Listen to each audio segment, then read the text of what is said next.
What if the boy who wanted to be the greatest hero burned with the heart of a flame pillar? Watch Izuku Midoriya become the embodiment of Kyojuro Rengoku, wielding fire, a Nichirin blade, and an unbreakable spirit that will set your heart ablaze. Welcome, legends, to Chronos Recom. I wrote this story myself, so if you have any suggestions or what-ifs you want to see, drop it in the comments below. Also, just wanted to let you know I've got a Patreon set up now for anyone who wants to support the channel directly. You can get early access to stories, submit direct fan requests, and get exclusive content. It's totally optional, but if you want to help keep these stories coming, check it out. Links in the description. And don't forget to subscribe, like, and hit that bell so you never miss an upload. Let's dive into this story. The hospital room smelled of antiseptic and cherry blossoms. The latter came from the vase on the windowsill, fresh flowers Izuku had picked from their garden that morning before school. He'd skipped his training session to gather them, knowing his mother loved their gentle pink petals. 5-year-old Izuku Midoriya sat in the chair beside her bed, his small hands clasped tightly in hers. Her skin felt paper-thin, cool despite the warmth of the afternoon sun streaming through the window. She smiled at him, that same gentle, encouraging smile that had greeted him every morning of his life, though now it seemed to take more effort than it should. "Tell me about training yesterday," Inko Midoriya said, her voice soft but genuinely interested. "Did you manage the second form?" Izuku's face lit up despite the worry gnawing at his chest. "I did. Well, sort of. Dad said my stance was getting better and the flames went up really high this time. He said if I keep practicing, I'll master it before I'm 6. "That's wonderful, Izuku." She squeezed his hands weakly. "Your father started learning the forms when he was 7. You're going to surpass him. I can feel it." "Really?" Izuku leaned forward, his green eyes, so much like hers, shining with hope and excitement. Small wisps of crimson flame flickered unconsciously around his fingertips, the manifestation of emotions he was too young to fully control. "Really?" Inko reached up with her free hand, gently touching his wild green hair. "You were born with overwhelming talent, Izuku. Your flames burn brighter than anyone I've ever seen. Even brighter than your father's, and he was the flame pillar." "Was?" Izuku caught the past tense immediately, his expression faltering. "But Dad is still the flame pillar. He's stepping back from active hero work to spend time with us," Inko explained gently. "That makes you the future pillar, sweetheart, the next guardian of our family's legacy." Izuku's chest swelled with pride and determination. "I'll be the best pillar ever. I'll protect everyone, just like the scrolls say. The strong exist to shield the weak." "That's exactly right." Inko's eyes glistened with unshed tears. "But Izuku, I need you to understand something important. Can you listen carefully?" The seriousness in her tone made Izuku sit up straighter, nodding solemnly. "Being strong isn't just about your flames or your sword techniques," she continued, each word chosen with deliberate care. "True strength comes from your heart. Use your power to protect those who cannot protect themselves. That is what it means to be a real hero. Not the rankings, not the fame, not the glory. The strong exist to shield the weak. That is everything." "I understand, Mom." Izuku's small hand tightened around hers. "I promise I'll protect people. I'll be a hero who saves everyone with a smile, just like you always say heroes should." Inko's smile widened, tears finally spilling down her cheeks. "I know you will, my beautiful boy. I know you will." They sat in comfortable silence for a while, watching the cherry blossoms outside sway in the breeze. Finally, Izuku spoke again, his voice small and frightened in a way it rarely was. "Mom, you're going to get better, right? The doctors said the treatment might work, and you'll come home, and we can all eat together again, and—" "Izuku?" She interrupted gently, pulling him closer until he was half climbing onto the hospital bed, curling against her side like he had when he was even smaller. "Whatever happens, I need you to promise me something." "Anything," he whispered, burying his face in her hospital gown. "Promise me you'll keep your heart ablaze. No matter what happens, no matter how dark things seem, never let the fire inside you die. Your flames are beautiful, Izuku. They'll light the way for so many people." Promise me you'll become the greatest hero, not because you're strong, but because your heart burns with the desire to protect others. Izuku felt hot tears streaming down his face, soaking into the fabric. I promise, Mom. I promise, but you're going to be there to see it, right? You'll be there when I become a hero. Inko held him tighter, her own tears falling into his wild green hair. I'll always be with you, sweetheart. Always. Even when you can't see me, I'll be watching over you, so proud of the man you'll become. Mom, I love you so much, Izuku. Never forget that. I love you too, he sobbed. Please don't go. Please. But even at 5 years old, even with the innocent hope of childhood still bright in his heart, Izuku understood on some level that this was goodbye. The funeral was held on a clear spring day, which felt wrong somehow. Izuku thought it should be raining, thought the sky should be as gray and broken as his heart felt. Instead, the sun shone brilliantly, and the cherry blossoms were in full bloom, petals drifting through the air like pink snow. 7-year-old Izuku stood between his father and his grandparents, wearing a black suit that felt too tight around his throat. He'd cried so much over the past 3 days that his eyes felt raw and swollen, but he was trying desperately to be strong now. His mother had always said, heroes faced adversity with courage. Hisashi Midoriya stood like a statue, his face carved from stone, his eyes hollow and distant. The man who had once been the legendary Flame Pillar, who had commanded respect across all of Japan, who had trained Izuku with patience and pride, that man seemed to have disappeared. In his place stood an empty shell, going through the motions of the funeral with mechanical precision. She was too young, someone murmured behind them. Such a tragedy, and with a child so small. The boy has his father, at least, another voice responded. Hisashi will raise him strong. Izuku wanted to scream at them to be quiet, that they didn't understand anything, that his mother wasn't just too young or a tragedy. She was everything. And now there was a gaping hole in the world where she used to be. But he stayed silent because heroes didn't scream at funerals. The ceremony proceeded with all the traditional formality. Incense burned, prayers were offered, and people came forward one by one to pay their respects. Many of them were heroes Hisashi had worked with, legendary figures Izuku had only seen on television. They offered condolences that sounded rehearsed and hollow. When it was finally over, when the last guest had left and it was just Izuku and his father standing in the empty funeral hall, Hisashi finally moved. He walked to the portrait of Inko displayed at the front of the room, her smiling face captured in happier times, and stood before it for a long moment. Dad? Izuku approached tentatively, reaching for his father's hand. Hisashi flinched away from the touch as if burned. When he looked down at Izuku, his eyes were wet with tears, but there was something else there too, something that made Izuku's stomach twist with sudden, inexplicable fear. You have her eyes, Hisashi said, his voice rough and broken. Then he turned and walked away, leaving Izuku alone in front of his mother's portrait. That was the first crack in their family's foundation. In the weeks that followed, more cracks appeared. The Flame Pillar Dojo had always been a place of warmth and life. Even before Izuku was born, his father had told him stories of students training there, of the sounds of bakken clashing and laughter echoing off the walls.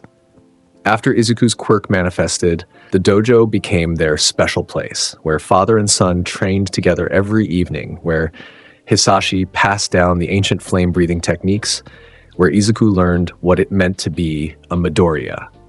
Now, 3 months after the funeral, the dojo was silent. Izuku stood in the entrance, still wearing his school uniform, his backpack sliding off one shoulder. The late afternoon sun slanted through the windows, illuminating dust motes floating in the air. Everything looked the same, the training mats perfectly aligned, the weapons mounted on the walls, the ancient scrolls in their protective cases. But it felt completely different. The Nichiren blade hung on the wall in its place of honor, the crimson metal gleaming in the fading light. It had been his family's treasure for generations, passed from one flame pillar to the next. His father should have been here, training, maintaining his skills, the desk preparing to teach Izuku the advanced forms he'd been too young to learn before. Instead, Hisashi was in the house, in his room, and Izuku could smell the alcohol from here.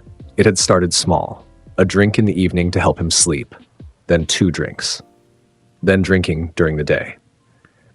Now, Hisashi barely left his room except to stumble to the kitchen for another bottle.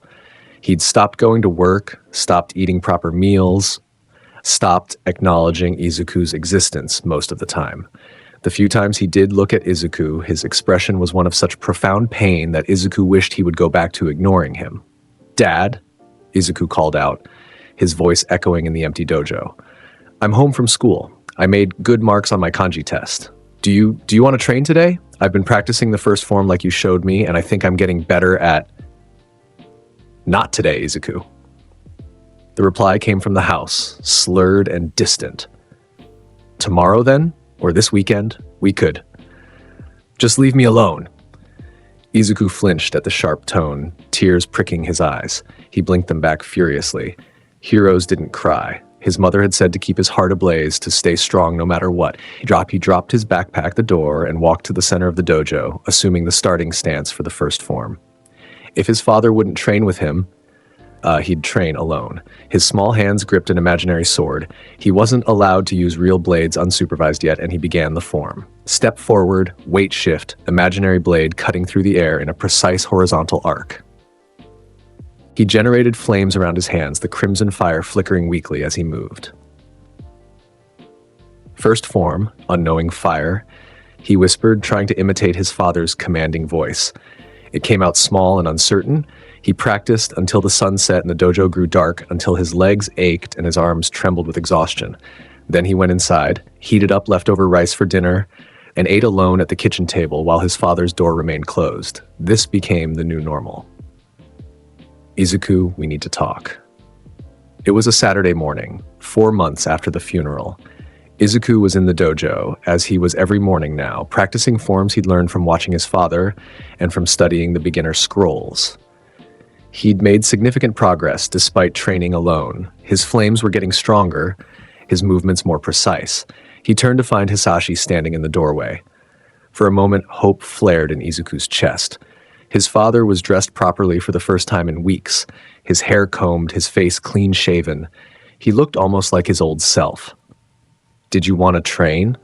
Izuku asked eagerly, lowering his hands and extinguishing his flames. "I've been working on the second form, and I think I almost have it right, but I could use help with the stance." "I'm leaving, Izuku." The words didn't make sense at first. Izuku tilted his head, confused. "Leaving? Like going to the store? Do you want me to come?" "No." Hisashi's voice was flat, emotionless. "I'm leaving Japan. I've accepted a position abroad. It's a good opportunity. I'll be gone for a while." "How long is a while?" Izuku's voice came out small, that familiar fear creeping back into his chest. "I don't know. But who's going to train me? Who's going to teach me the advanced forms? Who's going to? You'll figure it out." Hisashi wouldn't meet his eyes. "You're a smart kid. The scrolls are all here. Everything you need is in the dojo." "I need you," Izuku shouted, and suddenly he was crying, hot tears streaming down his face as flames erupted around his clenched fists. "I need you here. Mom's gone, and if you leave too, I can't do this anymore, Izuku." Hisashi's composure cracked, his voice rising. "I can't look at you without seeing her. I can't stay in this house, in this city, with all these memories. I can't." He stopped, pressing his hands to his face. "I'm sorry. I'm so sorry, but I have to go." "Then take me with you," Izuku begged, crossing the distance between them and grabbing his father's sleeve. "Please, Dad, take me with you. I'll be good. I'll train hard. I won't cause any trouble. You're 12 years old. You need to be in school in one place with stability." Hisashi gently but firmly removed Izuku's hand from his sleeve. "I've arranged everything. Money will be deposited into an account for you monthly. Enough for food, utilities, school supplies, everything you need. The house is paid off. You'll be fine." "I won't be fine. I need you. Please don't go." But Hisashi was already walking away, heading back into the house to collect the single suitcase he'd packed. Izuku followed, still pleading, still crying, but his father wouldn't look at him. At the door, Hisashi paused. For a moment, Izuku thought he would change his mind, would turn around and say this was all a mistake. Instead, he said, "Your mother believed in you. She knew you'd be strong enough to handle anything. Prove her right, Izuku. Prove her right." Then he was gone, the door closing with a soft click that sounded like the end of the world. Izuku stood in the empty entryway, his whole body shaking, flames flickering around him in chaotic bursts he couldn't control. The house was so quiet he could hear his own heartbeat. Loud and painful in his chest, he was 12 years old and he was completely alone. The first week was the hardest. Izuku barely ate, barely slept, barely moved from his mother's room where he'd curled up on her bed, clutching the scarf she used to wear. It still smelled faintly of her favorite perfume, though the scent was fading. He cried until he had no tears left, until his throat was raw and his eyes were swollen shut. The house felt enormous and empty around him. Every creak of the floorboards, every gust of wind outside, every shadow seemed menacing without his parents there to make the space feel safe. On the third day, he forced himself to eat something. Instant ramen he barely managed to prepare without burning himself. On the fifth day, he took a shower. On the seventh day, he made himself go to school, ignoring the concerned looks from teachers and the whispers from classmates who'd heard about his mother and now his father leaving. He went through the motions like a ghost, his flames barely flickering even when he called on them in hero training class. On the eighth day, he came home from school and stood in the dojo entrance, looking at the space that had once been filled with his father's presence and his mother's encouragement from the sidelines. The Nichiren blade gleamed on the wall, patient and eternal. The ancient scrolls rested in their cases, containing centuries of Midoriya family wisdom. The training mats waited, empty and silent. Izuku walked to the center of the dojo and sat down, crossing his legs in meditation pose like his father had taught him. He closed his eyes and took a deep breath, then another, trying to calm the chaotic storm of emotions inside him. "Promise me you'll keep your heart ablaze," his mother's voice echoed in his memory.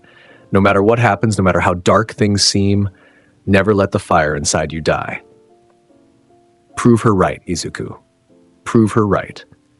His father's last words, cold and distant, but carrying a challenge nonetheless. Izuku opened his eyes. He looked down at his hands, at the small flames that flickered weakly around his fingers. His quirk, his birthright, the power his mother had called overwhelming talent, she had believed in him. She had seen something in him worth believing in, even at the end, even when she was dying, and had every reason to be bitter and afraid. She had smiled and told him he would be great. Was he going to let her be wrong? Was he going to let his father's abandonment defeat him? Was he going to let the Midoriya legacy, centuries of heroes protecting the weak, die here because a 12-year-old boy was too sad and too lonely to carry it forward? No. No, he wouldn't. Izuku stood up slowly, and as he did, his flames grew brighter. They spread from his hands up his arms, crimson and gold, burning with renewed intensity. The heat didn't hurt him. It never had. Instead, it felt like coming home, like remembering who he was supposed to be. "I'm Izuku Midoriya," he said aloud, his voice stronger than it had been in weeks. "I'm the next flame pillar. I'm going to be the greatest hero." He walked to the wall where the beginner scrolls were kept and pulled out the manual for the flame-breathing forms. He'd studied this with his father, but only the basics. Now he would learn everything. "I won't let you down, Mom," he whispered, opening the scroll. "I promise, I'll set my heart ablaze, and I'll never let it go out. Never." That night, Izuku trained until his muscles screamed and his flames sputtered with exhaustion. When he finally stumbled back to the house, he didn't go to his mother's room. Instead, he went to his own bed, and despite the emptiness of the house around him, he slept soundly for the first time in weeks. When he woke the next morning, something fundamental had changed inside him. The grief was still there. It would always be there, a permanent scar on his heart. But alongside the grief was something else now. Determination. Fierce and burning and unstoppable. His mother had given him a mission. Become the greatest hero. His father had given him a challenge. Prove her right. Izuku Midoriya intended to do both. The dojo at dawn was Izuku's favorite place in the world. He'd been awake since 5 a.m., as he was every day going through his morning routine with practiced efficiency. Breakfast first, a full meal of rice, grilled fish, miso soup, and pickled vegetables that he'd prepared himself. Proper nutrition was essential for training, the scrolls said, and Izuku had become an excellent cook out of necessity. Now, at 5:45 a.m., he stood in the center of the dojo, the Nichiren blade held in both hands. He'd claimed the blade 6 months ago on his 14th birthday. The moment he'd lifted it from its mount on the wall, it had erupted with crimson flames so bright they'd lit up the entire dojo. The blade had chosen him, acknowledged him as the new flame pillar, and Izuku had cried tears of joy and determination while holding his family's sacred treasure. Since then, he'd trained with it every single day without exception. First form, Izuku said, his voice filling the empty dojo with confidence and energy. Unknowing fire! He exploded forward, the blade cutting through the air in a perfect horizontal arc. Crimson flames trailed behind the strike, lingering in the air for several seconds before dissipating. His footwork was flawless, his weight distribution perfect, his breathing controlled and precise. The form ended, and Izuku immediately transitioned into the second. Second form, rising scorching sun. From a low stance, he swept the blade upward, and a wall of flames erupted from the strike, climbing 15 feet into the air before dispersing harmlessly. The heat was intense enough that the air shimmered and wavered. Third form, blazing universe, a devastating downward slash that created a crater of flames where the blade struck the reinforced training mat. Fourth form, blooming flame undulation. He spun, the blade creating a complete sphere of rotating flames around him that would deflect or incinerate any attack. Fifth form, flame tiger. Multiple rapid slashes that manifested as a massive flaming tiger construct charging across the dojo before dissipating against the far wall. Izuku stopped, breathing heavily but grinning widely. 2 years of solo training had transformed him from a grieving child fumbling with basic forms into a warrior who had mastered 5 of the 9 flame-breathing techniques. The 6th, 7th, and 8th forms were lost. The scrolls were damaged and incomplete, but Izuku was working on reconstructing them through experimentation. The 9th form, Rengoku, was documented but marked as master level only. Izuku had attempted it a few times and could execute the movement, but it consumed so much stamina that he could only manage it twice before complete exhaustion. He needed to be stronger before he could use it in real combat, but he would get there. He would master all 9 forms and honor his family's legacy. Yosh! Izuku shouted suddenly, pumping his fist in the air, flames erupting around his hand. That's excellent progress! Just excellent! He'd started talking to himself during training about a year ago, partly to fill the silence of the empty dojo, and partly because he discovered something important. Encouraging himself out loud, with energy and enthusiasm, actually improved his performance. The more he embraced optimism and passion, the brighter his flames burned. His mother had told him to keep his heart ablaze. He'd taken that literally and metaphorically, transforming his entire personality into a burning beacon of enthusiasm and determination. It felt right. It felt like honoring her memory in a way that grief and sadness never could. All right. Izuku sheathed the Nichiren blade and moved to the corner where he'd set up a punching bag. Time for strength training. A hero's body must be as strong as his heart.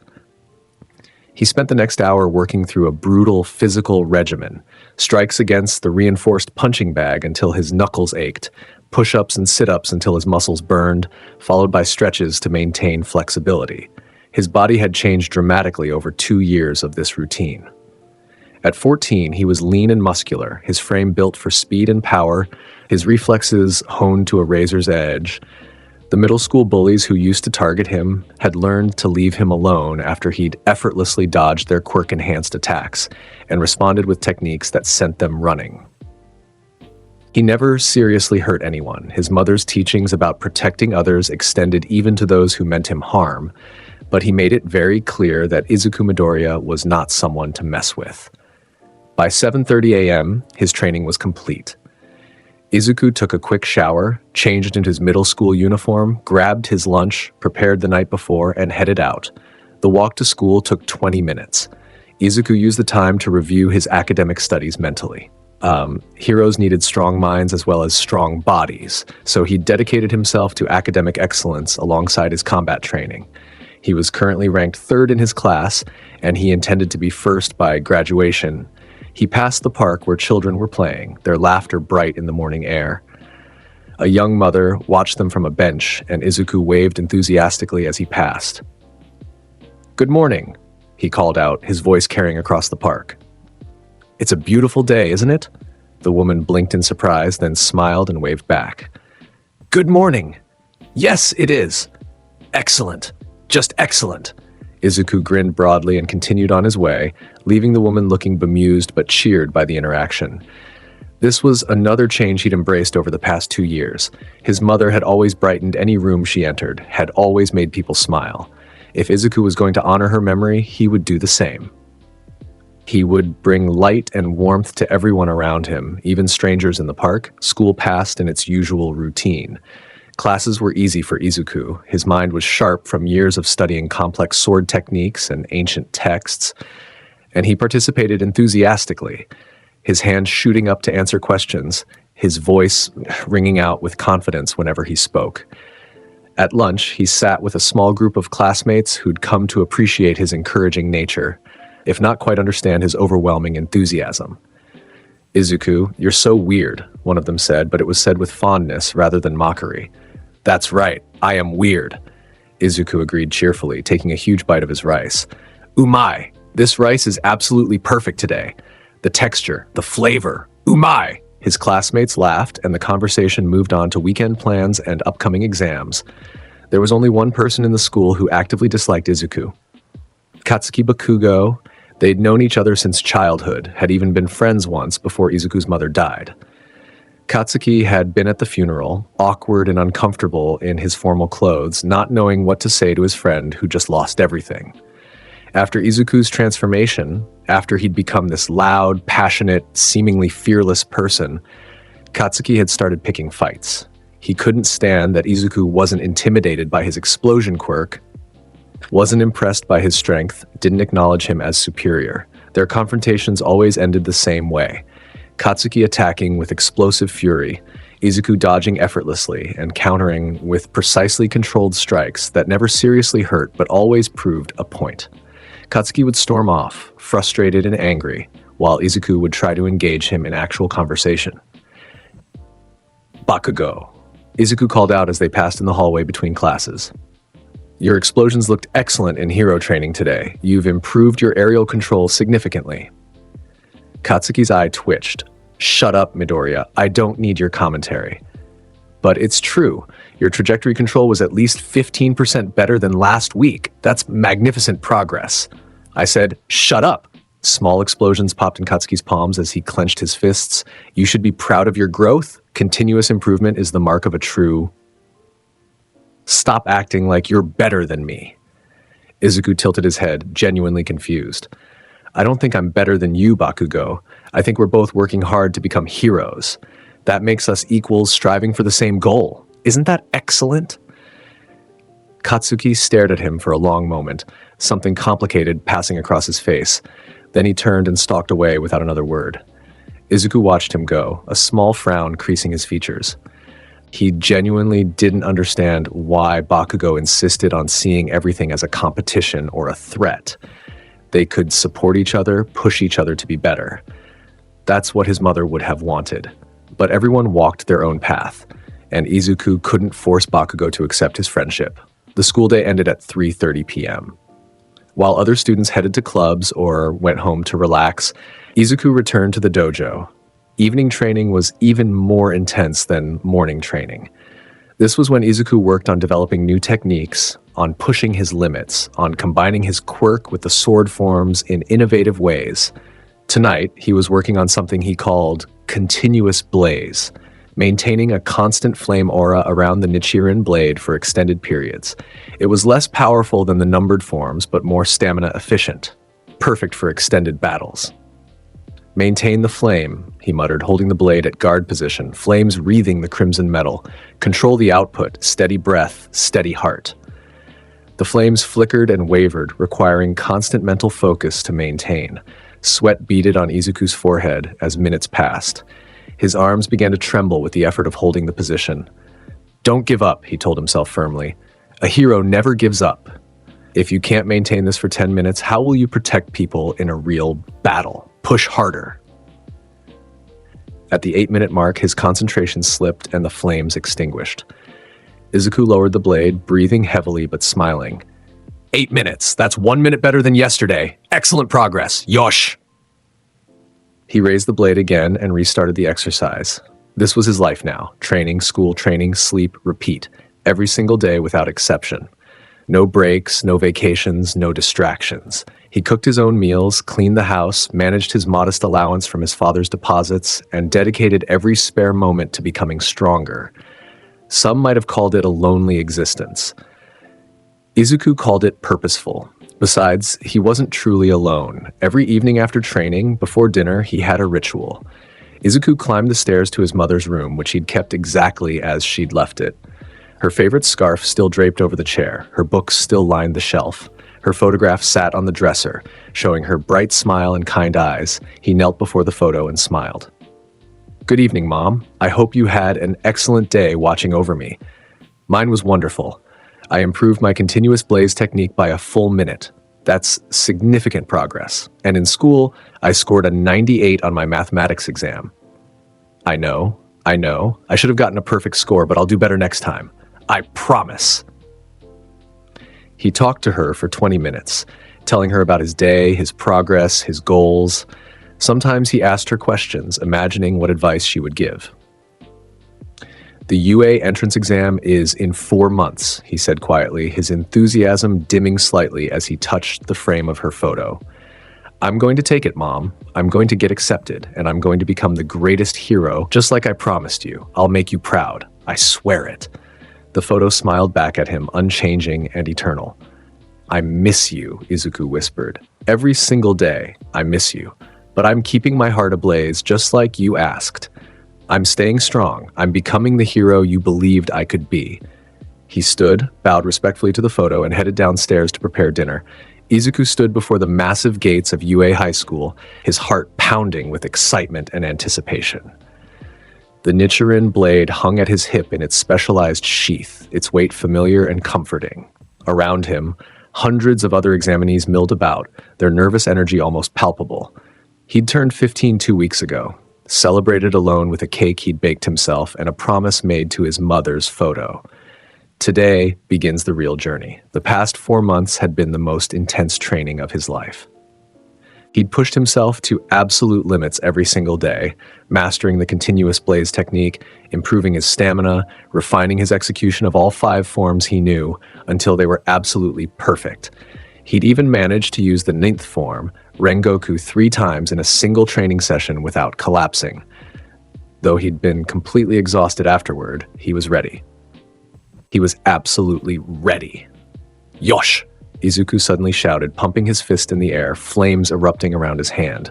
Several nearby examinees jumped in surprise. "This is it. This is where I prove myself. UA High School, the greatest hero academy in Japan. I will give everything I have." "Dude, volume," someone muttered nearby. Izuku turned to find a boy with purple hair looking at him with a mixture of amusement and exasperation. "Apologies, I'm just very excited. This is a magnificent opportunity, isn't it?" "I guess," the purple-haired boy said, though a small smile tugged at his lips. "You always this loud?" That's right. I am." Izuku grinned broadly. "I'm Izuku Midoriya. It's excellent to meet you." "Hitoshi Shinso."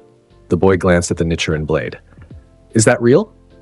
"It's my family's sacred treasure, the Nichiren blade, passed down through generations of the Midoriya family. Heck, it channels my fire quirk into devastating combination attacks." Izuku's eyes sparkled with pride. "I've trained with it every day for months." "A sword quirk?" Shinso asked, looking interested despite his tired demeanor. No. I have a fire quirk. The sword is a tool, but an important one. My family has combined sword techniques with fire quirks for centuries. We're the Flame Pillar lineage." Before Shinso could respond, a loud voice boomed across the entrance area.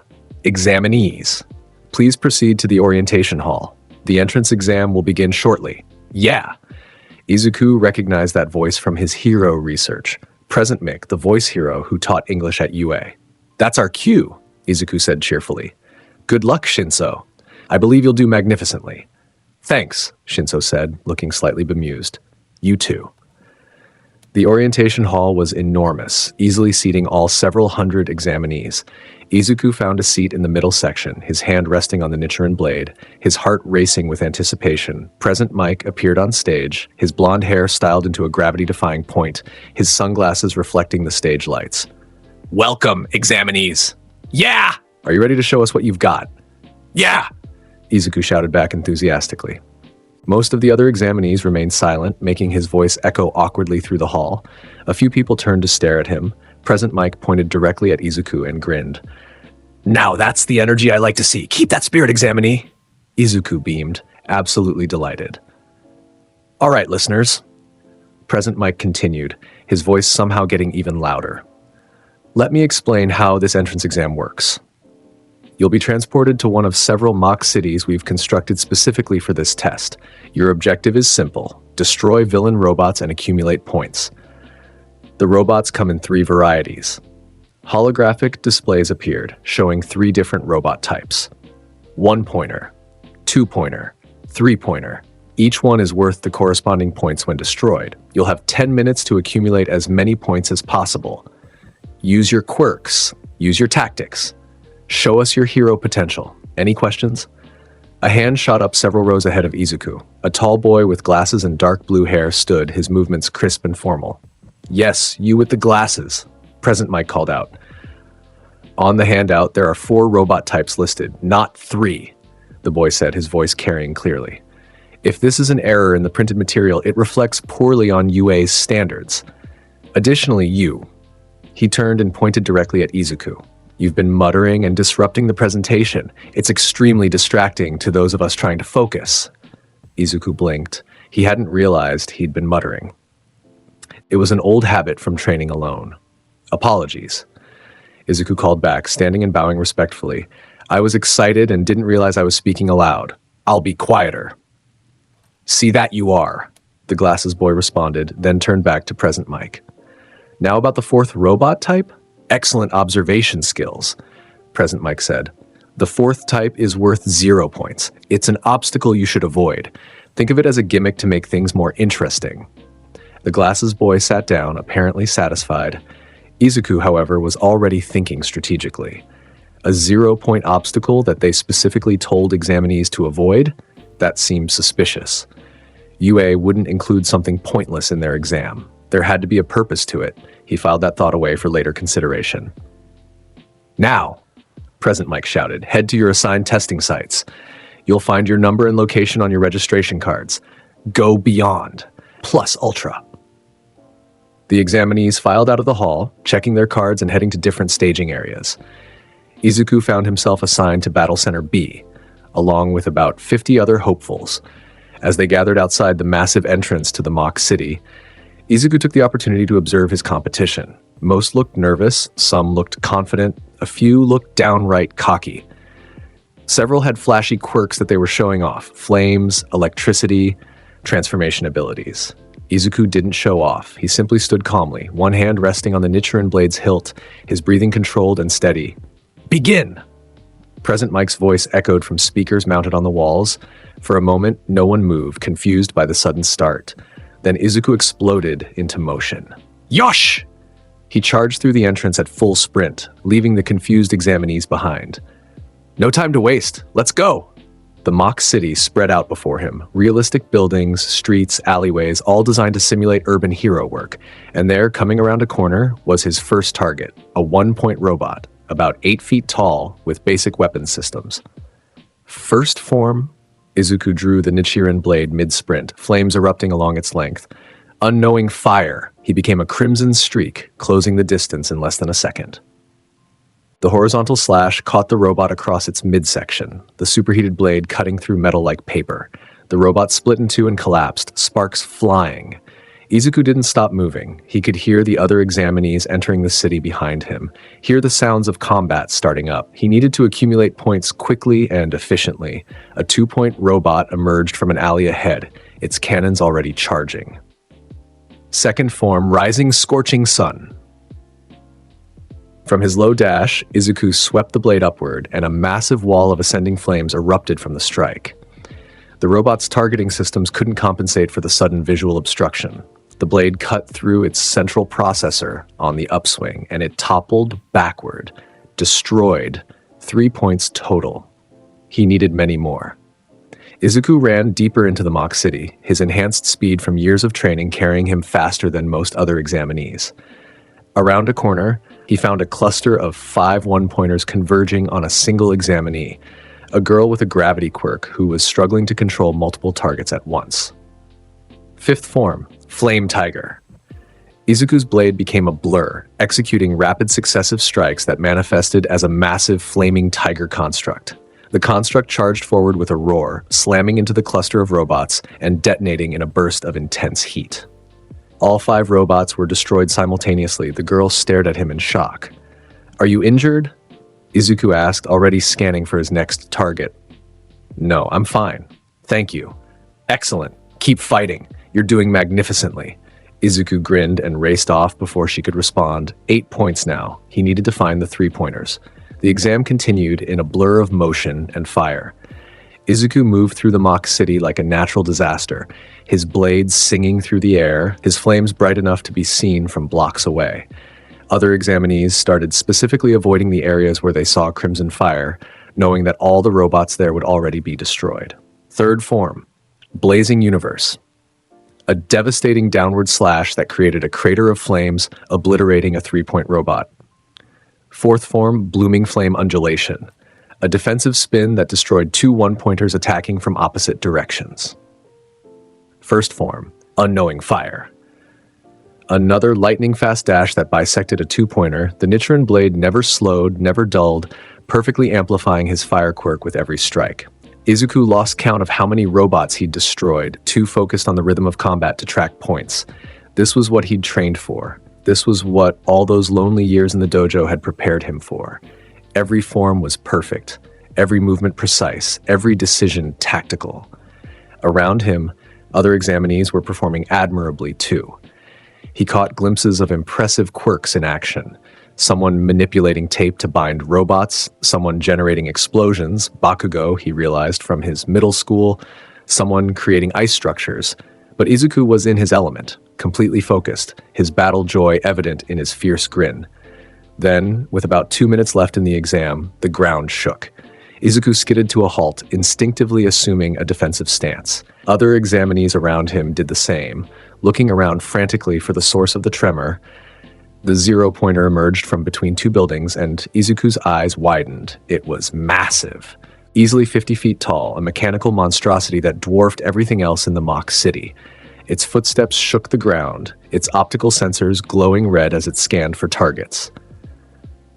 "Run!" someone shouted. "It's the 0-pointer. Get away from it!" Examinees scattered in all directions, desperate to avoid the obstacle that would earn them no points. Izuku stood his ground, assessing the situation tactically.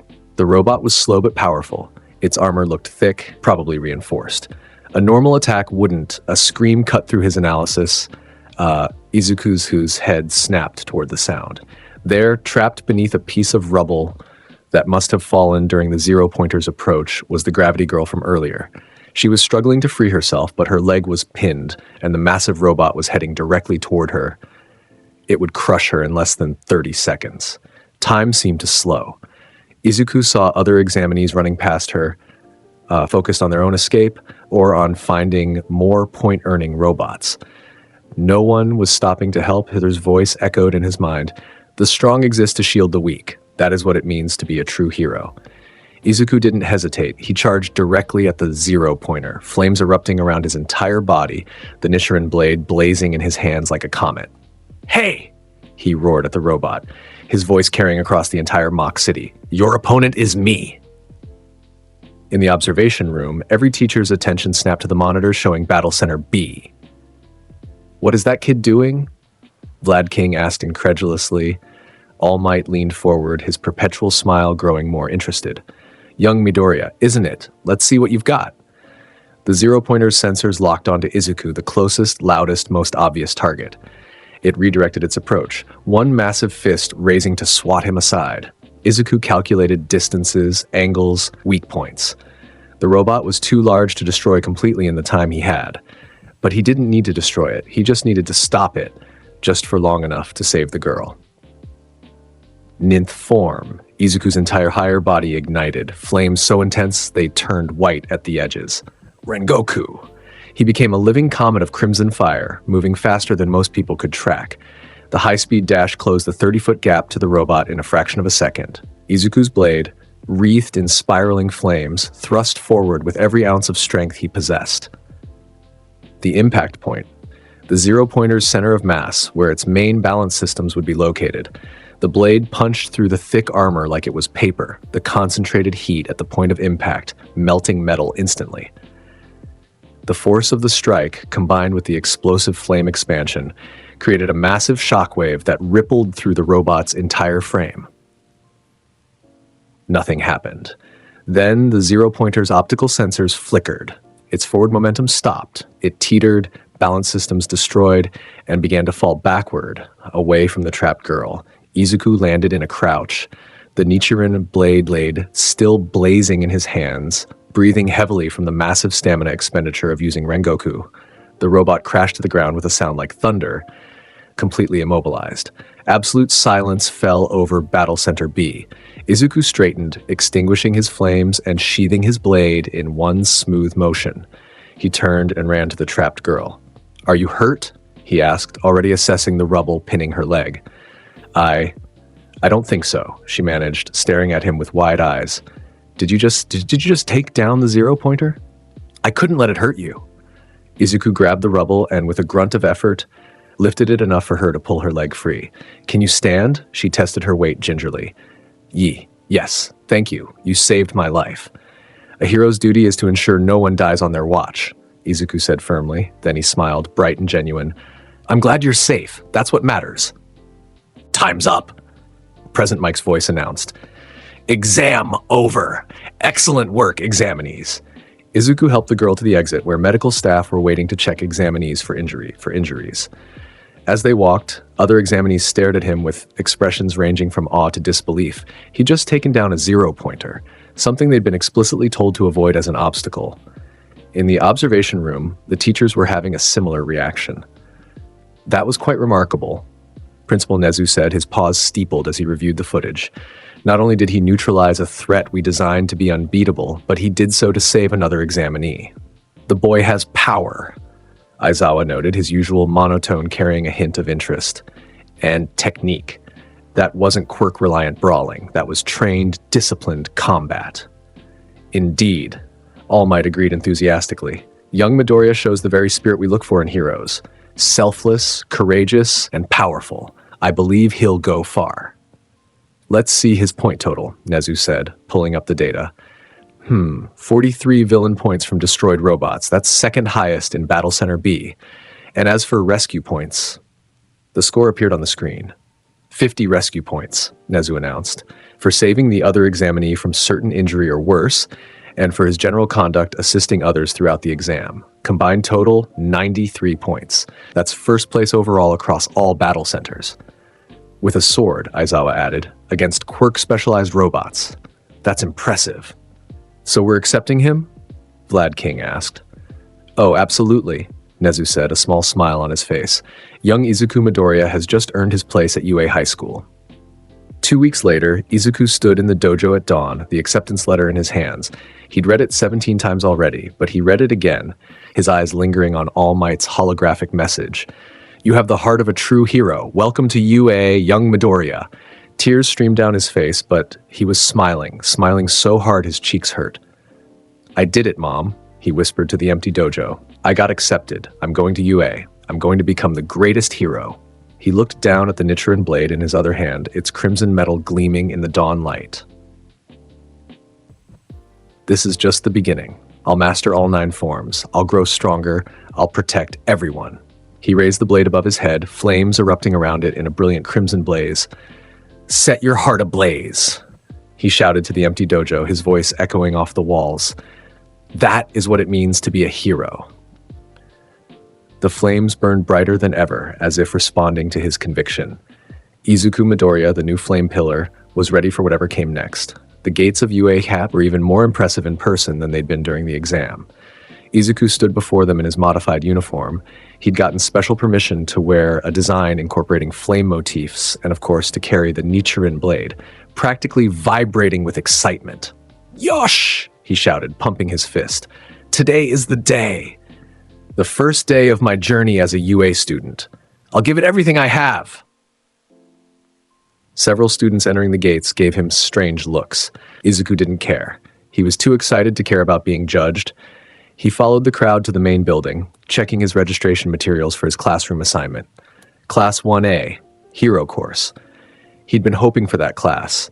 It had a reputation for producing exceptional heroes.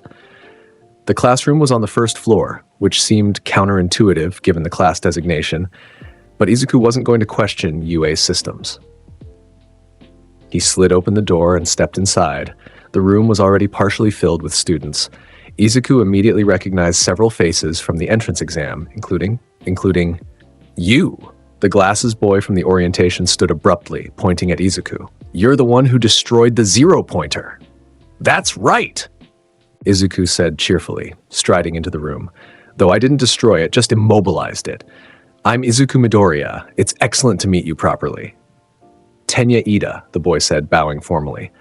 I must apologize for my harsh words during orientation. I didn't realize you were analyzing the exam rather than disrupting it. Your performance was exceptional. Taking down that obstacle to save a fellow examinee demonstrated true heroism. Thank you, but I only did what any hero would do. Izuku's grin widened. Your observation skills were excellent too. Noticing the discrepancy in the materials showed real attention to detail. You're the one with the sword, a bored-sounding voice said from near the window. Izuku turned to find a boy with half-white, half-red hair and heterochromatic eyes studying him with an unreadable expression. That's correct. This is the Nichiren blade, my family's sacred treasure. Izuku's hand moved to the blade's hilt automatically. I'm Izuku Midoriya! Shoto Todoroki, the boy replied, then looked away, clearly ending the conversation. Izuku blinked but didn't push. Some people were less talkative than others. That was fine. Midoriya! A familiar voice made him turn. The gravity girl from the exam was waving from a desk near the back. You're in this class too. That's great. Ah, you're the person I helped during the exam. Izuku walked over, smiling warmly. I'm glad to see you made it. Are you injured from the rubble? I'm fine, thanks to you. She stood and bowed deeply. I'm Ochako Uraraka. I wanted to thank you properly for saving me. If you hadn't stopped that robot, I would have been seriously hurt. Please, don't bow, Izuku said, gently waving his hands. You don't need to thank me. A hero's duty is to protect others. I'm just glad you're safe. That's what matters. You're really loud. Someone muttered from a nearby desk. Izuku turned to find a purple-haired boy, Shinso, from the entrance exam, shaking his head with a slight smile. Apologies. I get excited easily, Izuku laughed. It's good to see you again, Shinso. Did you get accepted through the general studies track? Hero course, actually, Shinso said, looking faintly surprised himself. Apparently, I got enough rescue points to offset my low combat score. That's magnificent. Your quirk will be excellent for hero work. Before Shinso could respond, an explosion of sound came from the doorway. Out of my way, extras! Katsuki Bakugo stormed into the room, his usual scowl firmly in place. His eyes immediately found Izuku, and his expression darkened further. Midoriya, he spat the name like a curse. Of course you'd be here. Bakugo! Izuku's face lit up with genuine pleasure. It's wonderful to see you. I saw your performance in Battle Center. Your explosion quirk control has improved tremendously. You got first place in your center, didn't you? That's excellent. Truly excellent. Truly excellent. Bakugo stared at him, his eye twitching. Stop acting like we're friends. We're not. I never said we were friends, Izuku replied cheerfully. But we're classmates now. We'll be training together, learning together, growing stronger together. Isn't that magnificent? Shut up. Bakugo threw himself into a desk in the front row, pointedly turning away. Izuku tilted his head, confused by the hostile reaction, but shrugged it off. Bakugo would come around eventually. Everyone did once they realized Izuku genuinely meant his encouraging words. More students filtered in as the clock approached 8:30 a.m. Izuku introduced himself enthusiastically to each one, learning names and quirks, offering genuine compliments and encouragement. There was Mina Ashido with her acid quirk, bubbly and energetic in a way that matched Izuku's enthusiasm. Denki Kaminari with his electricity quirk, friendly but clearly not the sharpest. Eijiro Kirishima with his hardening quirk, immediately drawn to Izuku's warrior spirit. Tsuyu Asui with her frog quirk, calm and straightforward. The list went on. 20 students total, each one unique, each one with their own strengths and potential. Izuku was in heaven. These were his classmates, his future fellow heroes. He wanted to know all of them, wanted to help all of them become the best they could be. At exactly 8:30 a.m., a yellow sleeping bag on the floor next to the teacher's desk stirred. Everyone fell silent as a tired-looking man with long black hair and a scarf emerged from the bag. "It took you 8 seconds to quiet down," the man said in a monotone voice. "That's not good. Time is precious. Rational students would understand that." He stood, and Izuku immediately recognized him. Shota Aizawa, the underground hero racer head. His quirk could nullify other quirks with a glance.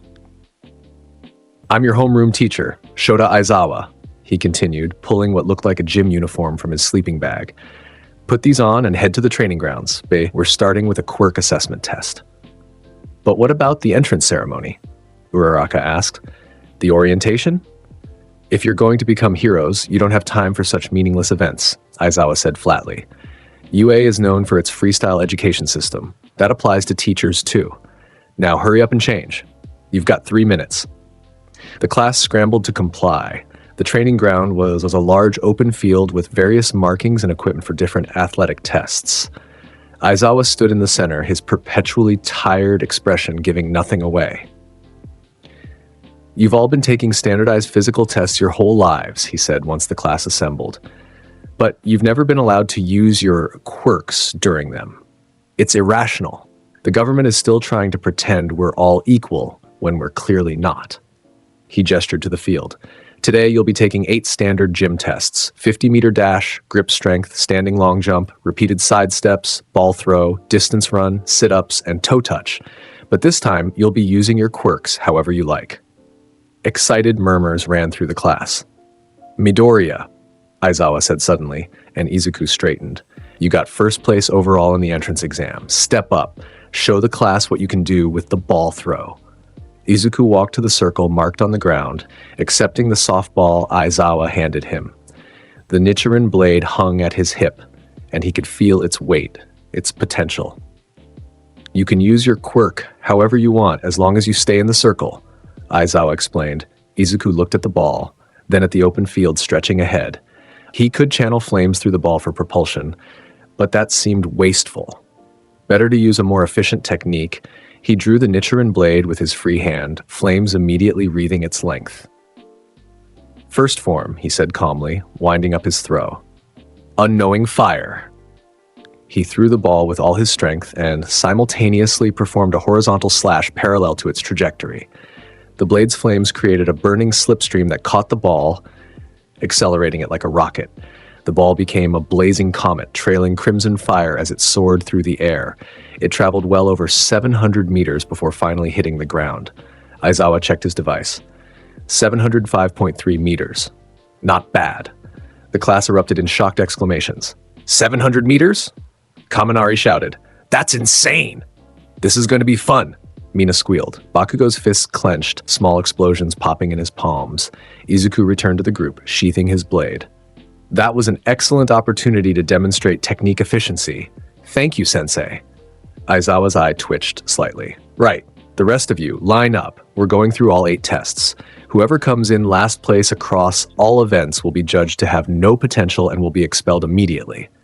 Silence fell over the class. "Expelled?" Several students shouted in unison. "You have 3 years to become heroes," Aizawa said coldly. "Think I'll let you waste that time having fun? This is UA, live up to the school's standards or leave." Izuku felt excitement surge through him rather than fear. This was perfect. A test that would push everyone to their absolute limits. A chance to see his classmates' full potential. "Yosh!" he shouted, flames flickering around his clenched fists. "This is exactly what we need.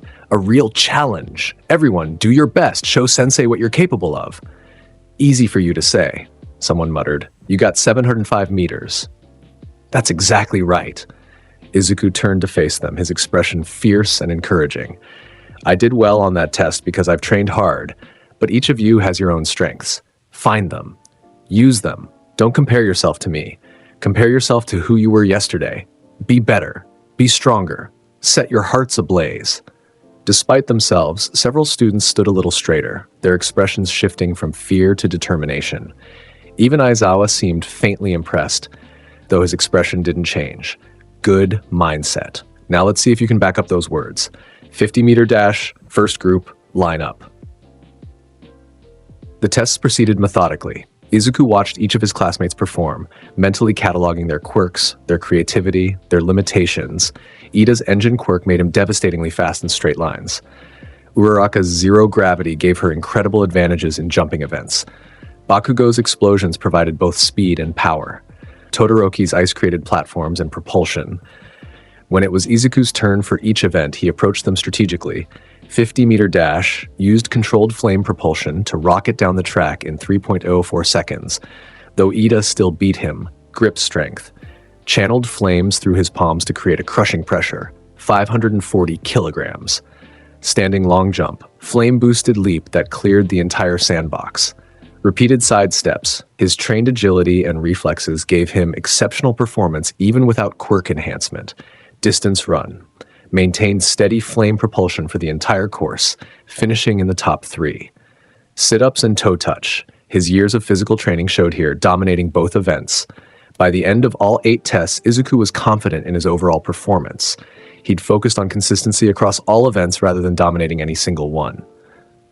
All right, Aizawa said once the last student finished. I'll display your total rankings now. A holographic display appeared showing everyone's scores. Izuku Midoriya, Katsuki Bakugo, Shoto Todoroki, Tenya Ida, Momo Yaoyorozu. Izuku scanned the list quickly, his eyes catching on the last place ranking. Hitoshi Shinso. His heart sank. Shinso's brainwashing quirk wasn't suited to physical tests at all. Despite having the strategic thinking to earn rescue points in the entrance exam, he simply couldn't compete in raw athletic ability. Shinso, Aizawa said, and everyone tensed. You're in last place. Shinso's jaw tightened, but he nodded, accepting his fate. However, Aizawa continued, and Izuku's eyes widened with hope. I was lying about the expulsion. What? Multiple students shouted. It was a logical ruse to draw out your maximum performance, Aizawa explained with the faintest hint of satisfaction. Of course, I wasn't going to expel anyone on the first day, though if you thought I was serious, you're more gullible than I expected for hero course students.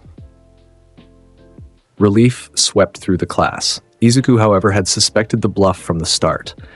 The test had been designed to push them to see their limits when they thought failure meant immediate consequences. It was brilliant teaching, actually. That's all for today, Aizawa said, already retreating toward the school building. Your curriculum sheets are in the classroom. Look them over. Dismissed. As the class filed back toward the changing rooms, Izuku jogged to catch up with Shinso. That was excellent work, he said enthusiastically.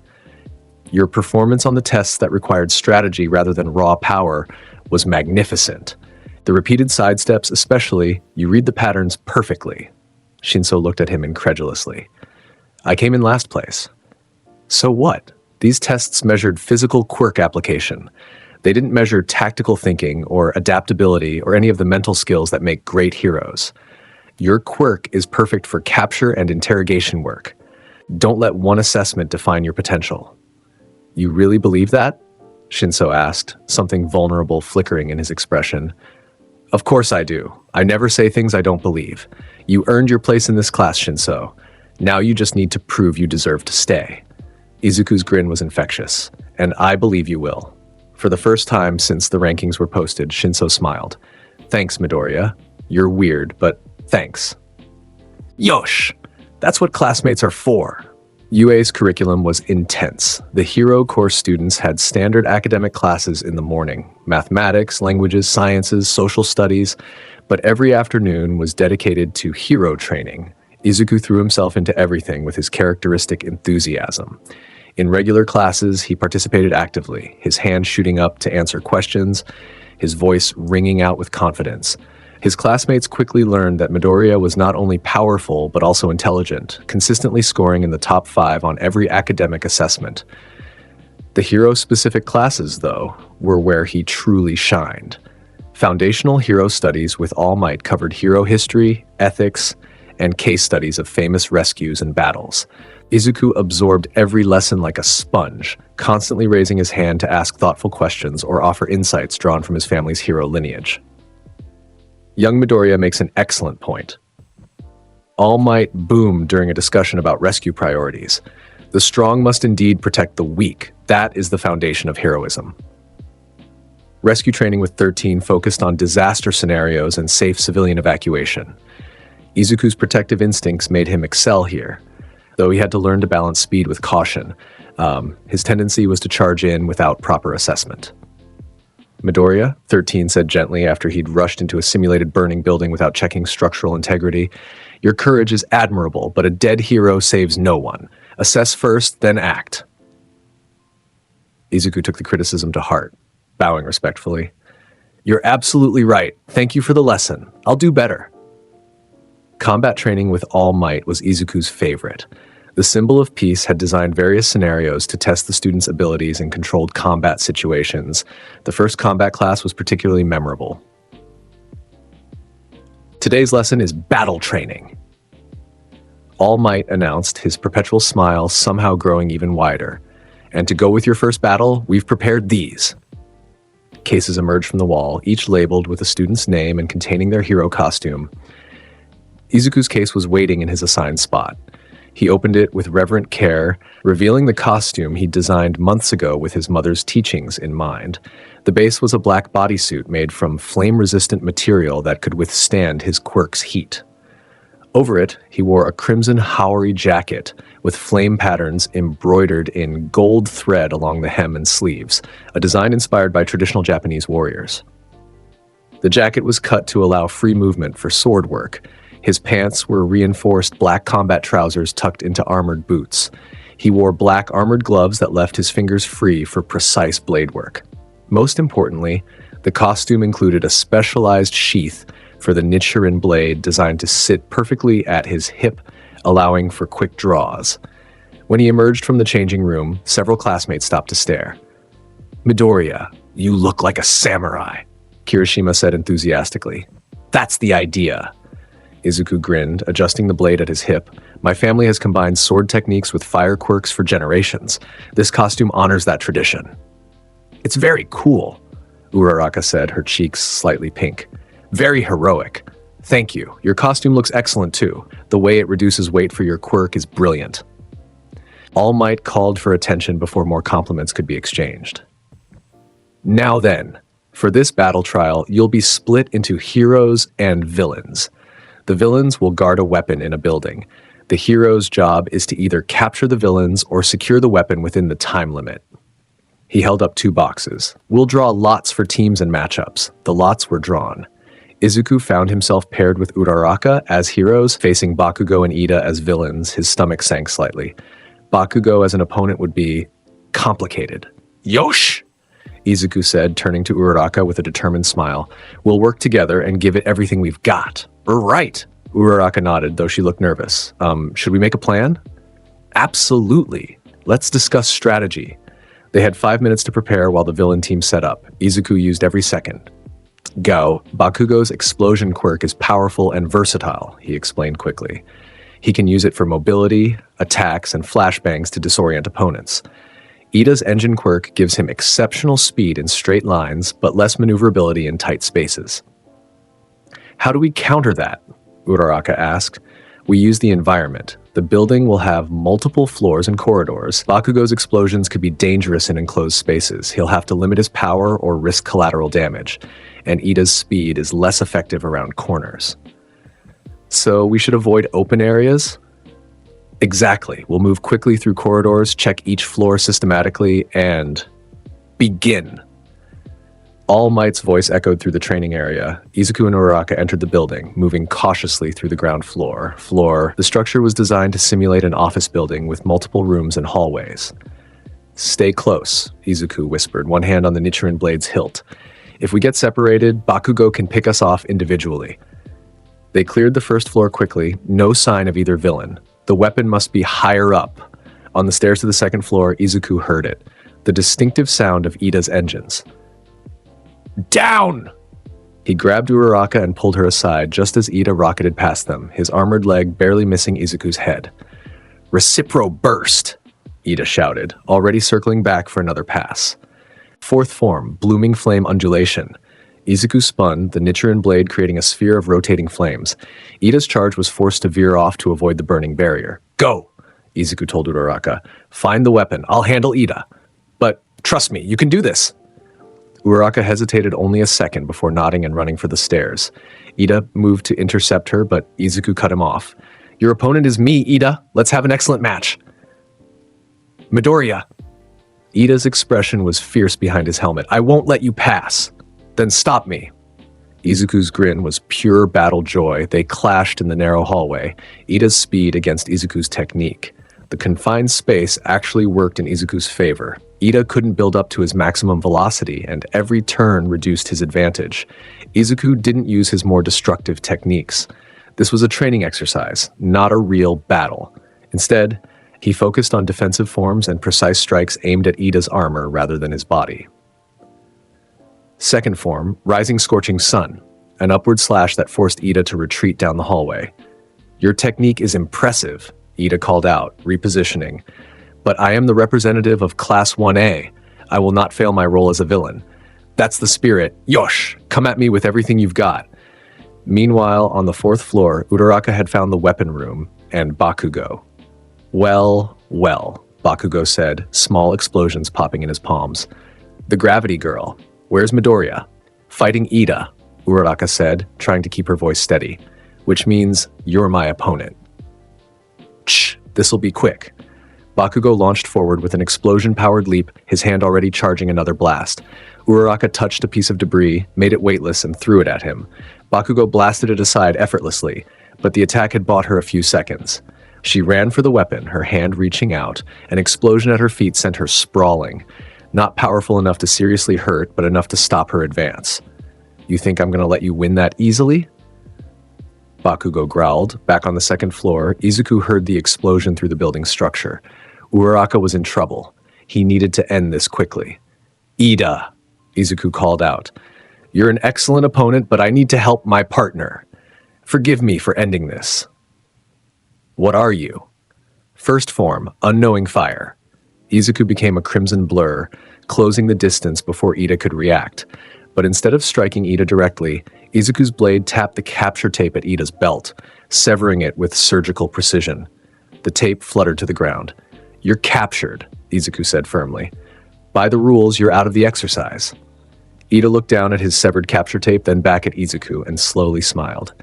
I didn't even see you move. That was incredible, Midoriya. You did excellently. Your speed almost got me several times. Izuku grinned. Now, if you'll excuse me. He raced up the stairs, taking them 3 at a time, following the sounds of combat. On the fourth floor, Uraraka was struggling.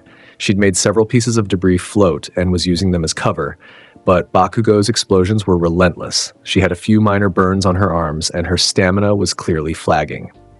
Bakugo! Izuku's voice rang out as he burst into the room. Your real opponent is here. Bakugo's head snapped toward him, and for a moment something complicated flashed across his face. Then it hardened into familiar anger. Midoriya, took you long enough. Uraraka, fall back. Izuku moved between her and Bakugo. Get the weapon. But I'll handle this. Trust me. Bakugo's hands crackled with power. You think you can just order her around and protect her like some kind of hero? That's exactly what I think, because that's what heroes do. We protect our partners. Izuku drew the Nichiren blade, flames erupting along its length. Now shall we have a proper match? Bakugo.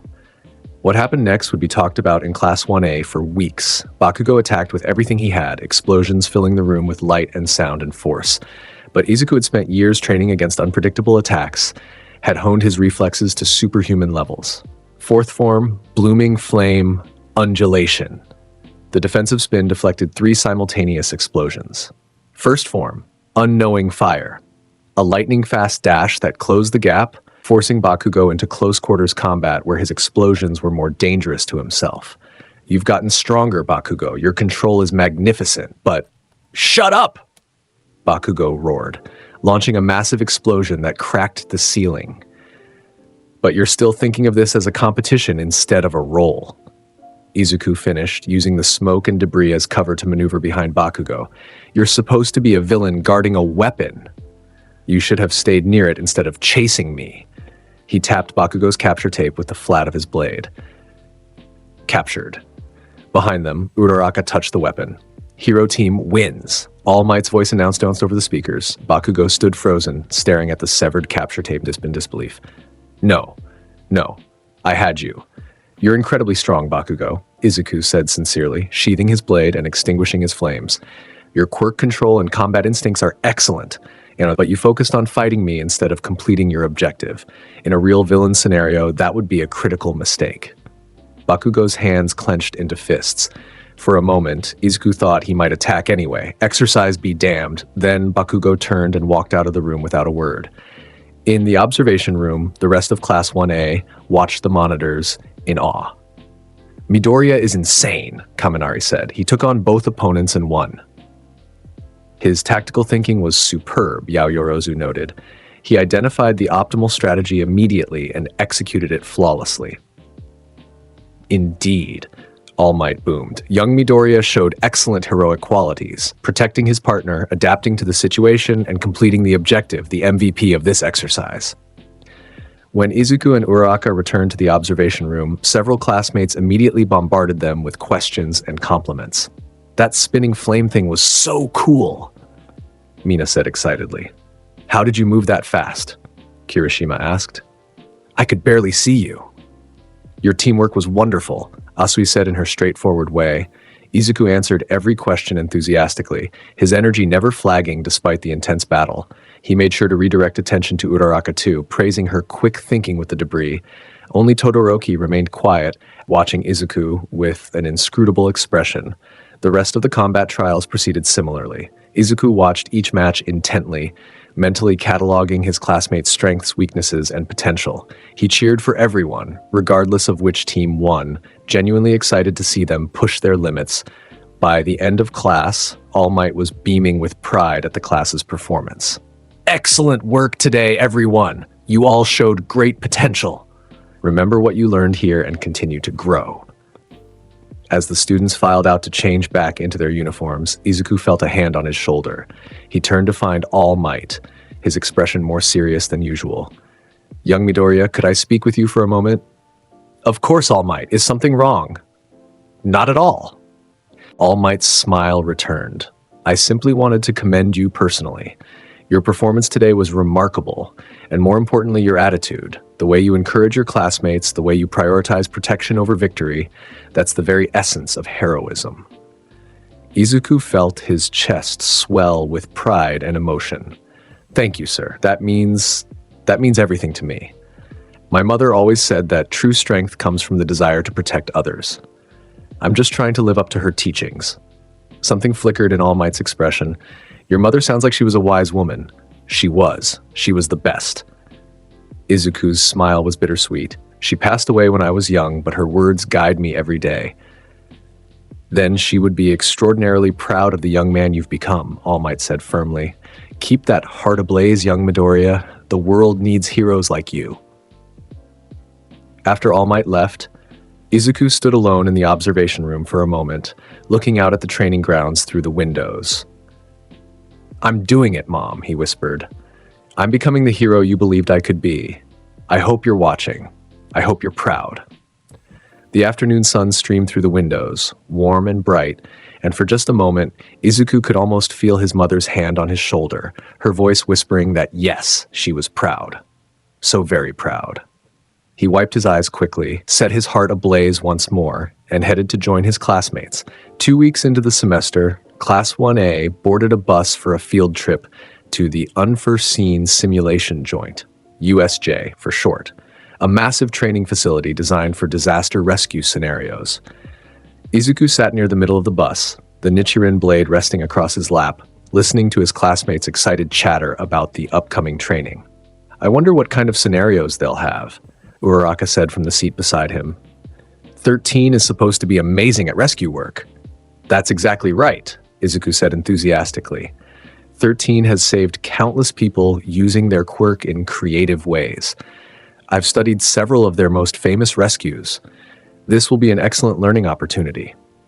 You're always so excited about everything, Asui said from across the aisle. Don't you ever get tired? Why would I get tired? Every day at UA is a step toward becoming the greatest hero. How could I not be excited about that? Izuku's grin was infectious. Even Bakugo, sitting several seats ahead and pointedly ignoring everyone, couldn't help but hear Izuku's voice carrying through the bus. When they arrived at USJ, the facility was even more impressive than Izuku had imagined.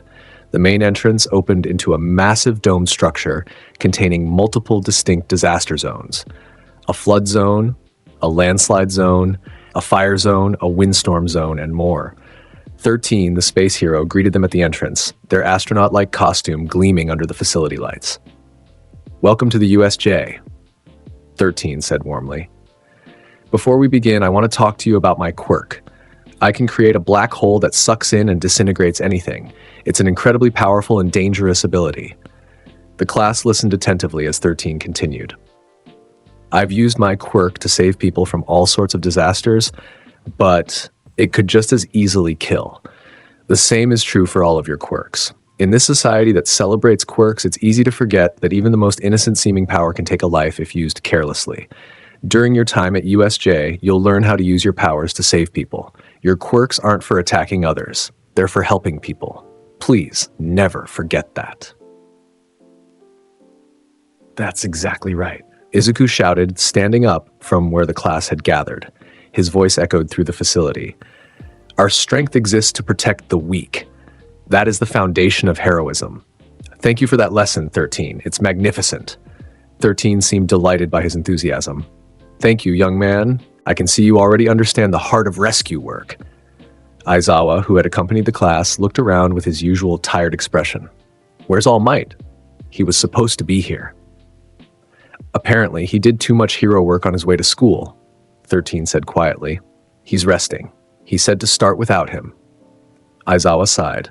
"That's unfortunate, but we'll proceed. 13, let's..." The lights flickered. In the central plaza below, a dark purple vortex began to form, expanding rapidly. Figures emerged from it, dozens of them, all with hostile body language and an aura of menace. "Stay together!" Aizawa's voice cut through the students' confusion. 13, protect the students. "What's happening?" Kirishima asked, but Izuku already had his hand on the Nichiren blade's hilt, his expression deadly serious. "Those aren't other students," he said quietly. "Those are real villains." More figures poured from the portal, easily 40 or 50 individuals with various quirks and weapons. At the center stood 3 distinct figures. A man covered in dismembered hands, a massive creature with an exposed brain and incredible muscle mass, and the portal itself, which seemed to be a person made of dark mist. "Greetings, UA students," the misty figure said, its voice echoing unnaturally. "We are the League of Villains. Forgive our audacity, but today we've come here to kill All Might." The class tensed, several students gasping in shock. 13! Evacuation protocol! Aizawa was already wrapping his capture weapon around himself. "Get the students out of here!" "But Sensei, there are too many," Midoriya protested. "You can't fight them all alone." "That's not your decision to make," Aizawa said firmly. "Your students, protecting you is my job." He leaped down toward the plaza, his capture weapon already in motion. "Everyone, to the exit." 13 directed, herding the students back toward the entrance, but before they could reach it, the misty villain, Kurogiri, warped in front of them, blocking the exit. "I'm afraid I can't let you leave," Kurogiri said. "We've gone through considerable trouble to arrange this meeting. It would be rude to run away." "Run!" 13 activated their quirk, the black hole forming in their fingertip and beginning to pull Kurogiri toward it. But Kurogiri simply opened more warp gates, redirecting 13's own quirk back toward them. If not for Aizawa erasing Kurogiri's quirk from a distance, 13 would have been caught in their own attack. Taking advantage of the confusion, Kurogiri expanded massively, his misty form engulfing the entire class. "Begone! Writhe in torment until you breathe your last." Izuku felt the warp gate pulling at him, felt reality twisting. He tried to grab onto someone, anyone, but the darkness swallowed everything. When the world solidified again, Izuku found himself in the flood zone, a massive area designed to simulate water rescue scenarios. Around him were Asui and a student he didn't know well yet, Minoru Mineta, with his ball-based quirk, and in the water below their landing platform, dozens of villains were circling, their quirks clearly water-adapted. "Midoriya," Asui called out. "What do we do?" Izuku's mind raced. analyzing the situation. The villains in the water had the advantage in their element. The platform they stood on was relatively small. The main plaza where Aizawa was fighting was visible in the distance, and he could see their teacher struggling against overwhelming numbers. "We need to regroup with the others," Izuku said firmly. "But first, we need to deal with these villains." "There are too many," Mineta whimpered, his face pale with fear. "Then we don't fight them all at once." Izuku drew the Nichiren blade, flames erupting along its length despite the water-saturated air. "Asui, can you swim in water this deep?" "Call me Tsuyu," she said calmly despite the danger. "And yes, my quirk gives me excellent swimming ability." "Excellent! Here's the plan." The villains attacked before he could finish, leaping from the water toward the platform with enhanced jumping ability. Fifth form, Flame Tiger. Izuku's blade became a blur, the rapid, successive strikes manifesting as a massive flaming tiger construct that slammed into the first wave of villains, sending them crashing back into the water. The flames didn't extinguish despite the water. The heat was so intense it actually caused the surface to steam. "Tsuyu, get Mineta to safety on the shore," Izuku commanded, his battle instincts taking over completely. "I'll hold them here." "But Midoriya, you can't. I'm the strongest one here. That means protecting you is my duty. Go!" Tsuyu hesitated only a second before grabbing Mineta with her tongue and leaping into the water, her superior swimming speed carrying them quickly toward the shore. Izuku turned back to the villains, now climbing onto the platform from all sides. He counted quickly, 8 of them, all with water-based quirks that gave them advantages in this zone. "My name is Izuku Midoriya," he said, his voice carrying clearly across the water. "I'm a student of UA High School's hero course. I will give you one chance to surrender peacefully." The villains laughed. "A kid thinks he can stop all of us?" One of them sneered. "Even with that fancy sword?" "I gave you a chance." Izuku assumed his combat stance, the Nichiren blade held at the ready. "What happens next is your choice." They attacked as a group, coordinating their water-based quirks to create waves and projectiles. A smart strategy. Overwhelming force from multiple angles. Against a normal opponent, it might have worked. Fourth form, Blooming Flame Undulation. Izuku spun and a complete sphere of rotating flames erupted around him. The water attacks hit the flames and vaporized instantly, creating a wall of steam that obscured vision. Using the steam as cover, Izuku moved. First form, Unknowing Fire. He became a crimson blur, the blade cutting through the steam and catching the first villain across the chest. A non-lethal strike aimed at incapacitation. The villain went down hard. Second form, Rising Scorching Sun. From his low position, Izuku swept the blade upward, and a wall of flames erupted from the strike, forcing 3 villains to retreat or be burned. Third form, Blazing Universe. A devastating downward slash that created a crater of flames on the platform, now catching 2 more villains who couldn't dodge in time. 3 left, all backing away now, their earlier confidence evaporated. "You don't have to fight," Izuku said, his expression serious but not cruel. "You can surrender. You made a mistake coming here, but you can still choose to stop." "Screw that." One of them launched a desperate water attack. Izuku sighed. Fifth form, Flame Tiger. The flaming tiger construct charged through the water attack and slammed into all 3 remaining villains simultaneously. They collapsed to the platform, unconscious or too injured to continue fighting. The entire engagement had taken less than 2 minutes. Izuku looked toward the shore and saw Tsuyu and Mineta staring at him in shock. "Everyone all right?" he called out.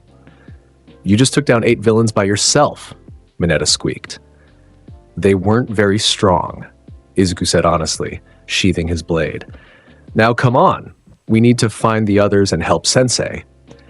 He used controlled flame burst to propel himself across the water to the shore, landing beside his classmates. "Tsuyu, can you sense where other battles are happening?" he asked. She focused for a moment. "I can feel vibrations in the water.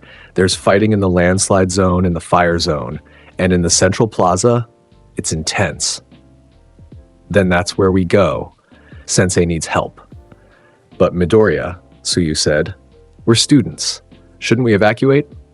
"Normally, yes." Izuku's expression hardened. "But our teacher is down there fighting dozens of villains to protect us. I won't abandon him.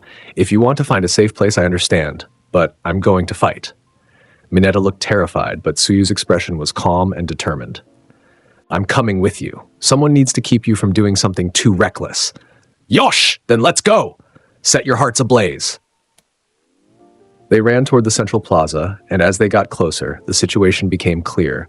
Aizawa was surrounded, his capture weapon torn and useless, blood streaming from multiple wounds. The massive muscular creature, Nomu, they'd heard it called, had him pinned to the ground, slowly crushing him. The hand-covered villain was laughing. It's over, Eraserhead. You fought well, but this is where... Sensei! Izuku's voice carried across the plaza like a war cry. All eyes turned to see him charging in, the Nichiren blade blazing with crimson flames, his entire body wreathed in fire. Midoriya! Aizawa tried to shout, but the Nomu's grip cut off his words. Let him go, Izuku roared. Ninth form, Rengoku. He became a living comet of crimson fire, moving faster than any of the villains could track. The high-speed dash closed the distance in a fraction of a second, the spiral of intense flames that surrounded him making the air shimmer and warp with heat. The Nichiren blade thrust forward with every ounce of strength Izuku possessed, aimed not at the Nomu's body but at its arm, the limb crushing Aizawa. The impact was devastating. The concentrated heat and force of Rengoku punched through the Nomu's shock absorption quirk through sheer overwhelming power, severing its arm at the elbow. The Nomu roared in pain and released Aizawa, who collapsed to the ground, gasping for air. Izuku landed between the Nomu and his teacher, the Nichiren blade still blazing, his expression fierce and protective. You won't hurt him, Izuku said, his voice carrying absolute conviction. I won't let you hurt anyone here. That's my promise. The hand-covered villain, Tomura Shigaraki, stared at him with visible interest. Well, another hero brat, but you've got fire in your eyes. I like that. Nomu, kill him. The Nomu regenerated its arm in seconds. Apparently it had multiple quirks, including regeneration, and charged at Izuku with speed that belied its massive size. Izuku met the charge head-on. Fourth form, Blooming Flame Undulation. The defensive spin created a sphere of rotating flames, but the Nomu simply punched through it, its shock absorption quirk negating most of the damage. Its fist caught Izuku in the chest, sending him flying backward to crash into a wall. Pain exploded through Izuku's body. Several ribs cracked from the impact, but he forced himself to stand, spitting blood, the Nichiren blade still firmly in his grip. Is that all? He said, grinning despite the pain. I've trained for years. I won't fall from one hit. Midoriya, retreat. Aizawa was trying to stand, his erasure quirk activating to stop the Nomu's regeneration. That thing has multiple quirks. It's designed to fight All Might. You can't. I don't need to defeat it, Izuku interrupted. I just need to protect everyone until help arrives. And I will. The Nomu charged again. This time, Izuku was ready. He'd seen its speed, felt its strength. He couldn't match it in raw power, but he had technique, training, and an unbreakable will. First form, Unknowing Fire.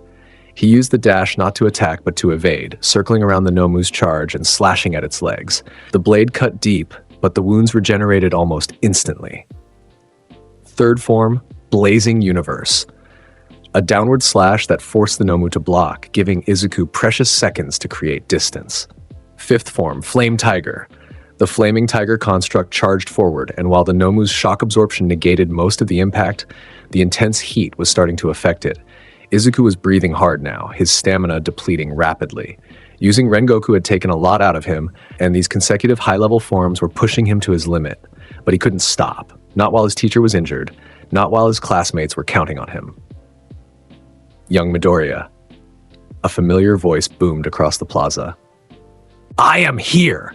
All Might came crashing through the entrance, his expression more serious than Izuku had ever seen it. The symbol of peace assessed the situation in an instant. Aizawa injured, Izuku fighting the Nomu, other students scattered across the facility. All Might. Shigaraki's voice carried twisted delight. You're finally here. Now the real fun can begin. Get the students to safety. All Might commanded, already moving toward the Nomu. I'll handle this. But Izuku started to protest. That's an order, young Midoriya. All Might's tone left no room for argument. You've done well protecting your teacher. Now protect the other students. That's how you can help. Izuku hesitated only a moment before nodding. All Might was right. His job now was to gather the scattered students and ensure their safety. Tsuyu, Mineta, he called to his companions. Help me find the others. As All Might engaged the Nomu in a battle that shook the very foundations of the facility, Izuku raced through the different zones, his flames lighting the way. He found students in the landslide zone, the fire zone, the windstorm zone, all of them fighting their own battles against the scattered villains. Each time, Izuku's arrival turned the tide. His techniques, his strength, his inspiring presence rallied the students and overwhelmed the villains who had thought they were hunting easy prey. In the landslide zone, he found Todoroki effortlessly freezing a group of villains. "Todoroki! Are you injured?" "I'm fine," Todoroki said coldly. "These villains were weak." "Excellent. Come with me. We need to regroup everyone." In the fire zone, Bakugo and Kirishima were back-to-back, fighting off a larger group. "Bakugo! Kirishima!" Izuku's voice carried over the sounds of combat. "Let's finish this quickly!" "Stay out of my way, Midoriya!" Bakugo shouted, but there was relief in his eyes at the reinforcement. Together, the three of them cleared the fire zone in under a minute, their quirks complementing each other perfectly. Despite Bakugo's protests, by the time they'd gathered all the students at the entrance where 13 was recovering, All Might's battle with the Nomu had reached its climax. With one final, devastating Detroit smash that could be felt throughout the entire facility, All Might sent the Nomu flying through the roof and into the stratosphere. The remaining villains, seeing their trump card defeated, scattered. Kurogiri opened warp gates for a retreat, and Shigaraki, despite his protests about wanting to continue, was forced to flee. The battle was over. UA teachers arrived minutes later, having been alerted by the emergency signal. They found the students gathered together, battered and exhausted, but alive. Aizawa was being tended to by medical staff, his injuries serious but not life-threatening, and Izuku stood in front of his classmates, the Nichiren blade still in his hand, flames finally extinguished, his hero costume torn and bloodied, several ribs cracked, but smiling. "Everyone's safe," he said to himself, his voice barely a whisper. "I protected them. I did my duty." Then his legs gave out, and he collapsed, unconscious before he hit the ground.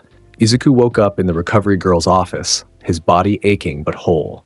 The diminutive healer had used her quirk to accelerate his healing, though she'd scolded him thoroughly about recklessness while doing so. "You fought a villain designed to combat All Might," Recovery Girl said sternly. "You could have been killed, young man." "But I wasn't," Izuku said, smiling despite the lingering pain. "And more importantly, no students died. That's what matters." "You sound like your mother," she said quietly, and Izuku's eyes widened in surprise. "Yes, I knew Inko Midoriya. She was a patient here years ago when I was consulting at a civilian hospital, a wonderful woman with a heart of gold." "You knew her?" Izuku's voice cracked with emotion. "I did, and she would be very proud of you today. But she would also tell you that getting yourself killed doesn't help anyone."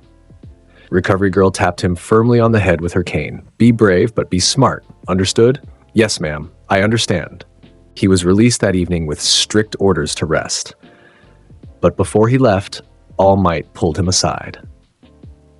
"Young Midoriya, I wanted to speak with you about what happened today. I'm sorry I didn't retreat when you ordered me to," Izuku said immediately, "but I couldn't leave Sensei or the other students." "I'm not angry," All Might interrupted gently. "I wanted to thank you. If you hadn't intervened when you did, Aizawa might have been killed. You saved your teacher's life, and you protected your classmates. That took tremendous courage." "It was my duty," Izuku said simply. "The strong protect the weak. That's what heroes do." "Yes," All Might agreed, his smile warm and genuine. "That's exactly what heroes do. You have the heart of a true hero, young Midoriya. Never lose that." After All Might left, Izuku stood alone in the hallway for a moment, looking out the window at the setting sun. "I kept my promise, Mom," he whispered. "No one died today. I protected them all." The sun's crimson light reminded him of his flames, and he smiled. Tomorrow, he would train harder. He would grow stronger. The League of Villains had shown him that the threats out there were real and deadly. He needed to be ready. But tonight, he would rest, secure in the knowledge that he'd done his duty. His heart was still ablaze, burning brighter than ever. 2 weeks after the USJ incident, UA made an announcement that shocked the students. The Sports Arts Festival would proceed as scheduled. "Isn't that dangerous?" Uraraka asked during homeroom. "The villains attacked us. What if they attack the festival?" "That's exactly why we're holding it," Aizawa explained, his arms still in bandages from his injuries. We need to show that UA and the hero community won't be intimidated by villains. The festival will have even more security than usual. Every pro hero in the area will be watching. Besides, Aizawa continued, his eye glinting with his usual intensity despite the bandages, the sports festival is your biggest opportunity to get noticed by pro heroes. Agencies across the country will be scouting for potential sidekicks and interns. Your performance here could determine your entire career trajectory. The class buzzed with excited energy at this news. Yosh! Izuku stood up, flames flickering around his clenched fists. This is our chance to show the world what Class 1A can do. Everyone, train hard, give it everything you've got. Let's make this the best sports festival in UA history. Midoriya, sit down, Aizawa said flatly. You're disrupting class. Apologies, sensei. Izuku sat, but his enthusiasm didn't dim. The 2 weeks leading up to the festival were intense. Every student in Class 1A trained with renewed dedication, pushing their quirks and abilities to new limits. Izuku's routine became even more rigorous than usual. He woke at 4 a.m. instead of 5 a.m., adding an extra hour of sword technique practice. His afternoons after school were spent in the dojo, working on combinations and strategies. His evenings involved studying other students' quirks and planning potential countermeasures. His classmates noticed the increased intensity. Midoriya, you're already super strong, Kirishima said one day after class. Why are you training so hard? Because super strong isn't enough, Izuku replied, his eyes blazing with determination. There's always someone stronger, always a new challenge. I need to be ready for anything. Plus, the sports festival is my chance to honor my family's legacy. I want to show the world what the Flame Pillar can do. You're crazy, man, Kaminari said, but it was said with admiration rather than criticism. The night before the sports festival, Izuku stood in the dojo as he had 1,000 times before, the Nichiren blade held in both hands. The crimson metal gleamed in the light of his flames. Tomorrow, the world watches, he said aloud to the empty room. Tomorrow, I represent the Midoriya family, UA High School, and Class 1A. Tomorrow, I show everyone what it means to be a hero. He performed all 5 forms he'd mastered, by each technique flowing into the next with perfect precision. His flames burned brighter with each movement, his determination crystallizing into something unbreakable. First form, unknowing fire. Second form, rising scorching sun. Third form, blazing universe. Fourth form, blooming flame undulation. Fifth form, flame tiger. The dojo was ablaze with crimson light, heat waves shimmering through the air. Finally, he attempted the 9th form. 9th form, Rengoku. He became a living comet, the spiral of flames surrounding him so intense they turned white at the edges. The technique was perfect. Faster, stronger, more controlled than ever before. He'd done it. He'd refined Rengoku to the point where he could use it 4 times in a row before exhaustion instead of 3. Progress. Always progress. Izuku climbed the stairs to his mother's room as always, kneeling before her photograph. Tomorrow's the sports festival, Mom, he said softly. The whole country will be watching. I'm going to win, not for glory or recognition, but to show everyone that the Midoriya family's flames still burn bright. To show that your teachings about protecting others and keeping my heart ablaze weren't just pretty words, they're the foundation of everything I am. He touched the frame gently. I wish you could be there to see it. I wish you could see how far I've come. The photograph smiled back at him, eternal and unchanging. Watch over me tomorrow, okay? Give me strength. Help me make you proud. He bowed respectfully and went to bed early, knowing tomorrow would be the biggest day of his young life. The stadium was absolutely massive, easily seating tens of thousands of spectators. Every seat was filled, the crowd's energy palpable even from the waiting area where Class 1A was assembled.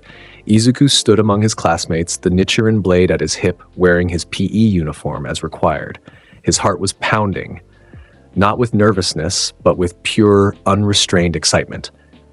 This is it, he said to no one in particular, flames flickering around his hands. This is where we show the world what we can do. You're way too excited, Kaminari muttered, though he was smiling. How can I not be excited? Thousands of people watching, pro heroes, scouting for talent, our chance to prove ourselves on the biggest stage. Izuku's grin was manic with battle joy. This is magnificent. All classes, please proceed to the arena. The announcement echoed through the waiting area. Class 1A filed out into the stadium, and the crowd's roar was deafening. Izuku walked with his head held high, his expression fierce and confident. The Nichiren blade drew immediate attention from the crowd and cameras. And here they are, folks. Present Mike's voice boomed across the stadium. The students who survived a villain attack, the hero course first years, Class 1A.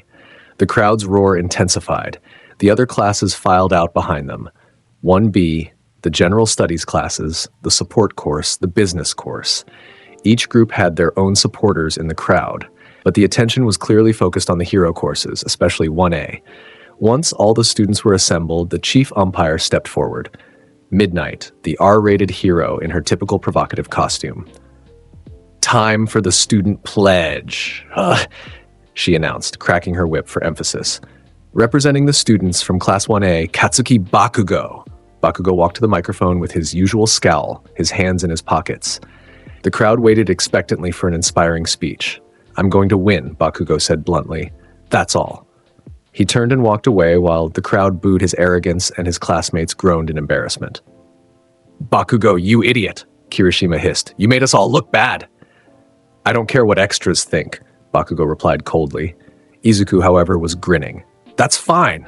Actions speak louder than words. We'll let our performance prove Class 1A's worth."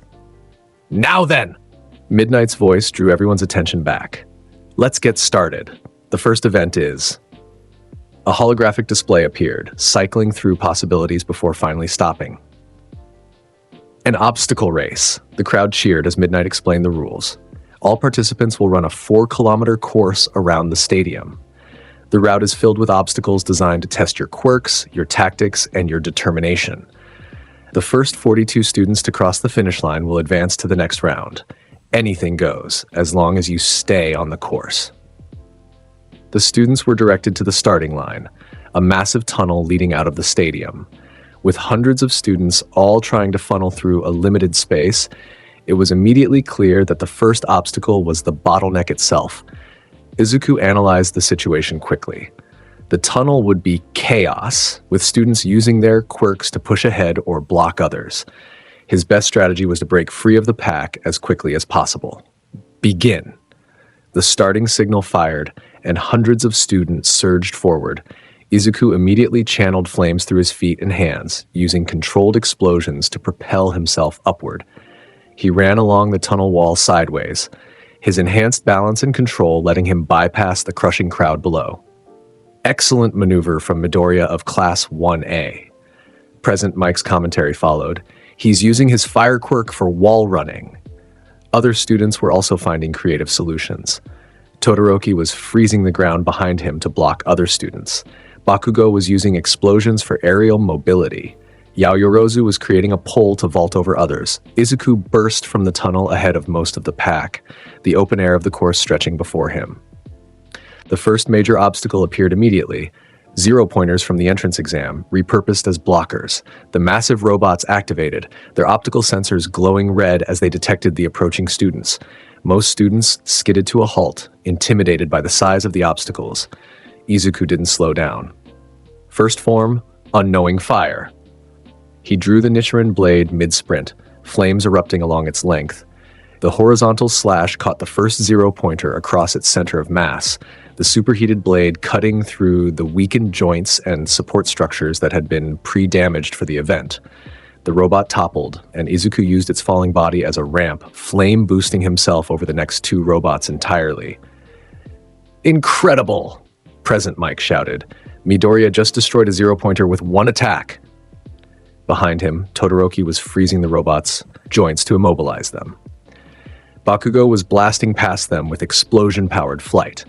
Other students were finding their own paths through. The second obstacle appeared, the fall.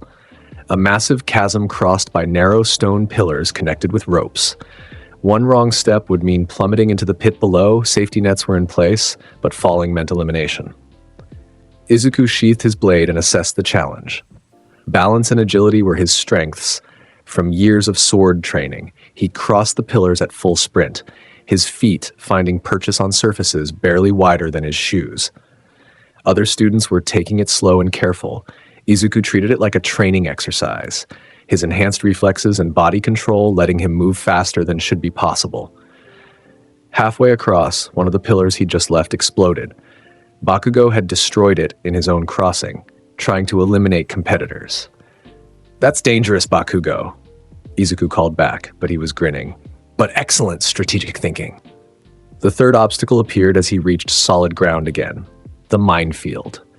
A vast field marked with obvious signs warning of buried mines that would explode with concussive force, non-lethal, but enough to blast students backward and out of contention. Most students were moving carefully, trying to detect and avoid the mines. Izuku had a different strategy. Fifth form, Flame Tiger. He poured massive amounts of flame into the technique, creating a tiger construct larger than any he'd made before.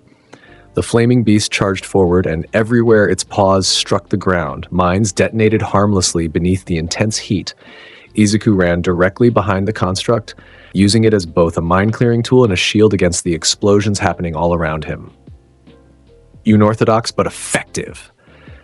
Present Mike was losing his mind in the announcer's booth. Midoriya is clearing a path with pure destructive power. The finish line appeared ahead, and Izuku could see he was in the lead by a significant margin. Todoroki was in second place, his ice-creating platforms over the minefield. Bakugo was in third, blasting through the mines with explosive force. Behind them, the mass of students was spreading out across all three obstacles. Izuku crossed the finish line first, his flames extinguishing as he skidded to a stop and raised his fist triumphantly. First place, Izuku Midoriya of Class 1A.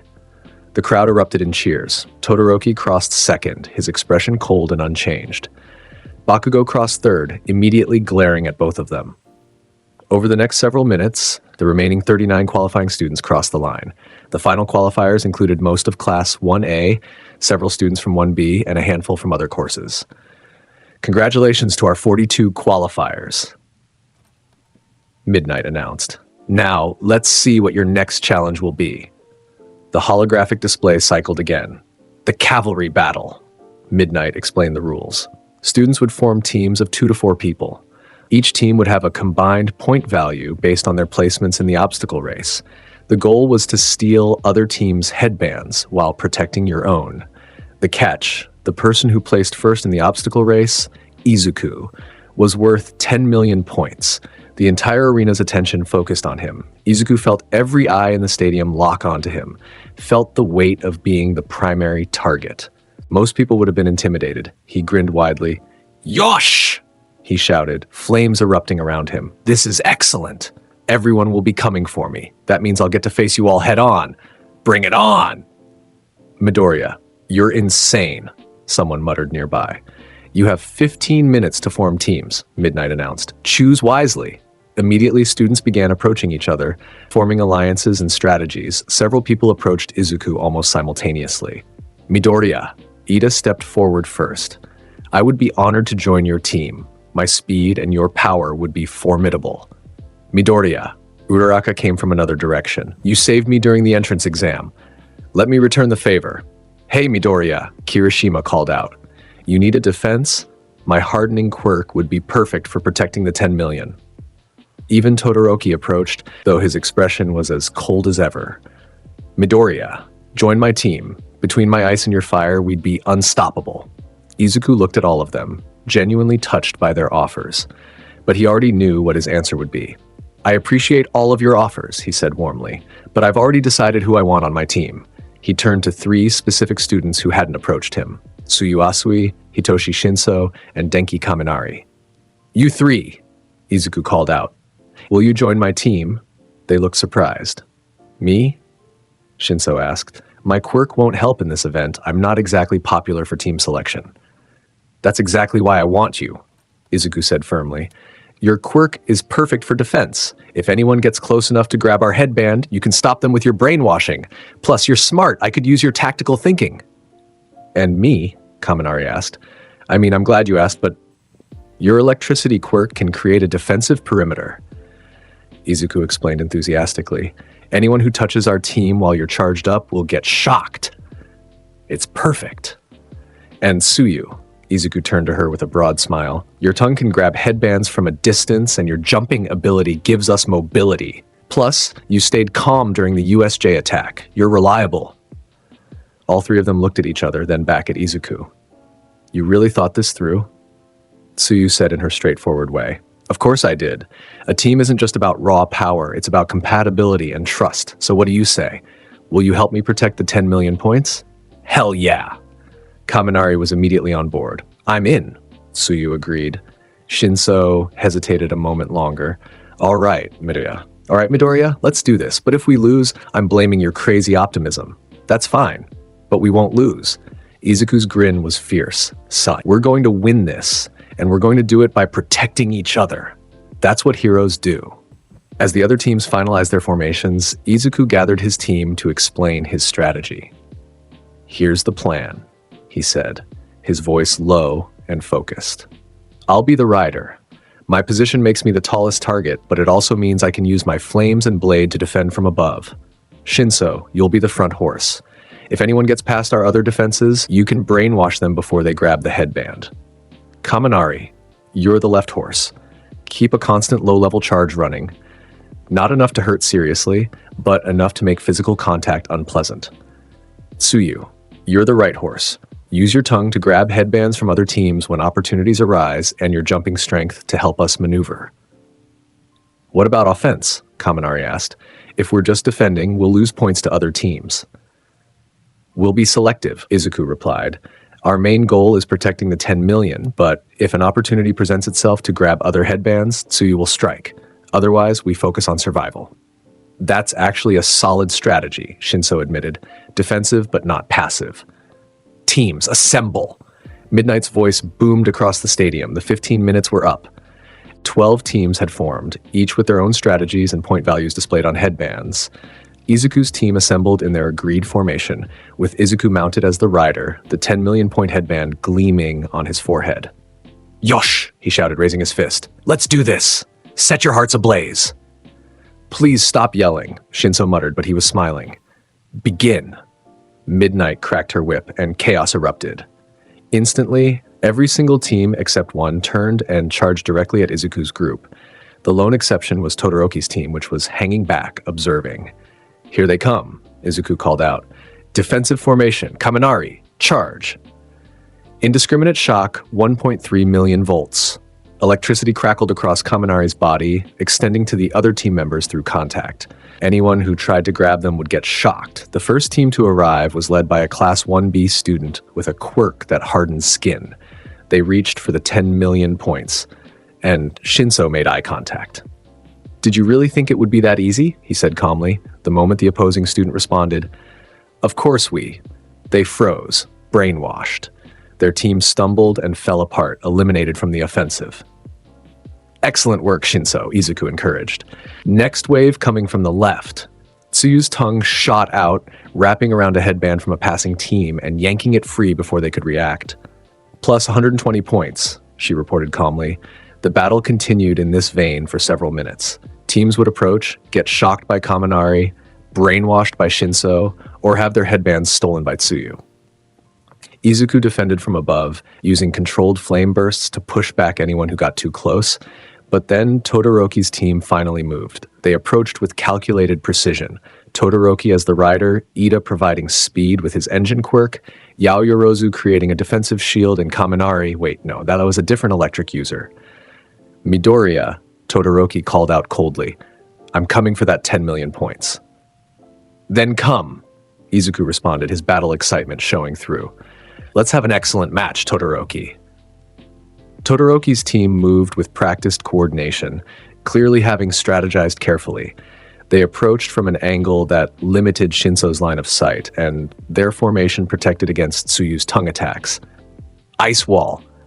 Todoroki created a massive barrier that forced Izuku's team to move, breaking their defensive position. Ida's engines roared, giving them a burst of speed that closed the distance before Izuku's team could reset. Recipro burst. They were fast, too fast for Shinso to make eye contact, too fast for Tsuyu to react. Todoroki's hand reached for the 10 million headband. Fourth form, blooming flame undulation. Izuku spun on his team's shoulders, the Nichiren blade creating a sphere of rotating flames that forced Todoroki to withdraw his hand or be burned. "Not bad," Todoroki said, already preparing his next attack. "But I won't stop." The battle between the two teams intensified. Todoroki's ice against Izuku's fire, Ida's speed against Tsuyu's reactions, their tactics against each other's defenses. The crowd was going absolutely insane. "This is incredible." Present Mike's voice was hoarse from shouting, "Midoriya and Todoroki are going head-to-head, fire and ice. This is what the sports festival is all about. 1 minute remaining." Midnight announced.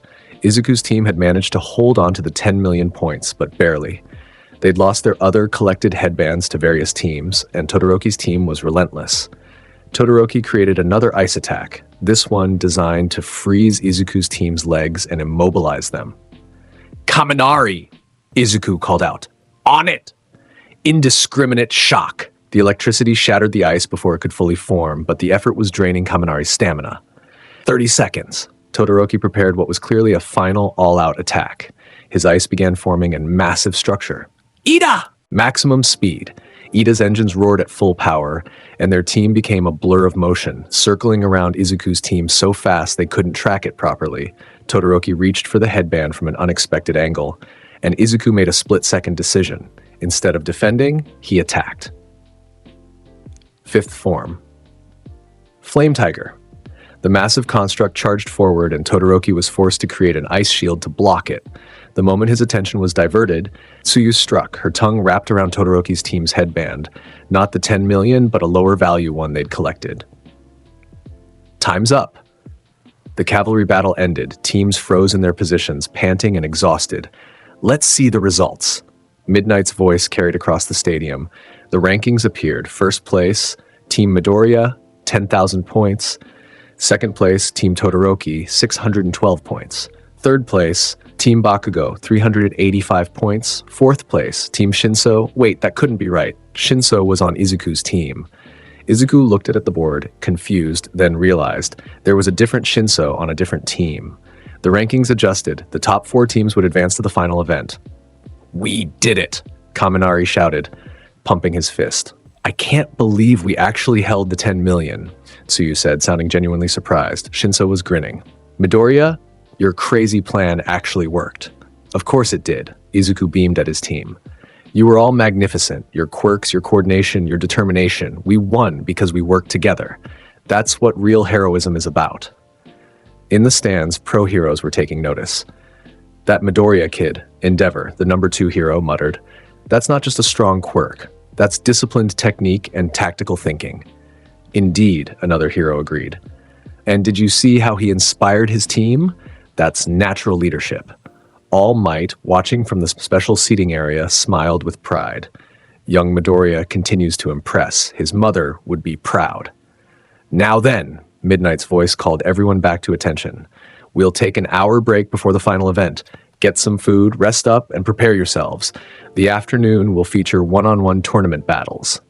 The crowd cheered as the qualifying students filed back to the waiting areas. The real battles were about to begin. The 1-hour break passed quickly. Izuku spent it eating a large lunch. He needed to replenish the calories burned by his intensive quirk use, checking his equipment, and mentally preparing for whatever came next. When the students reassembled in the arena, Midnight revealed the tournament bracket on a massive display screen. 16 students had qualified for the final round. The bracket was randomized, showing the matchups. Match 1, Izuku Midoriya versus Hitoshi Shinso. Match 2, Shoto Todoroki versus Hanta Sero. Match 3, Ochako Uraraka versus Katsuki Bakugo. Match 4, Tenya Ida versus Meihachi 5. Eijiro Kirishima versus Tetsu Tetsu. Match 6, Fumikage Tokoyami versus Mina Ashido. Match 7, Denki Kaminari versus Abara Shiozaki. Match 8, Momo Yaoyorozu versus Yuga Aoyama. Izuku studied the bracket carefully. His first match was against Shinso, his own teammate from the cavalry battle. That was both fortunate and unfortunate. Fortunate because he knew Shinso's quirk well, unfortunate because he'd have to fight someone he genuinely liked. "Looks like we're facing each other first," Shinso said, approaching with his hands in his pockets. "No hard feelings?" "Of course not," Izuku said enthusiastically. "This is a competition. We'll both give it everything we've got, and may the best hero win. I'm looking forward to our match. Shinso smiled slightly. You're way too nice, you know that? Most people would be planning how to crush me. Why would I want to crush you? I want to fight you at your best. That's how we both improve. Izuku's expression turned serious. Your quirk is incredible, Shinso. In a real hero scenario, it could save countless lives. I'm honored to face you. Thanks, Shinso said quietly. That means a lot. First match, Midnight announced. Izuku Midoriya versus Hitoshi Shinso. Contestants, please enter the arena. The crowd roared as Izuku and Shinso walked to opposite ends of the massive concrete arena. The space was deliberately empty. No obstacles, no cover, just a flat battlefield. Izuku drew the Nichiren blade, flames immediately erupting along its length. The familiar weight in his hands centered him, focused his mind. Across from him, Shinso assumed a ready stance, though without a physical quirk, he had no dramatic visual display of power. The rules are simple, Midnight explained. Win by knockout, ring out, or surrender. Deliberately killing your opponent is forbidden. Ready? Both contestants nodded. Begin. Neither moved immediately. Shinso was trying to bait Izuku into speaking so he could activate his brainwashing quirk. Izuku knew this and remained silent, analyzing his options. If he didn't speak, Shinso couldn't brainwash him. But Shinso also knew that Izuku knew this, which meant Shinso would have a backup plan. You know, Shinso called out, I've been thinking about what you said, about how I earned my place in the hero course. Izuku remained silent, beginning to circle slowly. But the truth is, I didn't earn anything, Shinso continued, his voice carrying across the arena. I got lucky with rescue points. My quirk is useless in a straight fight. Everyone thinks it's villainous that I shouldn't be here. Izuku's jaw tightened, but he still didn't speak. People like you, with powerful quirks and rich family legacies, you don't understand what it's like to be... That's not true! Izuku couldn't help himself, the words bursting out. Your quirk is perfect for hero work. You're not... His body froze mid-step. The brainwashing had activated. Sorry, Midoriya, Shinso said, though he actually looked genuinely apologetic. But I need to win this. Walk out of bounds. Izuku's body began moving toward the boundary line against his will, his mind screaming in protest, but unable to override the brainwashing's control. The crowd gasped in shock. In the contestant waiting area, Izuku's classmates watched in horror. No way, Kaminari whispered. Midoriya is going to lose? His quirk is brainwashing, Yaoyorozu explained quickly. Verbal response triggers it. Midoriya knew that, but Shinso baited him into responding anyway. So that's it? Kirishima asked. It's over? On the field, Izuku was 5 steps from the boundary line. 4 steps. 3. Inside his mind, Izuku was fighting with everything he had. Shinso's words had gotten to him not because they were insulting, but because they were self-deprecating. Izuku couldn't stand hearing someone put themselves down, especially someone with as much potential as Shinso. But that emotional response had cost him. 2 steps from the line. Think. There has to be a way to break this. Shinso said it only works until someone experiences strong physical stimulus. If I could somehow... 1 step from the line. In desperation, Izuku did the only thing he could think of. He channeled his flames inward, burning himself. The pain was intense, sharp enough to crack through the brainwashing's hold for just a split second. In that split second, Izuku threw himself backward, away from the boundary. The brainwashing broke completely. Izuku rolled to his feet, breathing hard, his hands slightly burned from the internal flame use, but he was still in bounds. What an incredible display, Present Mike shouted. Midoriya broke free from Shinso's brainwashing. The crowd erupted in cheers. Shinso's expression was resigned, but not surprised. I figured you'd find a way. You're too stubborn to lose that easily. I won't talk again, Izuku said, assuming his combat stance. I can't risk another brainwashing, so let's finish this with our skills. He charged forward. Shinso had no combat-oriented quirk, but he'd clearly trained in basic hand-to-hand. He attempted to block and counter, but against someone with Izuku's years of intensive training, it was futile. Izuku could have ended it in 1 strike. Instead, he chose a more respectful approach. Using only his body, no sword, no flames, Izuku engaged Shinso in close combat, testing his skills, letting him show what he could do. They traded blows for 15 seconds, Shinso showing impressive technique for someone without a physical quirk. But the gap in their abilities was undeniable. Finally, Izuku found an opening and swept Shinso's legs, following up with a gentle push that sent him sliding across the concrete toward the boundary. Shinso tried to stop himself, but his momentum carried him over the line. Shinso's out of bounds. Midoriya wins and advances to the second round. The crowd cheered as Izuku immediately rushed over to help Shinso up. That was an excellent match, Izuku said, pulling him to his feet. Your brainwashing strategy was perfect. I only broke free because I was willing to hurt myself. In a real hero scenario, you could have subdued me without any collateral damage. Shinso looked at him incredulously. I just lost to you, and you're complimenting my quirk? Of course. Your quirk is amazing. Don't ever let anyone tell you differently. Izuku's expression was fierce and sincere. You're going to be an incredible hero, Shinso. I believe that with all my heart. For a moment, Shinso didn't respond. Then he smiled, a genuine, warm smile that transformed his usually tired expression. Thanks, Midoriya. You really are something else. As they left the arena together, the crowd gave them a standing ovation. The tournament was only just beginning, but Izuku had already shown everyone watching something important. He wasn't just powerful. He wasn't just skilled. He was a hero who saw the value in others and brought out their best, even in defeat. The battles ahead would be harder, the opponents stronger. But Izuku Midoriya, the Flame Pillar, was ready for anything. His heart was ablaze and nothing could extinguish it. The roar of the crowd still echoed in Izuku's ears as he and Shinso left the arena together, the concrete floor behind them scorched with the remnants of their battle. Izuku's hand rested on the hilt of his Nichiren blade, the familiar weight grounding him as adrenaline still coursed through his veins. That was magnificent, Shinso, Izuku said, his voice carrying that characteristic boom that made heads turn. Your strategy was perfect. If I hadn't been willing to hurt myself, your brainwashing would have secured your victory. Shinso shook his head, a slight smile playing at his lips.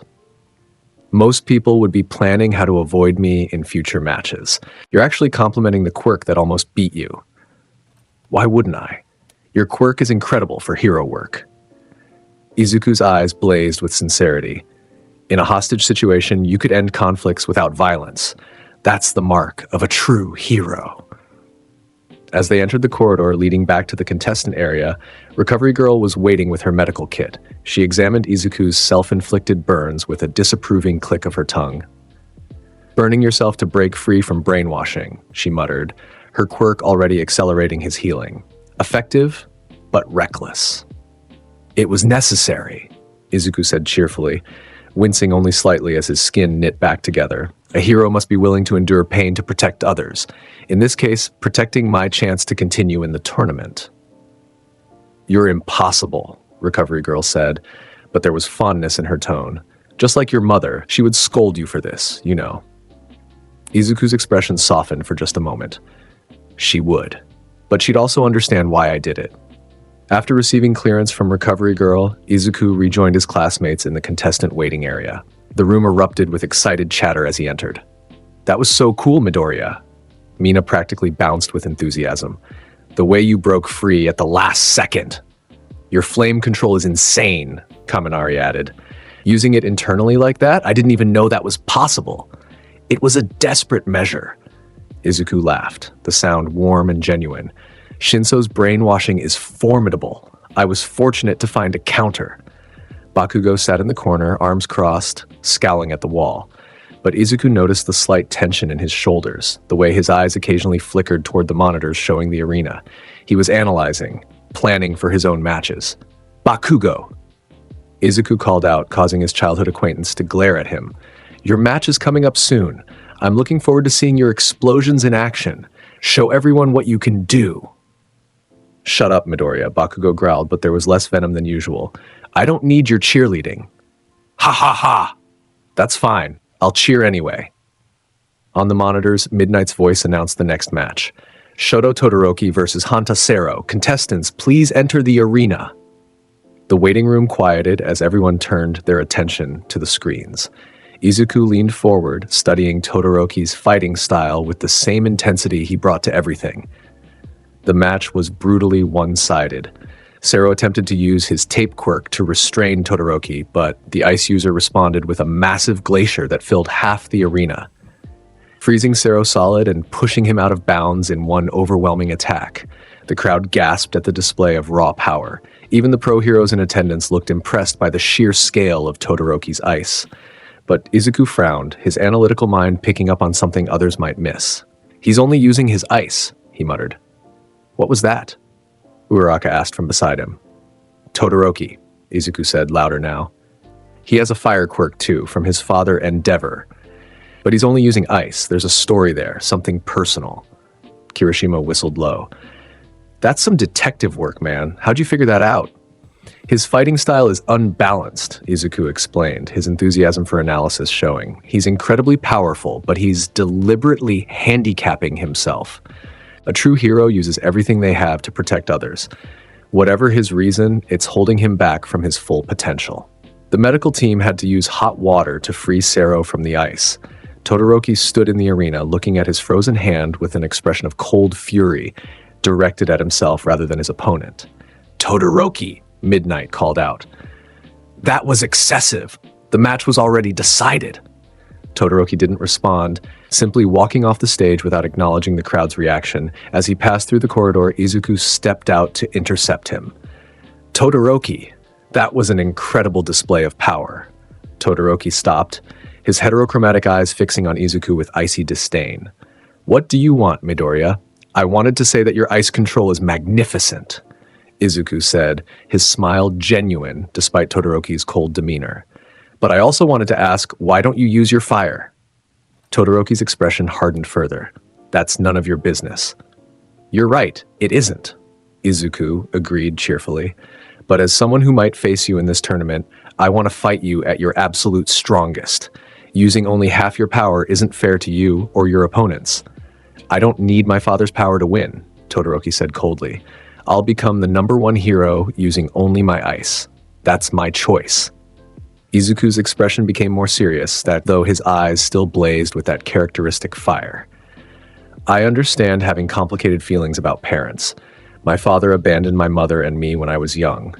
But your quirk isn't your father's. It's yours. Your power exists to protect people, not to make statements about your family."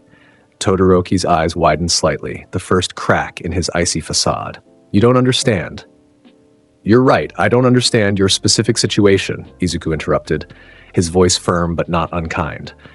"But I do know that being a hero means using everything you have to save people.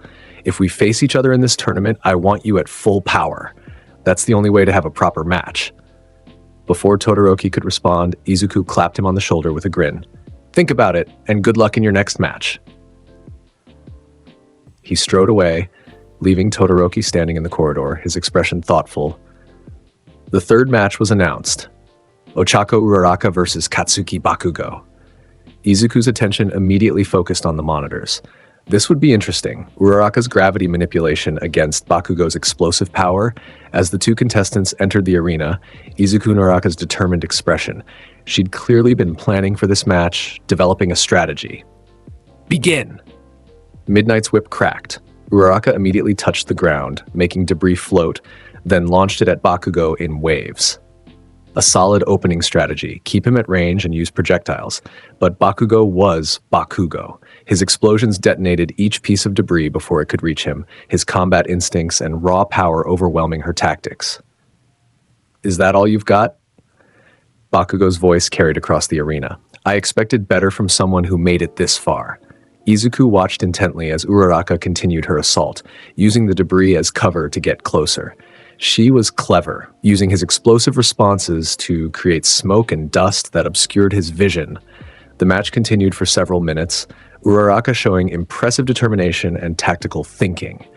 She managed to land several touches, making parts of the arena weightless and using them to her advantage.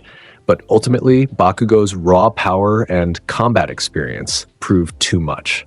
When Uraraka made her final desperate charge, he responded with a massive explosion that sent her flying across the arena. She struggled to her feet, wavering, then collapsed. Uraraka is unable to continue. Bakugo wins. Some in the crowd booed, calling Bakugo cruel for using such force against her. Izuku's jaw tightened, flames flickering around his clenched fists. "They don't understand," he said quietly. "What?" Kirishima asked. Bakugo fought her seriously, Izuku explained, his voice carrying respect. He didn't hold back because she's a girl or because he thought she was weaker. He treated her as a real opponent, a real hero. That's actually respectful. Uraraka would hate it if he'd gone easy on her. Tsuyu nodded in agreement. You're right, she gave it everything she had. That's admirable. On the medical stretcher, Uraraka was conscious enough to wave weakly to the crowd before being taken for treatment. Despite her loss, she'd shown incredible spirit. The tournament continued. Ida defeated Mei Hatsume after she used their match as a demonstration for her support items, withdrawing once she'd made her point. Kirishima and Tetsutetsu. Tetsutetsu fought to a draw in an epic clash of hardening quirks, with Kirishima winning the arm wrestling tiebreaker. Tokoyami advanced past Mina with superior tactical application of Dark Shadow. Kaminari lost to Ibara Shiozaki after his indiscriminate electrical discharge was countered by her vine defenses. Yaoyorozu defeated Aoyama with superior strategic planning. Finally, the quarterfinals bracket was set. Izuku Midoriya versus Tenya Ida, Shoto Todoroki versus Katsuki Bakugo, Eijiro Kirishima versus Fumikage Tokoyami, Ibara Shiozaki versus Momo Yaoyorozu, Izuku Midoriya versus Tenya Ida. Contestants, please enter the arena. Izuku and Ida met in the center of the massive concrete battlefield, both assuming ready stances. Midoriya. Ida's arm chopped through the air in his characteristic gesture. I will give this match everything I have. My brother Tensei always taught me that showing respect to an opponent means fighting them seriously. Excellent. Izuku's grin was fierce and excited. That's exactly what I want to hear. Show me the full power of the Ingenium legacy. Begin! Ida's engines roared to life, and he became a blur of motion, circling Izuku at incredible speed. The engine quirk granted him mobility that rivaled even Izuku's flame-breathing enhanced movements. Izuku drew his Nichiren blade, flames erupting along its length. He tracked Ida's movements carefully, his enhanced reflexes allowing him to keep up with the speed. Ida struck from behind, a chopping motion aimed at Izuku's shoulder. Fourth form, Blooming Flame Undulation. Izuku spun, the defensive rotation creating a sphere of flames that forced Ida to redirect his attack mid-strike. The Class 1A President's speed carried him past Izuku, engines still roaring. Impressive, Ida called out, already repositioning for another attack. But let's see how you handle this. Recipro burst. His engines kicked into overdrive, the acceleration so intense that the air rippled. He became almost impossible to track. A streak of motion that approached from multiple angles in rapid succession. Izuku's eyes blazed with battle excitement. Magnificent! Your speed is incredible, Ida. He couldn't defend against attacks from all directions simultaneously. He had to predict and counterattack. First form, Unknowing Fire. Izuku became his own blur of motion, the horizontal slash creating a wave of crimson flames as he dashed forward. The timing was perfect. He met Ida's charge head-on, their clash creating a shockwave that cracked the concrete beneath them. Ida's superior speed carried him past, but Izuku had anticipated this. As Ida passed, Izuku's free hand reached out, fingers grazing Ida's shoulder, both fighters separated, taking new positions. That was close, Ida said, his engines cooling slightly from the intense burst. But Recipro Burst has limits. I can only use it in short intervals or my engines will overheat. Then I'll make sure to give you an excellent match before that happens. Izuku charged forward, his blade leaving trails of fire in its wake. Second form, Rising, Scorching Sun. The upward slash created a rising pillar of flames that forced Ida to dodge sideways. Izuku pressed the advantage, chaining into another technique. Third form, Blazing Universe. The downward slash cratered the concrete, flames exploding outward in a circle. Ida had to use his superior speed to avoid the expanding wave of fire, but speed alone wouldn't win this match. Ida needed a way to get past Izuku's flame defenses. The Class 1A President's analytical mind worked quickly. Midoriya's techniques were powerful but required wind-up time. If he could interrupt them mid-execution, Ida feinted left, then darted right, his engines providing bursts of acceleration that made his movements unpredictable. He got inside Izuku's guard, hand raised for a chopping strike. Izuku released the Nichiren blade's hilt with one hand, using his now free fist to create a concentrated flame burst that pushed Ida back. Without missing a beat, he reclaimed his two-handed grip and continued his assault. Fifth form, Flame Tiger. The flaming tiger construct roared across the arena, its size and intensity greater than what Izuku had displayed in previous matches. His stamina and power had grown since the cavalry battle. Ida's eyes widened behind his glasses. He couldn't outrun something that large. He had to go through it. Recipro extend. His engines flared with blue light, granting him enhanced power for a sustained period rather than a single burst. He lowered his shoulder and charged directly at the flaming tiger, his momentum carrying him through the construct despite the intense heat. The collision was spectacular. Flames scattered in all directions as Ida emerged on the other side, his costume singed but his determination unshaken. He was directly in front of Izuku now, too close for sword techniques. Ida's hand chopped toward Izuku's solar plexus, and Izuku caught his wrist, flames erupting from his grip.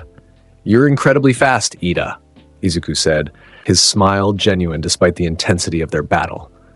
But speed isn't everything in combat. You need to account for your opponent's reactions too. Izuku pulled Ida off balance, then swept his legs with a foot wreathed in flames. As Ida fell, Izuku placed the flat of his blade against his friend's chest. Captured. Ida looked up at the blade, then at Izuku, and slowly smiled despite his loss. "I underestimated your close combat abilities. That was a splendid match, Midoriya." It truly was. Izuku sheathed his blade and offered his hand to help Ida up. "Your speed pushed me to my limits. A few more seconds and your engines would have cooled enough for another recipro burst, and then the match could have gone either way." As they walked off the stage together, the crowd gave them a standing ovation. This was what the sports festival was about.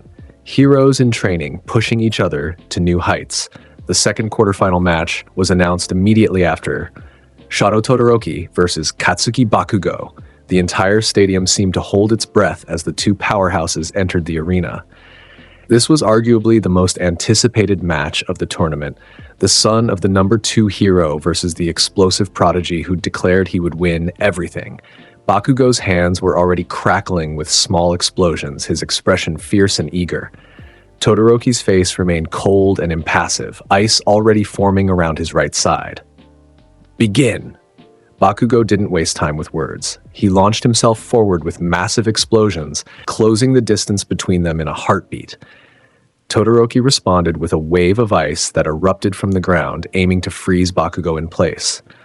But Bakugo had been watching Todoroki's previous matches. He knew the ice was coming. His explosions melted through the ice before it could solidify around him, the heat and concussive force creating openings. "You think that's going to stop me?" Bakugo roared, spinning in midair to avoid an ice pillar. "I've been watching you like half and half. You're predictable." Todoroki's expression flickered with annoyance. He created more ice, larger structures, trying to overwhelm Bakugo with sheer volume. Bakugo responded by increasing the intensity of his explosions, heat waves distorting the air around him. The two quirks clashed in spectacular fashion, ice and fire-based explosions creating steam that filled the arena. In the contestant area, Izuku watched intently. "Bakugo's figured out Todoroki's limitation," he muttered. "What do you mean?" Kirishima asked. "Todoroki is only using his right side, his ice. That means his body temperature keeps dropping. Eventually, he'll start getting frostbite. Bakugo's heat is making it worse by creating temperature contrast. Todoroki needs to use his fire to regulate his body temperature, but he won't." On screen, the battle continued to escalate. Bakugo was relentless, his explosions creating openings that he exploited with tactical precision. Despite Todoroki's raw power, Bakugo's combat experience and willingness to use everything he had was giving him the advantage. Todoroki created a massive ice structure, large enough to fill a quarter of the arena. But his movements were getting slower, his right side covered in frost. Bakugo saw the opening. He launched himself high into the air with a series of explosions, positioning himself above Todoroki's defensive ice. Stun grenade! The blinding flash disoriented Todoroki for just a second, long enough for Bakugo to close in, but then something unexpected happened. Endeavor's voice roared from the stands. "Shoto! Stop playing around! Use your fire! Show them the power I gave you!" Todoroki's eyes widened, then hardened with fury. The ice around him intensified, his rejection of his father's demand manifesting as even more aggressive ice attacks. But Bakugo wasn't intimidated. He crashed through the ice with pure explosive power, his hands crackling with his most intense blast yet. "I don't care about your daddy issues," Bakugo shouted. "Fight me with everything you've got, or I'll make you regret holding back." The two clashed in an explosion of ice and fire, the shockwave rattling the stadium. When the dust cleared, both fighters were still standing, both refusing to give an inch. Todoroki's right side was covered in dangerous levels of frost.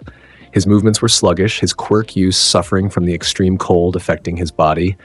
Bakugo, breathing hard but still mobile, prepared for a finishing attack. Then Izuku stood up in the contestant area. "Todoroki!" His voice carried across the entire stadium, loud enough to cut through the noise of battle. Every eye turned toward him. "What are you doing?" Izuku's flames erupted around him, his passion and intensity on full display. "You said you wanted to be the #1 hero, but you're handicapping yourself." Todoroki stared at him, ice still forming around his right arm. "Your power is yours," Izuku continued, his voice resonating with conviction. "It doesn't matter who your father is. Your quirk exists to protect people. To save people. That's what being a hero means." In the arena, Todoroki's body trembled. Memories flooded back. His mother's kind face, his father's harsh training, his siblings' worried looks. "My mother taught me that the strong must protect the weak." Izuku's words echoed across the stadium. "That's the foundation of heroism. Your fire isn't your father's power. It's your own. Use it to become the hero you want to be." Bakugo's eyes widened as he felt it. Heat building on Todoroki's left side. Flames erupted from Todoroki's left arm, the fire bright and intense. The frost covering his right side melted instantly, steam rising as his body temperature normalized. Todoroki looked at his left hand, at his fire, as if seeing it for the first time. "My power," he whispered, then louder. "My power." The flames intensified, growing larger and more controlled. Bakugo's grin was feral. "Now you're getting serious. About damn time." The final clash was spectacular. Ice and fire from Todoroki, explosions from Bakugo, both fighters giving everything they had. The collision created a blast that shook the entire stadium, smoke and steam obscuring the arena completely. When it cleared, both fighters were down. Todoroki was unconscious from overexertion, having used both halves of his quirk at maximum output for the first time. Bakugo was also unconscious, the strain of fighting an opponent finally using their full power, having pushed him past his limits. "Both contestants are unable to continue," Midnight announced after medical staff checked them both. "This match is a draw." The crowd erupted in applause and cheers. Despite the draw, they'd witnessed something incredible. Two future pro heroes pushing each other to new heights. As medical teams carried both fighters to Recovery Girl, Izuku sat back down, satisfied. "Excellent," he said with a broad smile. They both fought magnificently. The remaining quarterfinal matches concluded. Tokoyami defeated Kirishima, with Dark Shadow's superior versatility overwhelming the hardening defense. Yaoyo Rozu advanced past Shiozaki through careful tactical planning and creative quirk application. The semifinal bracket was set, but it required modification due to Todoroki and Bakugo's double knockout. The tournament organizers huddled briefly before Midnight made an announcement. "Due to the draw in the previous match, we will hold a special preliminary round. Todoroki and Bakugo will face each other again once they've recovered. The winner will advance to face Midoriya in the semifinals." This created an unusual tournament structure, but it was fair given the circumstances. Several hours passed, giving the injured students time to recover under Recovery Girl's care. The crowd was treated to exhibition matches from pro heroes and demonstrations of support equipment from the support course. Finally, the announcement came. Special preliminary match. Shadow Todoroki versus Katsuki Bakugo, round 2. Contestants, please return to the arena. Both fighters entered, still showing signs of exhaustion from their previous battle, but determined nonetheless. Recovery Girl's quirk had healed their injuries, but couldn't fully restore their stamina. This match was shorter, more tactical. Both fighters conserved energy while probing for openings. Bakugo's explosions were smaller but more precise. Todoroki alternated between ice and fire, using both halves of his quirk with growing comfort. Ultimately, Bakugo's superior stamina management won out. He'd been conscious for a few minutes longer after their first match, giving him a slight edge in recovery time. A well-timed explosion sent Todoroki out of bounds by inches. Bakugo wins. He advances to the semifinals. Bakugo helped Todoroki to his feet, an unusual gesture for him. You're strong, half and half. Stronger now that you're using both sides. Don't forget that. Todoroki nodded, a slight smile crossing his usually cold features. Thank you. You too. The first semifinal match was announced. Izuku Midoriya versus Katsuki Bakugo. The stadium's energy reached a fever pitch. This was the matchup many had been waiting for. Two of Class 1A's strongest fighters, both with explosive personalities and incredible power. Izuku entered the arena, the Nichiren blade at his hip, flames already dancing around his hands in anticipation. Bakugo walked in from the opposite side, his expression intense and focused. There was something in his eyes, not just the desire to win, but the need to prove something. They met in the center of the arena. Midoriya, Bakugo said, his voice low enough that only Izuku could hear. Don't you dare hold back. Fight me with everything you've got. I wouldn't dream of it, Bakugo. Izuku's grin was fierce and excited. You've grown so strong. Your control, your tactics, you're magnificent. This will be an excellent match. Shut up with your compliments, Bakugo growled, but there was a hint of something else in his tone. Respect, perhaps. Just fight me seriously. Midnight raised her whip. Begin.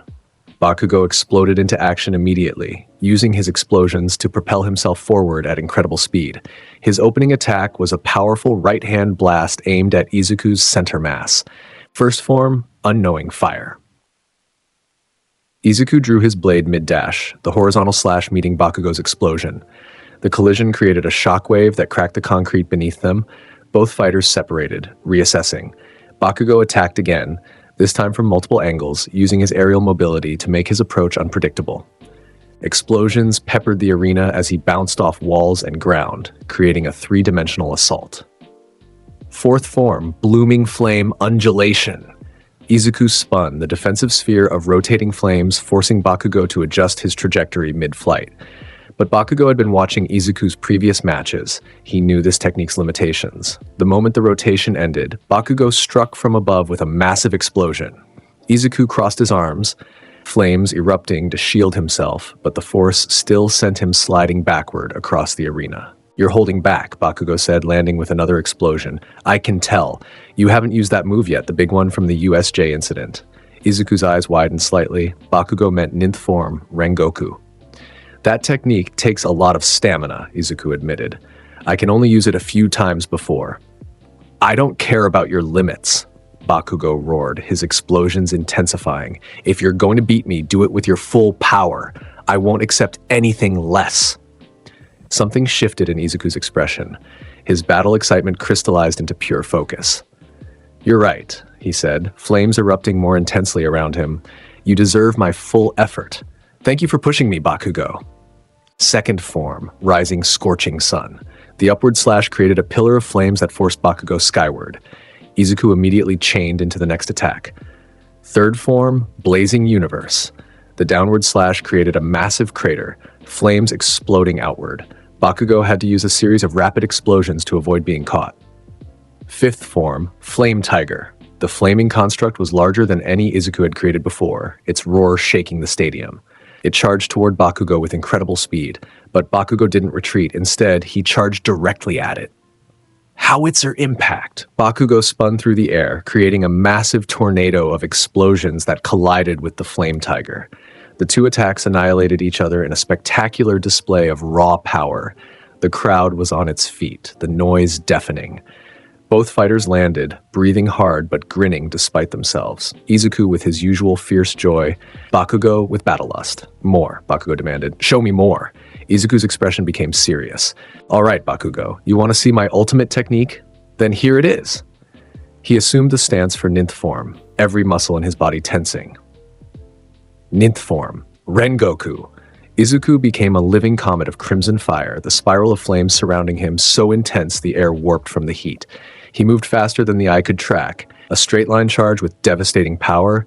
Bakugo's eyes widened. He had no defense against this level of speed and power, but he didn't need to defend. He attacked.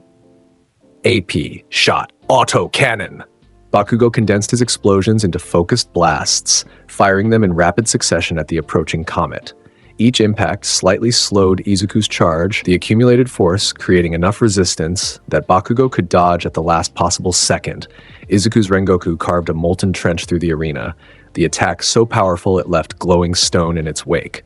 Bakugo landed behind where Izuku had been, immediately spinning to continue his assault. But Izuku was already moving again. Rengoku! The second use of the ultimate technique. Izuku charged from a different angle, the spiraling flames even more intense. This time, Bakugo couldn't dodge completely. The attack clipped his shoulder, sending him tumbling across the arena. His costume was burned, his shoulder injured but not seriously. Izuku had angled the strike to avoid lethal damage. Bakugo struggled to his feet, favoring his injured side. But his expression wasn't one of defeat. It was satisfaction. "That's more like it," he said, standing fully upright despite the pain. "That's the strength I wanted to see." Izuku was breathing heavily now, the stamina cost of 2 Rengoku uses showing. "You're incredible, Bakugo. Your explosions, your tactics, you pushed me to use my ultimate technique twice. That's magnificent." "I'm not done yet," Bakugo said, his hands crackling. But both fighters could see the truth. Bakugo's quirk use was reaching its limit. The skin on his palms was red and irritated from overuse. They charged at each other one final time. Izuku's blade met Bakugo's explosions in a spectacular collision. They traded blows at close range, technique versus raw power, flames versus explosions. Finally, Izuku found an opening. His blade swept low, catching Bakugo's legs and sweeping him off his feet. As Bakugo fell, Izuku placed the flat of his blade against Bakugo's chest. Captured. Silence fell over the stadium for a heartbeat. Then the crowd exploded with applause and cheers. Bakugo is down. Midoriya wins and advances to the finals.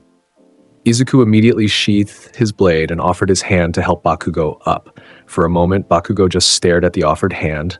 Then he took it. "You won," Bakugo said simply. "Fair and square." "You were magnificent, Bakugo." Izuku's enthusiasm was genuine.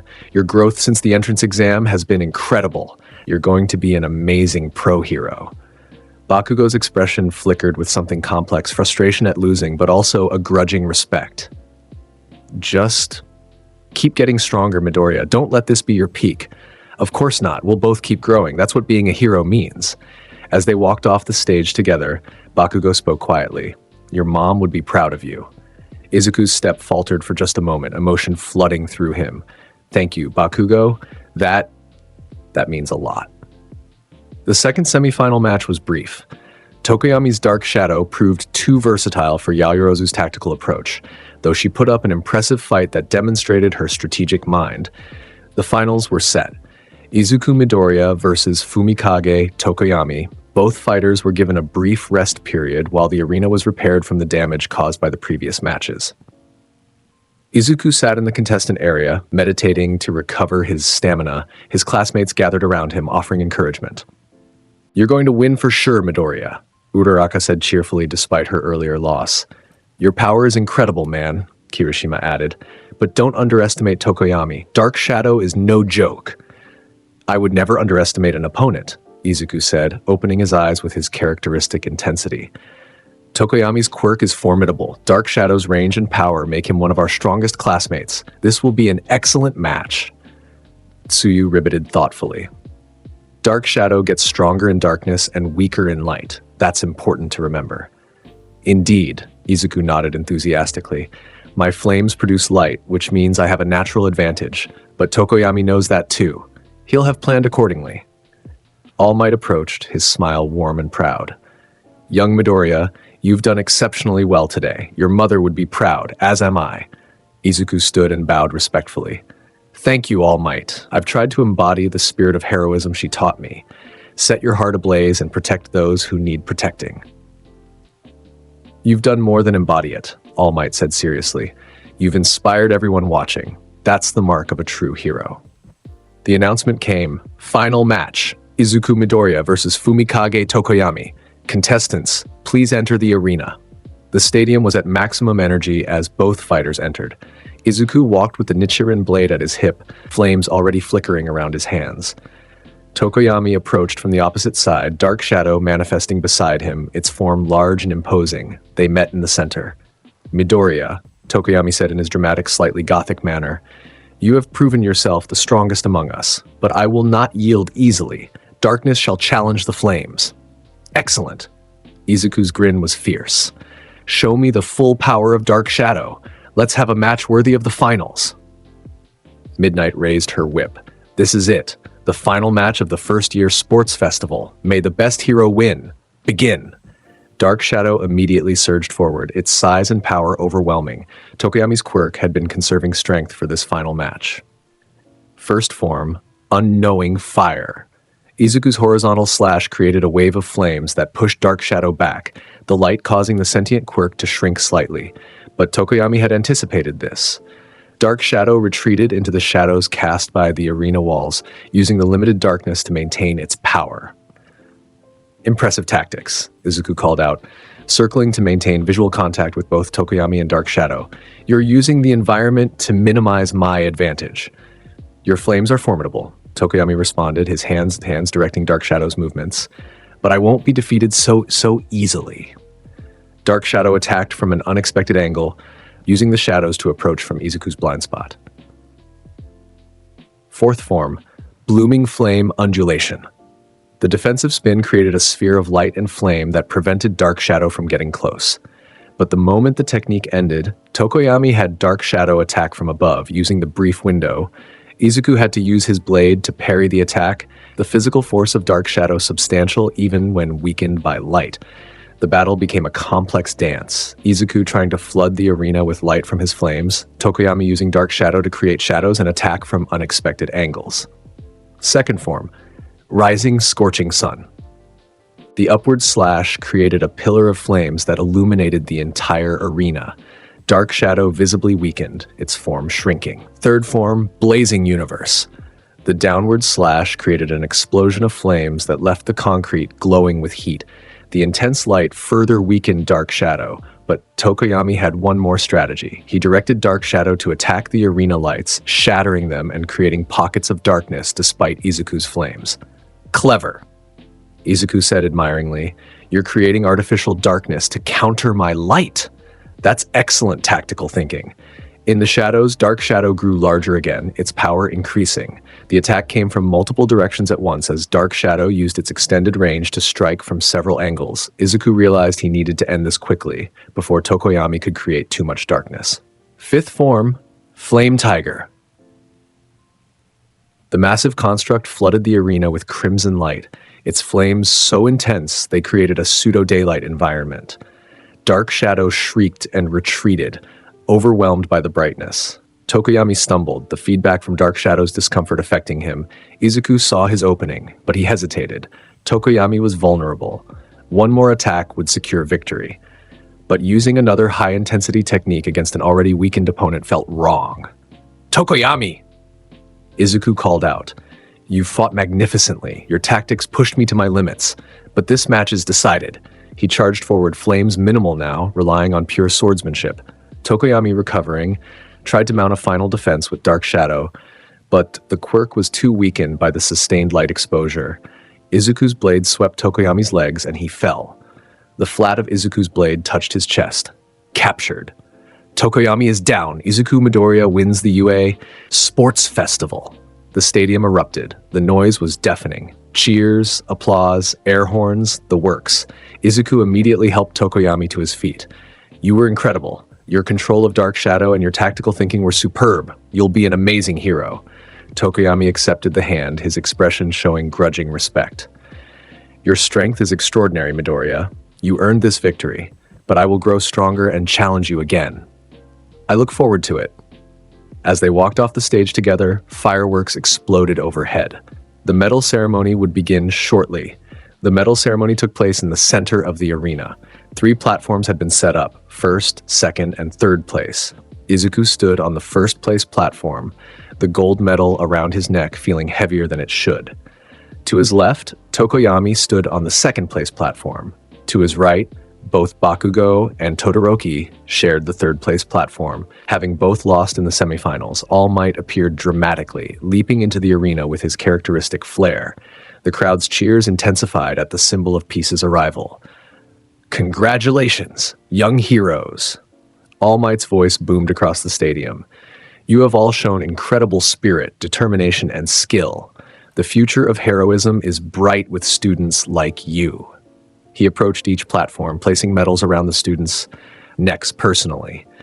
When he reached Izuku, All Might's smile was particularly warm. Young Midoriya, you were magnificent today. Your strength, your tactics, your unwavering spirit, you embody everything a hero should be. Thank you, All Might.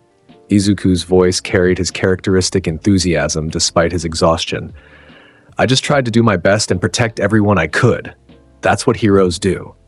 Indeed, All Might said quietly, then louder for the crowd. Young Midoriya, what will you do with this victory? Izuku thought for a moment, then raised his fist high, flames erupting around it. I'll keep getting stronger, he declared, his voice carrying across the stadium. I'll train harder, push my limits, and become the kind of hero who can protect everyone. That's my promise. Set your hearts ablaze, everyone. Never give up on your dreams. The crowd roared its approval. In that moment, Izuku Midoriya wasn't just a tournament winner. He was an inspiration.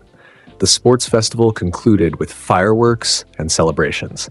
But for Izuku, the real celebration would come later, in private.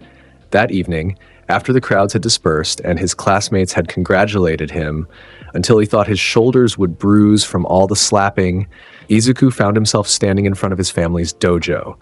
The building was dark and quiet. He entered through the main doors, walking through the familiar halls until he reached the room where his mother's photograph was kept. He knelt before it, still wearing his damaged hero costume, the gold medal around his neck, the Nichiren blade at his side. Mom, he said softly, his usual loud voice gentle in this private moment. I did it. I won the sports festival. The photograph smiled back at him, unchanged. I used everything you taught me. The flame-breathing techniques, the philosophy about protecting others, the importance of keeping my heart ablaze. Every lesson you gave me, I used today. He touched the medal. This isn't just mine. It's ours. Your legacy continues through me. Tears gathered in his eyes, but they weren't tears of sadness. They were tears of gratitude and determination. I met so many incredible people today. Shinso, who has an amazing quirk for hero work. Ida, who inherited his brother's legacy with honor. Tokoyami, whose tactical mind is brilliant. Bakugo, who pushed me to use my full strength. And Todoroki, who finally accepted all of his power. He wiped his eyes.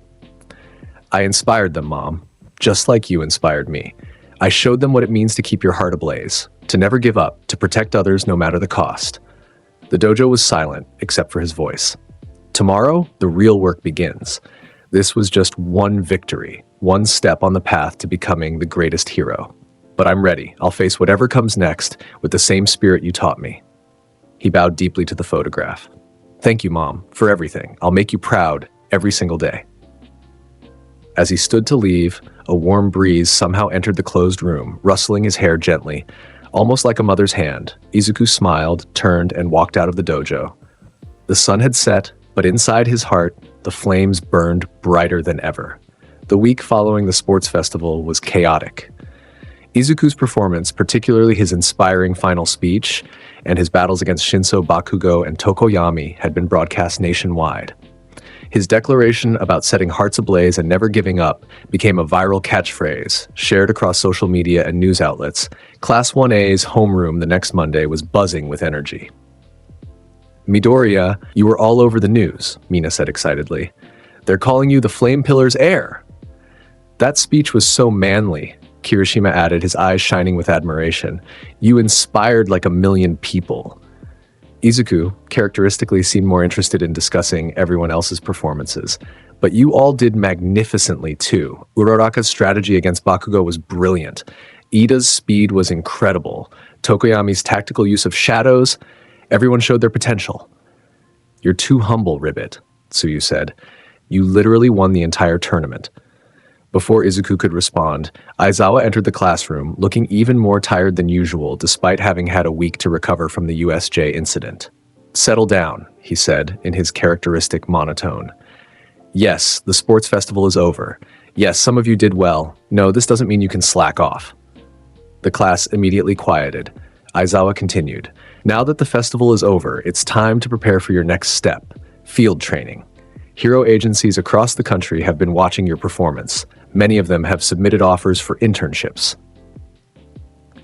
He pressed a button on a remote and a chart appeared on the screen showing the number of offers each student received.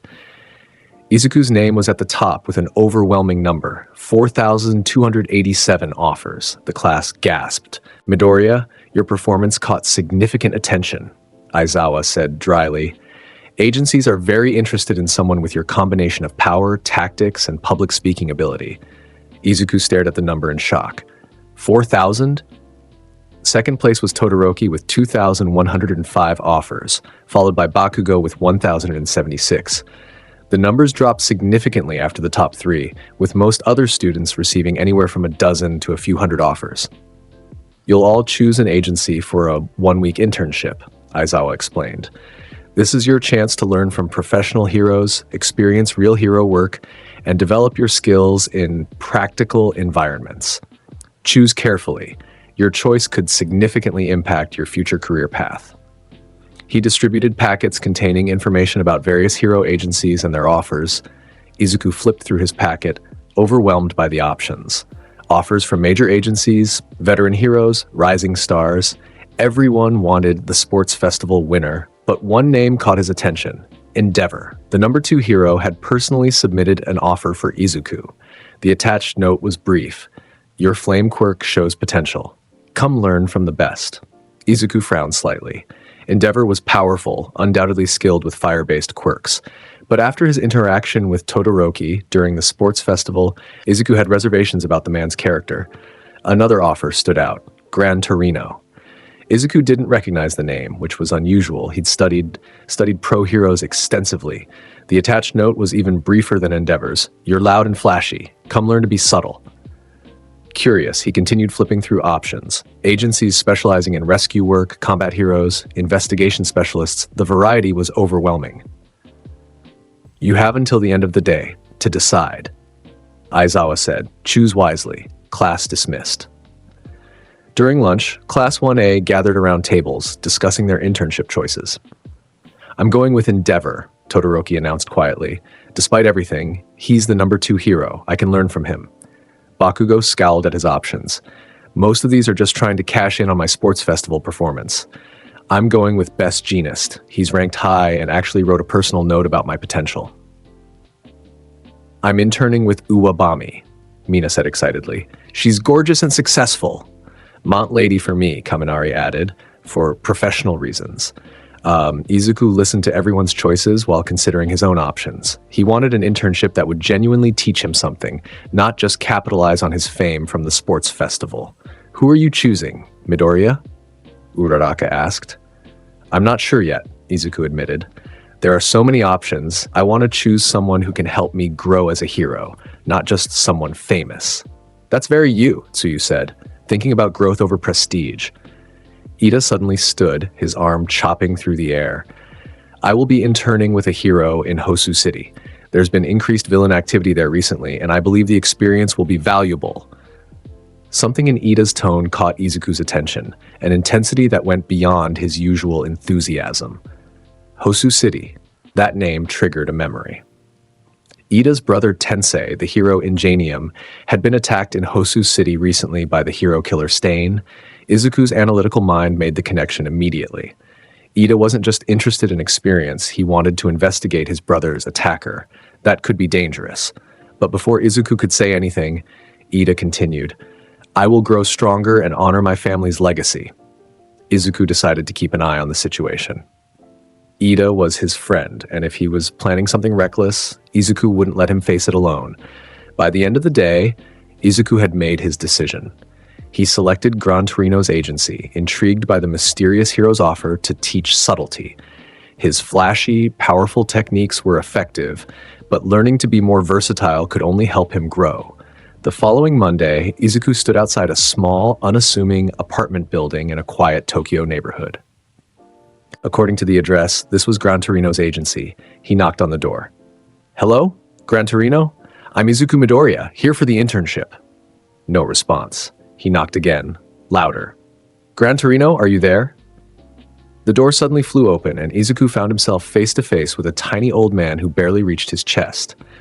The man looked ancient, with wrinkles covering his face and a perpetually sleepy expression. "Who are you?" the old man asked in a raspy voice. "I didn't order any food." Izuku blinked. "I'm Izuku Midoriya, sir. I'm here for the hero internship you offered." Gran Torino stared at him blankly. "Internship? I don't remember offering any internship." Izuku's confidence wavered. "Had there been a mistake? You sent an offer to UA High School for me to intern with you for a week? Did I?" Gran Torino scratched his head. "I don't recall that. Are you sure?" "Yes, sir. I have the paperwork right here." Izuku pulled out the documents. Gran Torino took them, squinting at the text. This does appear to be my signature. Well, if I offered, I suppose you're here. Come in, come in." He shuffled back into the apartment, moving with the slow, careful steps of someone very elderly. Izuku entered cautiously. The apartment was small and cluttered with old hero memorabilia, newspapers, and what appeared to be half-eaten taiyaki. "So," Gran Torino said, settling into a worn armchair, "you're the loud kid from the sports festival. Midoriya, was it?" "Yes, sir." Izuku's enthusiasm returned. "I was hoping you could teach me to." He didn't finish the sentence because Gran Torino suddenly moved. One moment, the old man was sitting in his chair, looking half asleep. The next, he was behind Izuku, foot raised to kick him in the back of the head. Izuku's combat instincts, owned through years of training, saved him.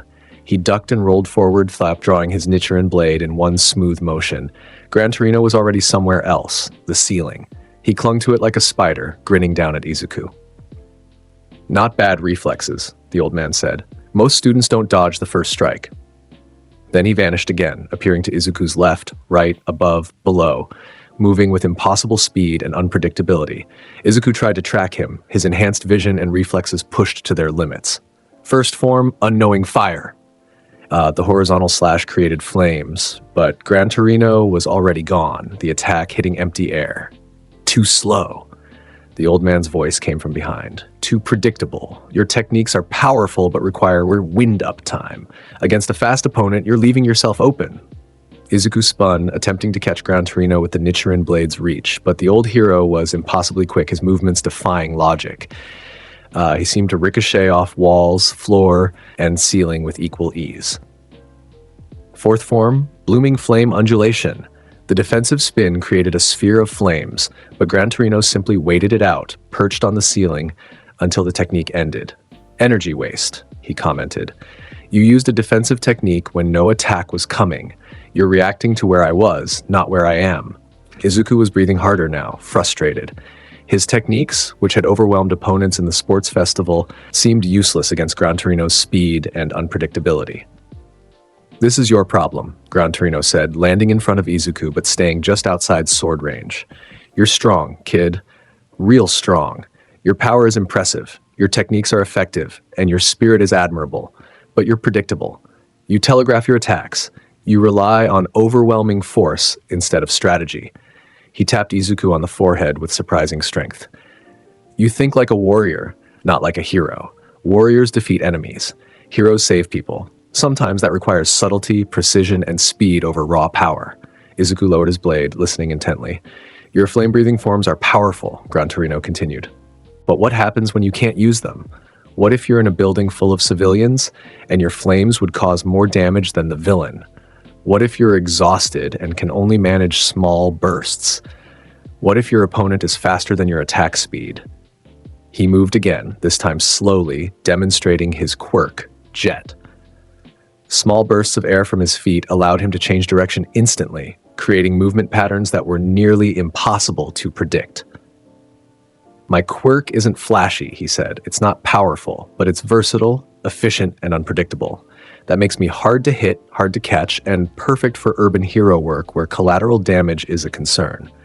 Izuku's analytical mind absorbed every word, his earlier frustration transforming into excitement. "You're teaching me to fight smarter, not just harder." "Finally, he gets it," Gran Torino muttered. "Yes, kid, you're already strong, but strength without control and strategy is just destruction. This week, I'm going to teach you precision, efficiency, and adaptability." "Yes, sir." Izuku bowed deeply. "Please teach me everything you can. I want to grow stronger. I want to become the kind of hero who can protect everyone." Gran Torino's expression softened slightly. "Your enthusiasm reminds me of someone I used to know." All right, kid, let's begin. First lesson, catch me without using your sword or any techniques above rank 2 in destructive potential. And with that, he was gone, ricocheting around the apartment like a hyperactive pinball. Izuku grinned, his heart ablaze with the challenge. This was going to be an excellent week. The week with Gran Torino was brutal. Every day followed the same pattern. Izuku would attempt to complete some task, catching Gran Torino, protecting a fragile object, navigating an obstacle course, while the old hero used his superior speed and unpredictability to make everything as difficult as possible. Izuku's powerful techniques were deliberately restricted. No ninth form, Rengoku. Limited use of fifth form, Flame Tiger. Focus on efficiency, precision, and adaptability instead of overwhelming force. It was frustrating at first. Izuku was used to solving problems with determination and power, but Gran Torino's lessons forced him to think differently. On the third day, while chasing Gran Torino through a mock urban environment, a training area filled with building facades and narrow alleys, Izuku had a breakthrough. Instead of trying to predict where Gran Torino would be, he started predicting where Gran Torino couldn't be. The old hero's movement pattern was random, but it was still bound by physical limitations. He had to ricochet off surfaces, needed brief moments between movements to reposition. Izuku stopped chasing and started herding, using small, controlled flame bursts to eliminate possible escape routes, rather than trying to directly intercept.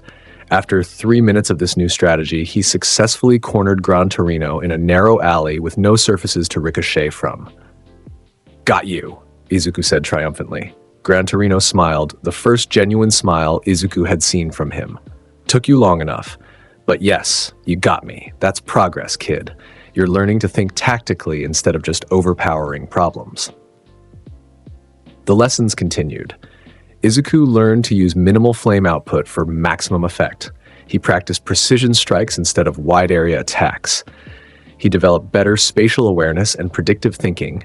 By the end of the week, he could navigate the mock urban environment while maintaining a conversation with Gran Torino, his movements efficient and controlled rather than flashy and wasteful. On the final day, Gran Torino sat Izuku down for a serious conversation. "You've improved," the old man said bluntly. "You're still loud and flashy, but now you've got the tactical thinking to back it up. You're learning to choose the right technique for the situation instead of just using your most powerful attack every time."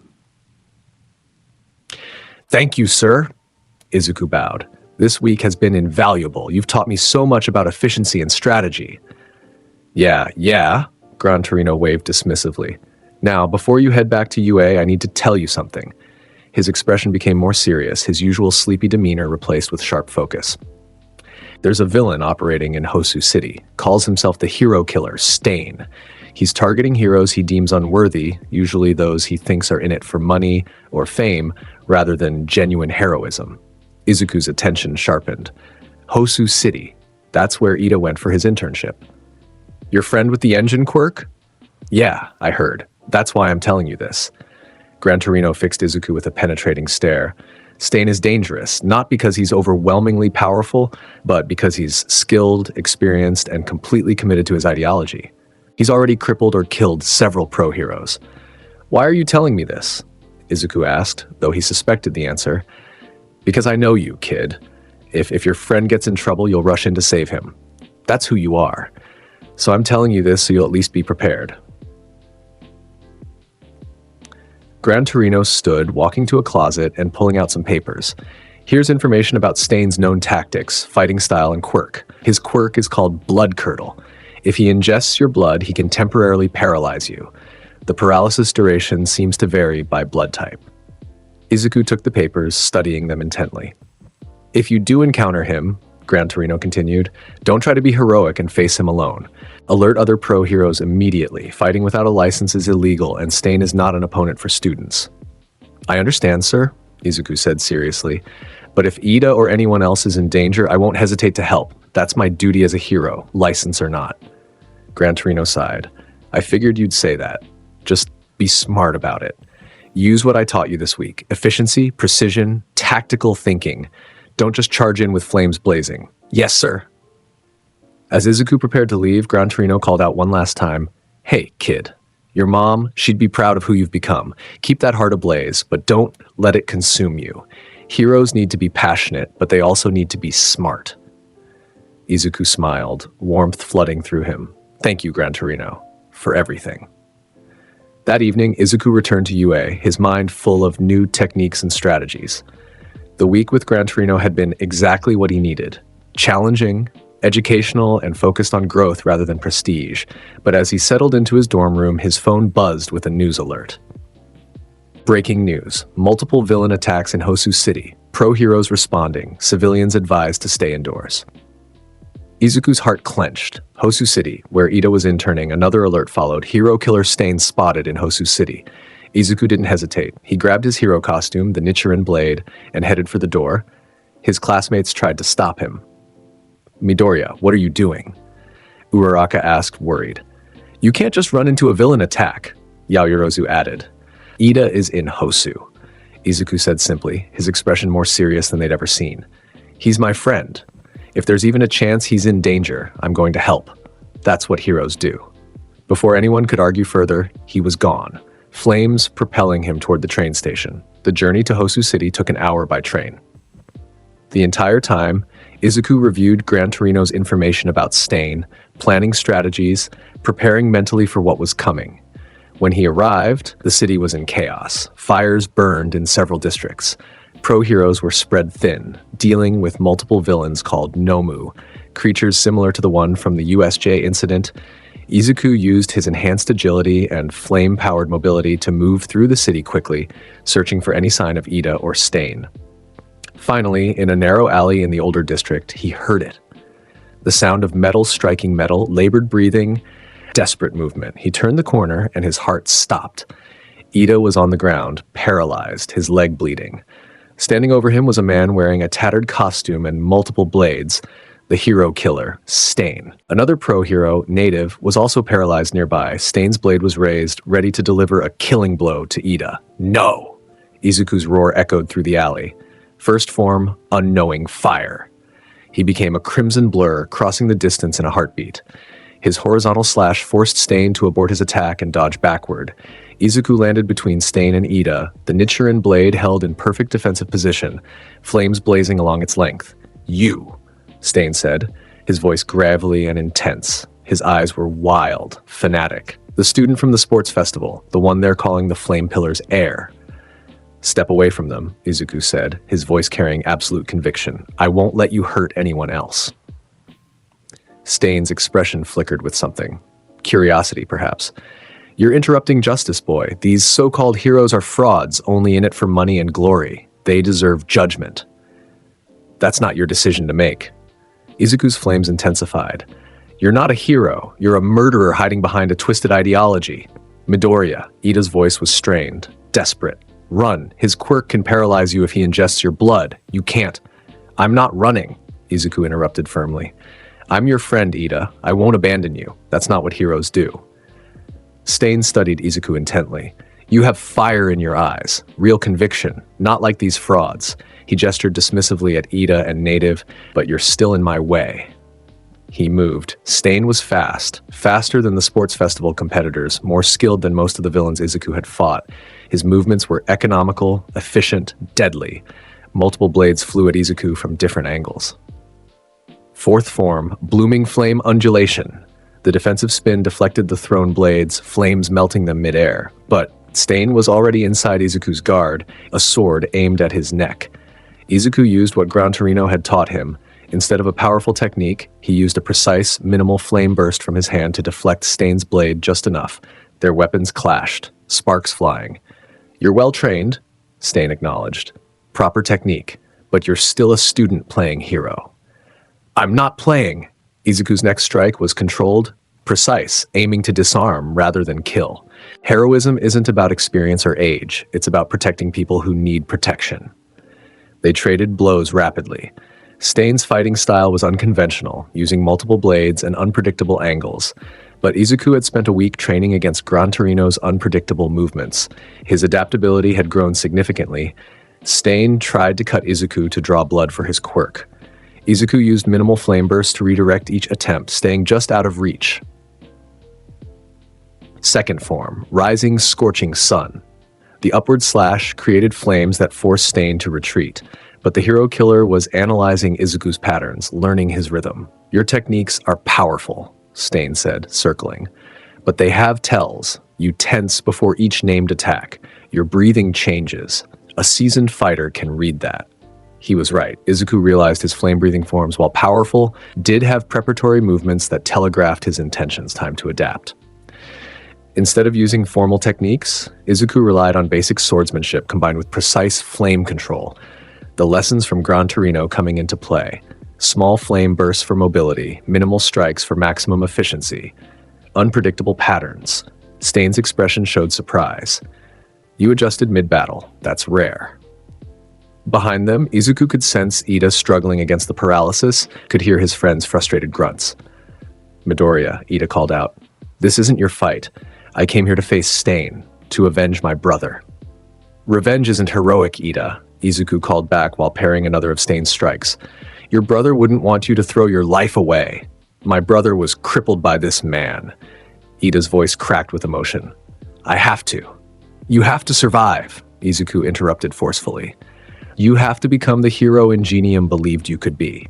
Dying here won't honor his legacy. It will waste it. Stain paused his assault for just a moment. You speak like a true hero, not like these frauds who seek glory. He gestured at Ida. This one came seeking revenge. That's not heroism. He's confused and hurting, Izuku defended his friend fiercely. But that doesn't make him a fraud. People make mistakes. That's why we need to protect each other. The battle continued. Izuku was holding his own, but Stain was experienced and skilled. Every exchange taught the hero killer more about Izuku's patterns. Then Stain made his move, a feint with his sword followed by a thrown knife aimed at Izuku's leg. Izuku dodged the sword, but the knife grazed his calf, drawing blood. Stain's tongue shot out, licking the bloody blade. Blood curdle. Izuku's body froze mid-movement, the paralysis taking hold instantly. His muscles locked, and he collapsed to one knee, unable to move despite his mind screaming at his body to respond. No. Stain approached slowly, his blade raised. You fought well, student, better than most pro-heroes. But this ends now. Izuku's mind raced. The paralysis affected his entire body. He couldn't move his limbs, couldn't use his sword, but he could still control his quirk. Flames erupted from his entire body, not in any specific form or technique, just pure, intense heat radiating outward. Stain jumped back, his clothes singed. Clever, using your quirk as a defense even while paralyzed. But it was a temporary solution. Izuku couldn't maintain that level of heat output indefinitely, and Stain could simply wait for him to exhaust himself. Then, from the mouth of the alley, a new figure appeared. Todoroki.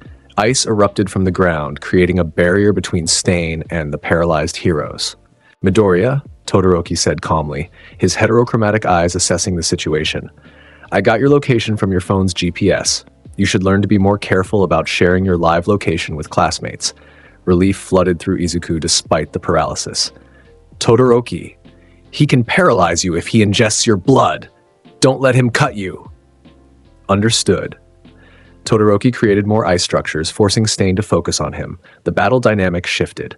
With Todoroki's ranged ice attacks and the constant threat of Izuku's flames even while paralyzed, Stain had to divide his attention.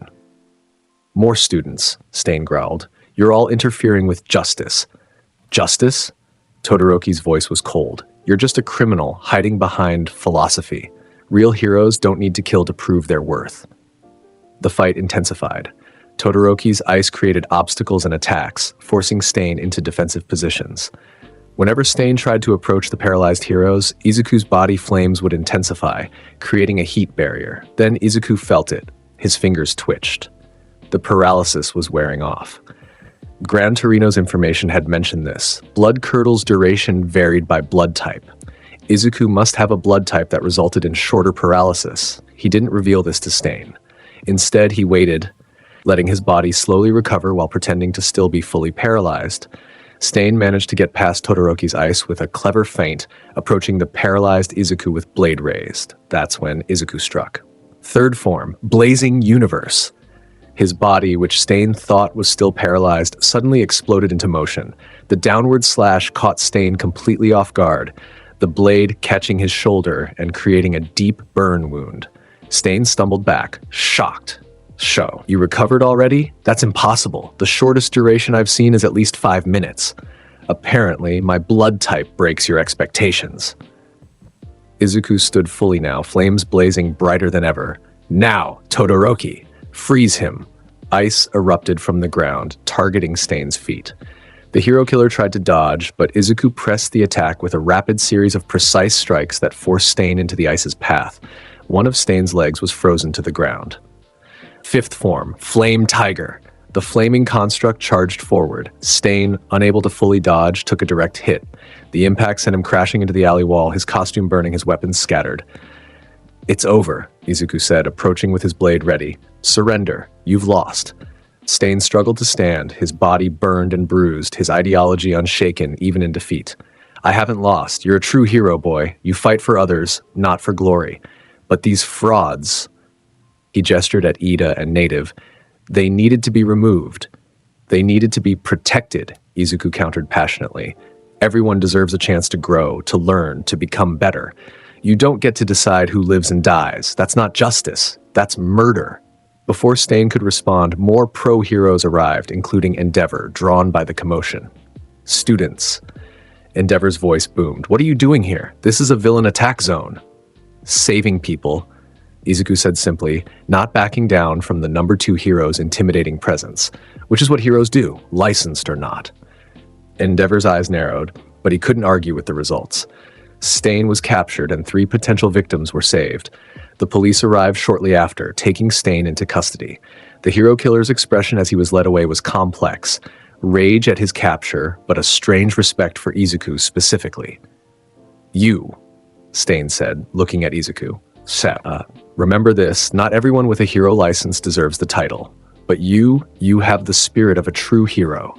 Keep that flame burning, boy. The world needs it." Then he was gone, loaded into a secured transport. The aftermath was complicated. Izuku, Todoroki, and Ida were taken to the hospital for treatment and questioning.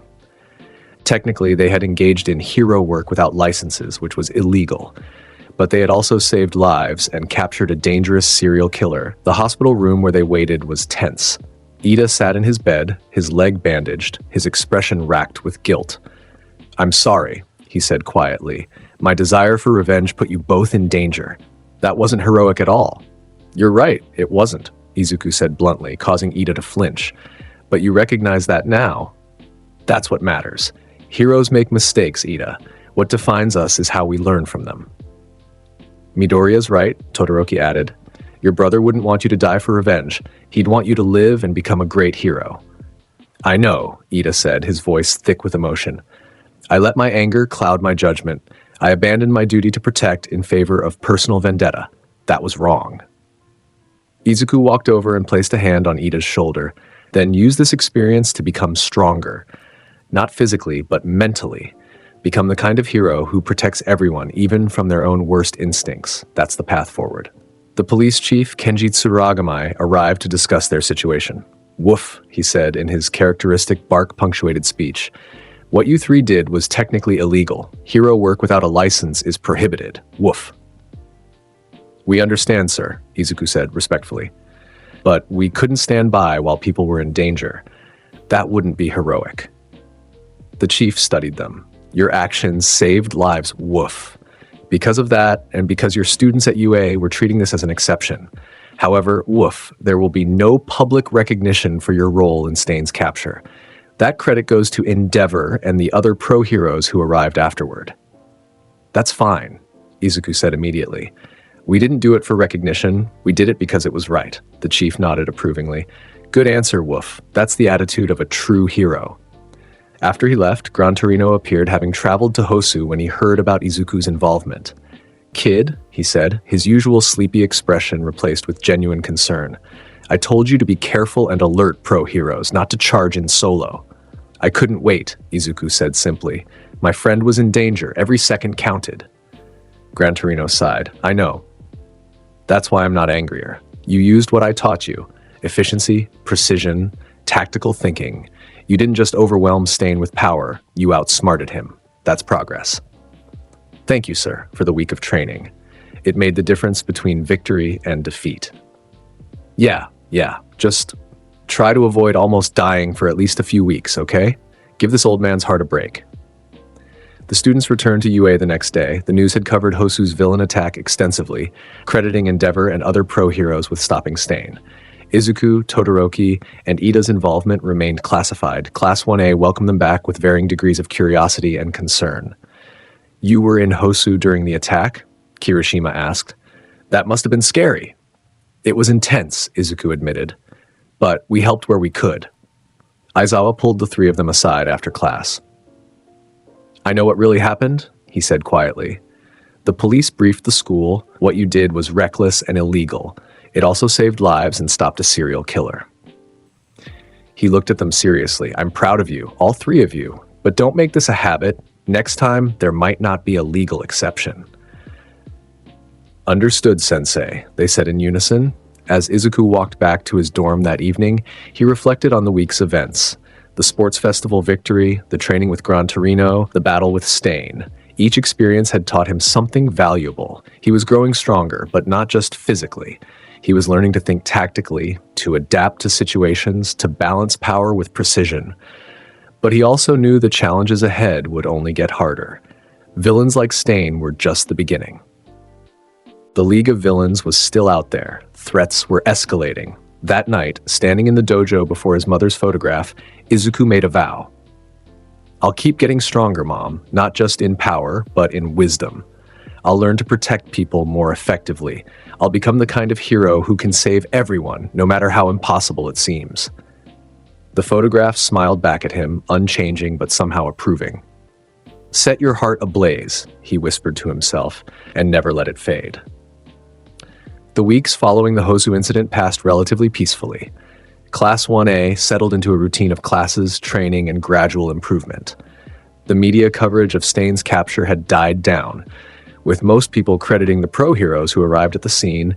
Izuku used this time to refine the lessons learned from Gran Torino. He practiced efficiency, focusing on using minimal flame output for maximum effect. His classmates noticed the change. Izuku's techniques were becoming more precise, more controlled. During a joint training exercise with Class 1B, this became evident. "Midoriya seems different," Monoma commented before being hit by Kendo. "His attacks are more focused." "He's always been strong," Kendo replied, "but now he's strategic too." The exercise involved rescue scenarios in an urban environment. Teams had to locate and save civilian mannequins while dealing with simulated villain attacks, played by teachers in mechanical suits. Izuku's team, consisting of himself, Uraraka, Tsuyu, and Sato, moved through the mock-up city with practice coordination. Building 3 has civilian readings, Izuku analyzed the scenario, but there's also a villain presence on the ground floor. "Uraraka, can you make Tsuyu weightless? She can enter from above through the roof access." "On it!" Uraraka touched Tsuyu, who immediately began floating. "Sato, you and I will draw the villain's attention from the front entrance. Make noise. Be obvious. The villain will focus on us while Tsuyu rescues the civilians from above." "Got it." Sato's sugar-enhanced strength was already activating. The plan worked perfectly. The mechanical villain, piloted by Present Meek, focused entirely on Izuku and Sato's frontal assault, allowing Tsuyu to slip in unnoticed and secure the civilians. When the exercise ended, even the teachers were impressed. Young Midoriya's tactical thinking has improved dramatically. All Might observed from the monitoring room. He's not just relying on overwhelming power anymore. Aizawa nodded. Gran Torino's training had an impact. Midoriya is learning to think like a professional hero, not just a powerful student. Final exams approached, both written and practical components. The written exams were straightforward for Izuku. Years of studying hero history, tactics, and law meant he breezed through most questions. His only challenge was modern hero law, which changed frequently enough that even his extensive preparation sometimes fell behind current amendments. The practical exams were announced with Aizawa's characteristic bluntness. "You'll be facing the teachers in combat scenarios. Your goal is either to capture us or escape the designated area. You'll work in pairs, matched against specific teachers based on your weaknesses." The pairings were posted: Izuku Midoriya and Katsuki Bakugo versus All Might. The room went silent. "We're fighting All Might?" Bakugo's expression was fierce, excited. "The #1 hero? This will be magnificent." Izuku's enthusiasm was equally intense. All Might is the symbol of peace. Fighting him will teach us so much. The matchup is designed to challenge both of you, Aizawa explained. Midoriya, you're strong but sometimes rely too much on frontal assaults. Bakugo, you don't work well with others. This exam will force you both to grow. The practical exams took place across UA's various training grounds. Each pair faced their assigned teacher in a different location. Izuku and Bakugo's arena was an abandoned city district. Buildings, streets, alleys, and open areas. All Might stood at the entrance, his presence alone intimidating despite his friendly smile. Young Midoriya, young Bakugo, are you ready for your exam? Hell yes, Bakugo growled, hands already crackling with explosions. This will be an excellent match. Izuku drew his Nichiren blade, flames erupting along its length. Your objective, All Might explained, is either to handcuff me with these special restraints. He held up a pair of quirk-suppressing cuffs, or to escape through the exit gate within 30 minutes. I'll be operating at 50% power to make this fair. Begin. All Might vanished. The sheer speed of his movement created a wind blast that shattered windows. He reappeared in front of Bakugo, fist drawn back.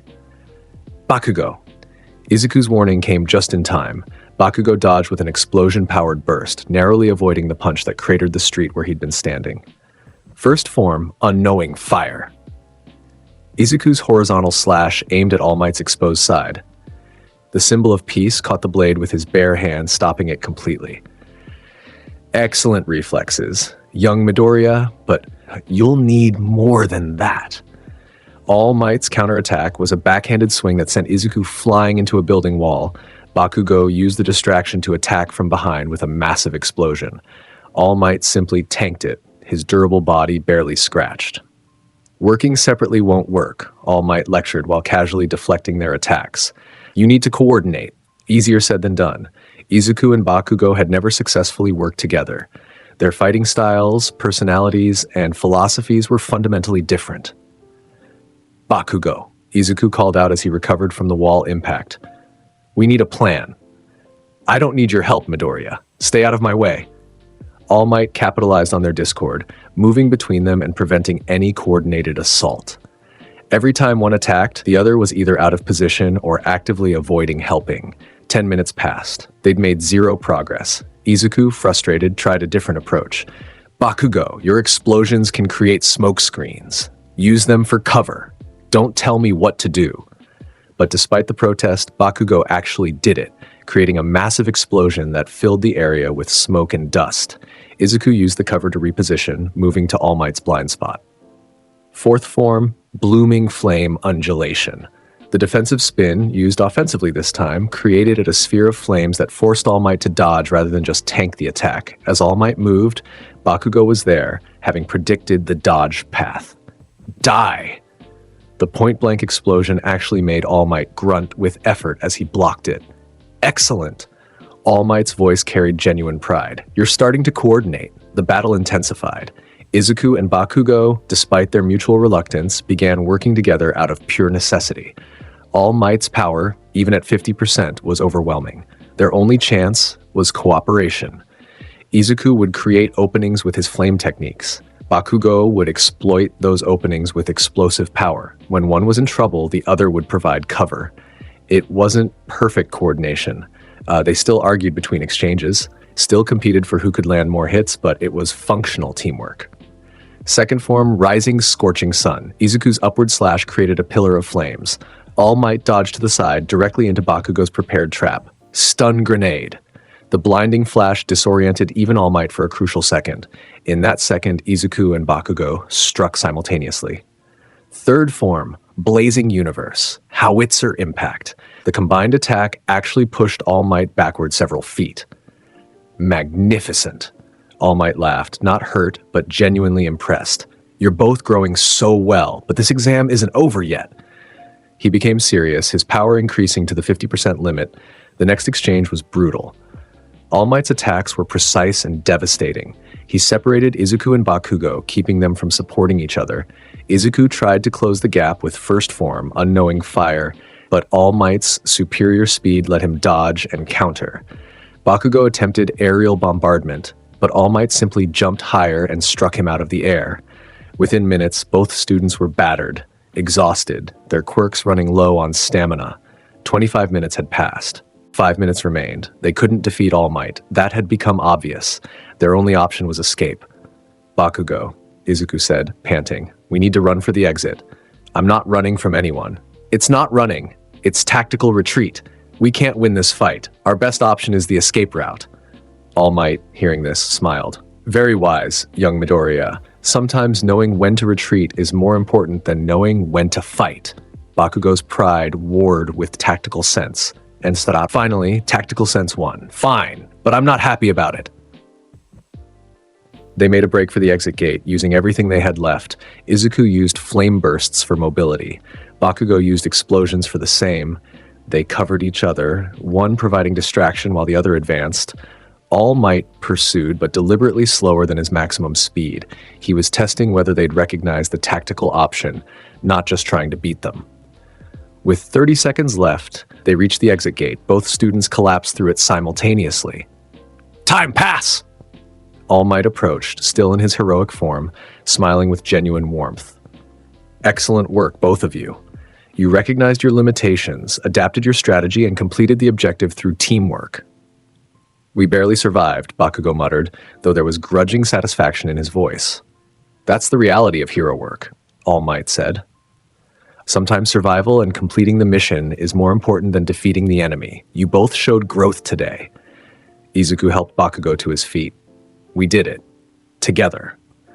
Don't make a big deal out of it, Midoriya." But despite the gruff words, Bakugo didn't pull away from the support. After the practical exams concluded, with most pairs showing various degrees of success, Class 1A gathered for the results announcement. Everyone passed. Aizawa said with his usual monotone, "Some of you barely, but you all showed enough growth to advance." However, he paused for dramatic effect. "This summer, you'll participate in a training camp in the mountains. It will be intensive, difficult, and designed to push you past your current limits. Prepare accordingly." The class erupted with excited chatter. A training camp meant new techniques, stronger quirks, and more experience. Izuku's eyes blazed with determination. "A training camp. Excellent. We'll all grow so much stronger." "You're too excited about training," Kaminari muttered. "How can I not be excited? Every day is an opportunity to improve, to get closer to becoming the greatest hero." That night, Izuku knelt before his mother's photograph in the dojo. "Mom, I passed my finals. I'm going to a training camp this summer to grow even stronger." He touched the photograph gently. "Every day I try to live up to your teachings. Set my heart ablaze, protect the weak, never give up." The familiar warmth filled his chest, the same warmth he always felt when thinking of his mother's lessons. "I promise I'll keep growing. I'll become the kind of hero who can protect everyone, no matter what. That's my path forward." Outside, the sun was setting, but inside Izuku's heart, the flames burned as bright as ever. The bus carrying Class 1A through mountainous terrain was filled with excited chatter. Students discussed what the training camp might involve, what new techniques they'd learn, what challenges awaited. Izuku sat near the window, the Nichiren blade resting across his lap, watching the scenery pass. Mountains, forests, isolated wilderness, perfect for intensive training away from civilian areas where destructive quirks could be used safely. "Excited, Midoriya?" Kirishima asked from the seat beside him. "Extremely. Training in a new environment will present unique challenges. We'll all grow so much stronger."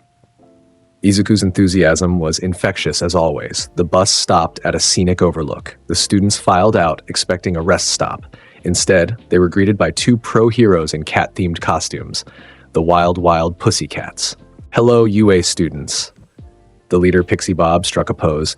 "We're the Wild Wild Pussycats, and this forest below," she gestured at the vast wilderness stretching to distant mountains, "is your training ground. Your goal is to reach the facility at the base of those mountains by evening. Use your quirks, work together, and good luck."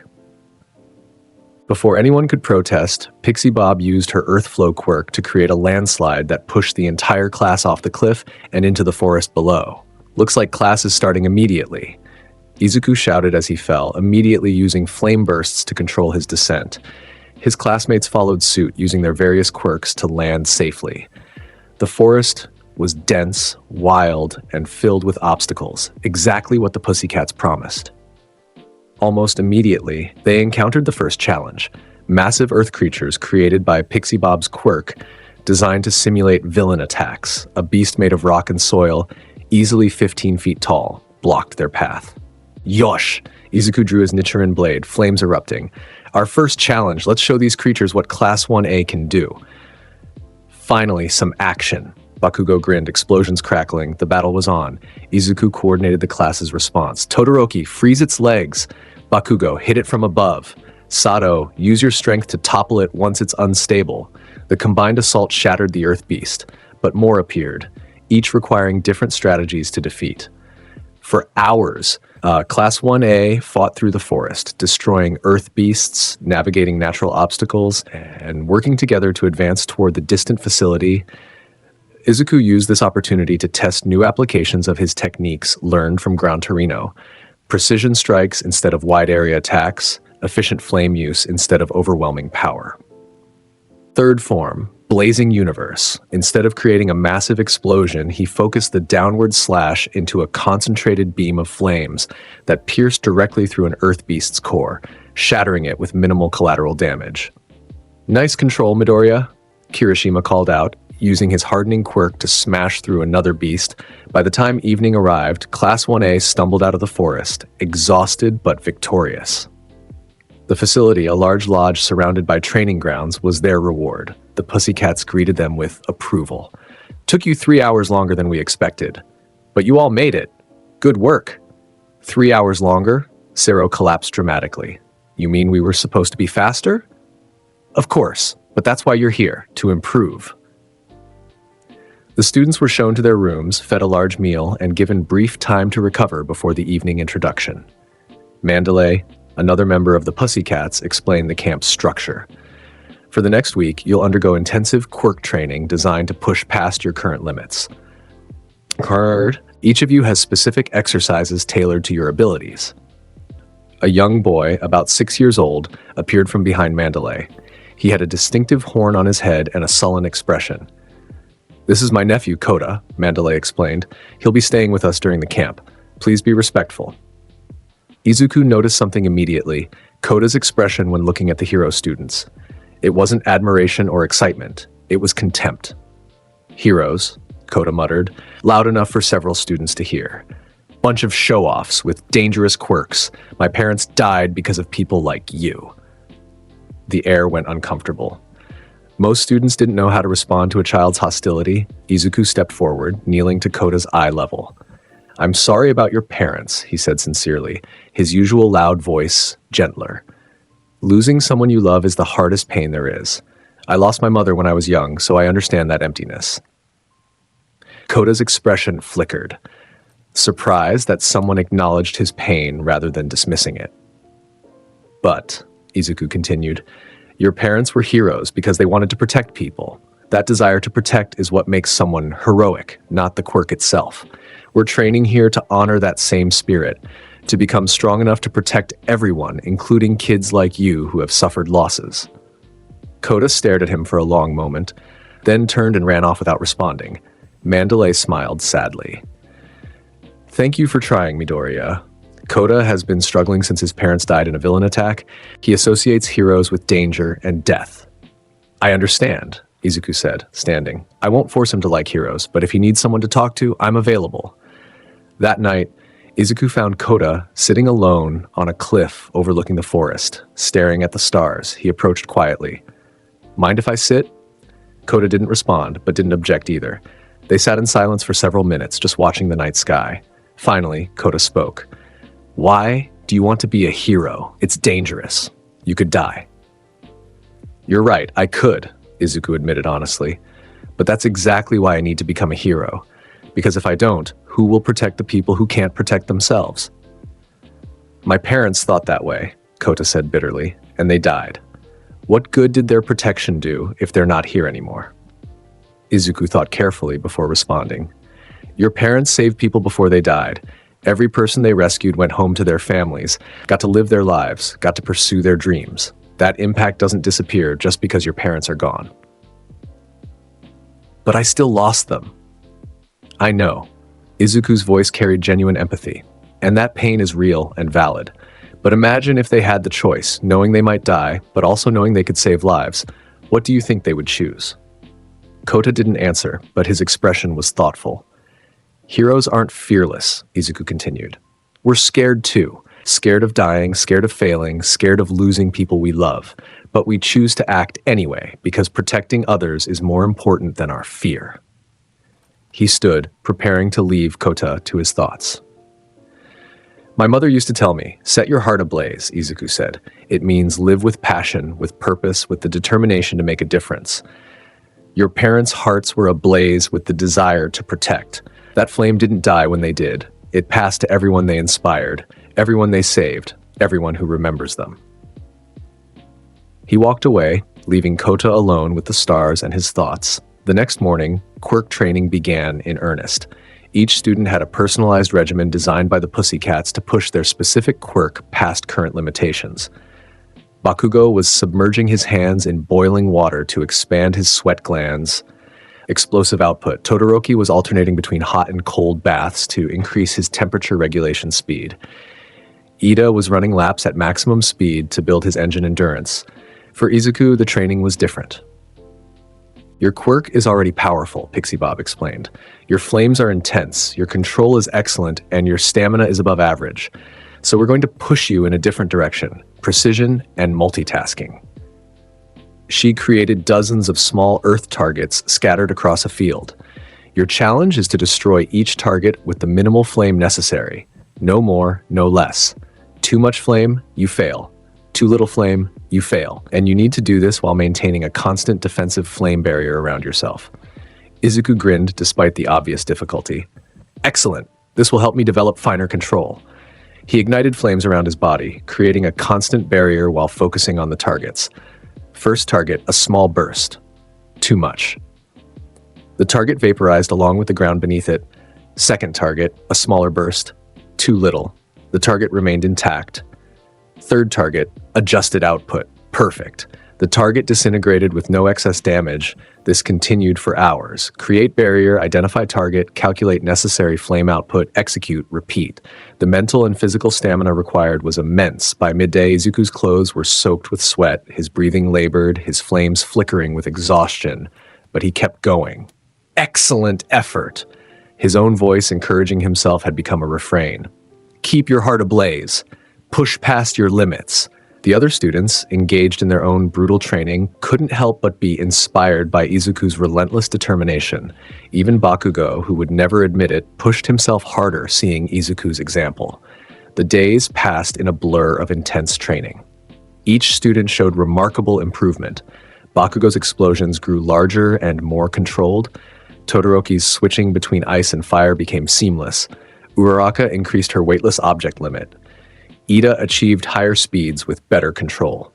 Izuku mastered the precision training, able to hit dozens of targets simultaneously with exactly the right amount of flame, while maintaining a perfect defensive barrier. On the fourth night, the Pussycats announced a special activity, a test of courage in the forest. Class 1A would be divided into pairs. One pair would walk through the dark forest while other students scattered throughout would try to scare them using their quirks. It was meant to be fun, a brief respite from the intense training, but fate had other plans. Deep in the forest, watching from shadows, members of the League of Villains prepared their assault. Everyone in position? Dabi's voice crackled over the communication device. Ready, Toga responded, her voice gleeful. The Nomu are deployed, Kurogiri reported. In the center of their formation stood Tamura Shigaraki, the hand-covered villain from the USJ incident, his expression hidden but his voice carrying malicious intent. All Might's not here. Our intel confirmed he stayed at UA, but his students are. We'll take one of them, force All Might into a confrontation on our terms. Specifically. His voice became more focused. Katsuki Bakugo. His power and attitude make him a perfect candidate for recruitment, and if he refuses, Dabi asked, then we take someone else, anyone to draw out All Might. The signal was given, the attack began. Izuku was paired with Jiro for the test of courage. They walked through the darkened forest expecting jump scares from their classmates. Instead, they smelled smoke. That's not part of the exercise, Jiro said, her expression alarmed. Izuku's combat instincts immediately activated. Something's wrong. We need to get back to the others. They ran toward the facility, but the forest erupted with chaos. Blue flames, distinctive, intense, unnatural, spread rapidly through the trees. Villains emerged from the darkness. Izuku recognized some from the USJ attack. The League of Villains had found them. Jiro, get to safety. Alert the pussycats. But Midoriya, go! I'll hold them here. Jiro hesitated only a moment before running toward the facility. Izuku knew she'd follow orders. He was the stronger fighter, and someone needed to warn the pro-heroes. Two villains approached, one with a blade-covered body, another with a muscular quirk enhancement. Well, the blade villain said. The sports festival winner. This will be fun. First form, unknowing fire. Izuku didn't wait for them to attack. His horizontal slash sent both villains scrambling backward, the intensity of his flames catching them off guard. But more villains appeared. This wasn't a small scouting party. This was a full assault. Izuku fought desperately, using every technique he'd learned. The precision training from the camp helped. He could minimize collateral damage while still fighting effectively. Second form, Rising Scorching Sun. The upward slash drove back three villains at once. Fourth form, Blooming Flame Undulation. The defensive spin protected him from attacks coming from multiple directions, but he was one student against dozens of villains. Even with his strength, he couldn't be everywhere at once. Other students were in danger. He could hear explosions from Bakugo's direction, ice from Todoroki's position, screams from students encountering villains throughout the forest. Izuku made a decision. He couldn't protect everyone by fighting here. He needed to regroup with the others, coordinate a defense. Fifth form, Flame Tiger. The massive construct charged forward, creating an opening. Izuku used it to retreat toward where he'd heard Bakugo's explosions. He found a chaotic scene. Bakugo and Todoroki fighting back-to-back against multiple villains, including the magnetic villain Mustard, who was filling the area with toxic gas. Bakugo! Todoroki! Izuku charged in, his flames dispersing the gas around him. About time, Midoriya. Bakugo's explosions grew more intense, energized by the reinforcement. Together, the three strongest students of Class 1A fought against the villain assault. Their coordination, improved from the final exam against All Might, made them formidable. But the League had planned for this. A massive Nomu, different from the one at USJ but equally dangerous, appeared. This Nomu was different. Multiple eyes, a muscular frame designed for speed rather than just strength, and an aggressive demeanor that suggested less restraint than its predecessor. "I'll handle the Nomu," Izuku shouted. "You two deal with the other villains." "Don't give us orders," Bakugo protested, but he understood the tactical reasoning. Izuku faced the Nomu, the Nichiren blade blazing with crimson flames. The creature charged with frightening speed. Izuku met it head-on. Third form, Blazing Universe. The downward slash created a crater, flames exploding outward. The Nomu took the attack directly, its body burned, but regenerating almost instantly. This would be difficult. The Nomu had regeneration, multiple quirks, and was designed to fight heroes. Izuku needed something more powerful. Ninth form, Rengoku. He became a living comet, the spiral of flames surrounding him intensifying to white-hot levels. The high-speed charge caught the Nomu mid-regeneration at the blade, piercing through its torso and emerging from its back. The Nomu roared in pain and fury, but it didn't go down. Its regeneration quirk worked desperately to heal the massive wound. Izuku pulled the blade free and prepared for another strike. But before he could attack, something grabbed him from behind. A warp gate. No, he struggled, flames erupting in all directions, but Kurogiri's warp gates were too fast. The world twisted, reality bending, and suddenly Izuku was somewhere else. A clearing in the forest where several unconscious students had been gathered, and at the center stood Tomura Shigaraki. Well, Shigaraki's voice carried amusement. The flame pillar's heir. I was hoping to grab Bakugo, but you're an even better prize. All Might's favorite student, the sports festival winner, the one everyone's talking about. Izuku immediately assumed a defensive stance, flames blazing. Around him were several students, unconscious but alive. Bakugo was among them. "Let them go," Izuku demanded. "Your fight is with me if you want it. Leave the others out of this." "Heroic," Shigaraki mocked, "but that's exactly why we're taking them, to draw out All Might, and you're the perfect bait." Dabi emerged from the shadows, blue flames dancing around his hands. Don't struggle too much, hero student. This will be easier if you just accept it. Other villains surrounded the clearing, too many to fight while protecting the unconscious students. Izuku's mind raced. He couldn't fight them all and protect everyone, but he couldn't let them take his classmates either. He needed help. He needed time. Why are you doing this? Izuku asked, trying to buy seconds. What does the League of Villains gain from attacking students? You wouldn't understand, Shigaraki said. This corrupt hero society needs to be destroyed. All Might is the symbol that holds it together. Break the symbol. Break the society. That's wrong. Izuku's voice carried conviction. All Might isn't the only thing holding society together. It's every hero, every person who chooses to help others instead of themselves. You can't destroy that with violence. We'll see. Shigaraki gestured, and multiple villains moved to grab the unconscious students. Izuku made his choice.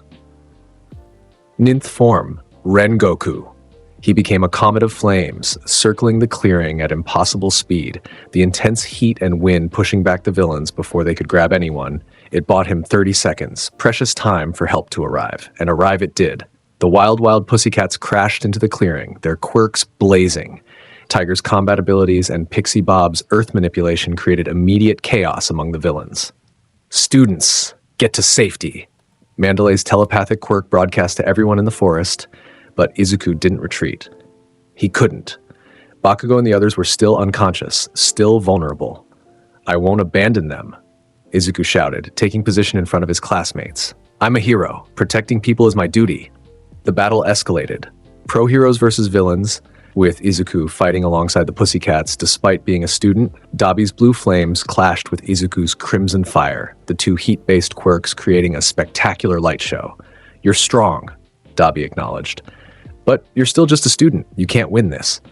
I don't need to win, Izuku countered, his flames intensifying. I just need to protect my friends until they're safe. That's enough. The fight continued for several minutes, an eternity in combat time. Izuku used every technique, every lesson learned from Gran Torino, every ounce of strength and will. Then, suddenly, Kurogiri's warp gates opened throughout the clearing. Retreat, Shigaraki's voice commanded. We got what we needed. The villains began disappearing through the gates. In the chaos, Izuku realized with horror that one of the unconscious students was missing. Bakugo. In the split second Izuku had been focused on fighting Dabi, another villain had grabbed Bakugo and pulled him through a warp gate. No! Izuku's flames erupted in fury and frustration. Bakugo! But the villains were gone, vanished into the night, taking Katsuki Bakugo with them. Izuku collapsed to his knees, his strength finally giving out, the weight of failure crushing him. He'd protected most of his classmates. He'd fought alongside pro-heroes. He'd given everything he had, but it wasn't enough. Bakugo was captured, and it was Izuku's failure to prevent it. The aftermath of the forest training camp attack was catastrophic. Multiple students were injured, some seriously. Several pussycats were wounded from fighting the Nomu and villains. The forest itself was extensively damaged by the various quirk battles, but the worst part was the casualty that truly mattered. Katsuki Bakugo had been captured by the League of Villains. Class 1A gathered in the hospital where the injured were being treated. The atmosphere was heavy, guilt and fear weighing on everyone. Izuku sat in a chair, his hands bandaged from overuse of his quirk, his costume torn and burned, his expression one of absolute devastation. It's my fault, he said quietly, his usual loud voice reduced to a whisper. I was right there. I could have protected him. I should have... Stop, Todoroki interrupted firmly. This isn't on you alone. We were all there. We all fought. The villains were too organized, too numerous. This was a planned assault designed to overwhelm us. Todoroki's right, Ribbit, Tsuyu added. You protected multiple students. If not for you, more of us might have been taken. But Izuku couldn't accept the comfort. His duty as a hero, the responsibility passed down from his mother, was to protect everyone. And he'd failed. All Might arrived at the hospital, his thin form visible rather than his hero form, his expression grave. Young Midoriya, he said gently, I heard what happened. You fought bravely. I failed, Izuku said, looking up at his mentor with devastated eyes. Bakugo was taken because I wasn't strong enough, wasn't fast enough, wasn't. You did everything you could, All Might interrupted. The villains had Nomu, multiple quirk users, and planned this attack specifically to exploit our weaknesses. You couldn't have prevented this alone. Then I need to get stronger. Izuku's hands clenched into fists, strong enough that next time I can protect everyone. That's my duty. That's what my mother taught me.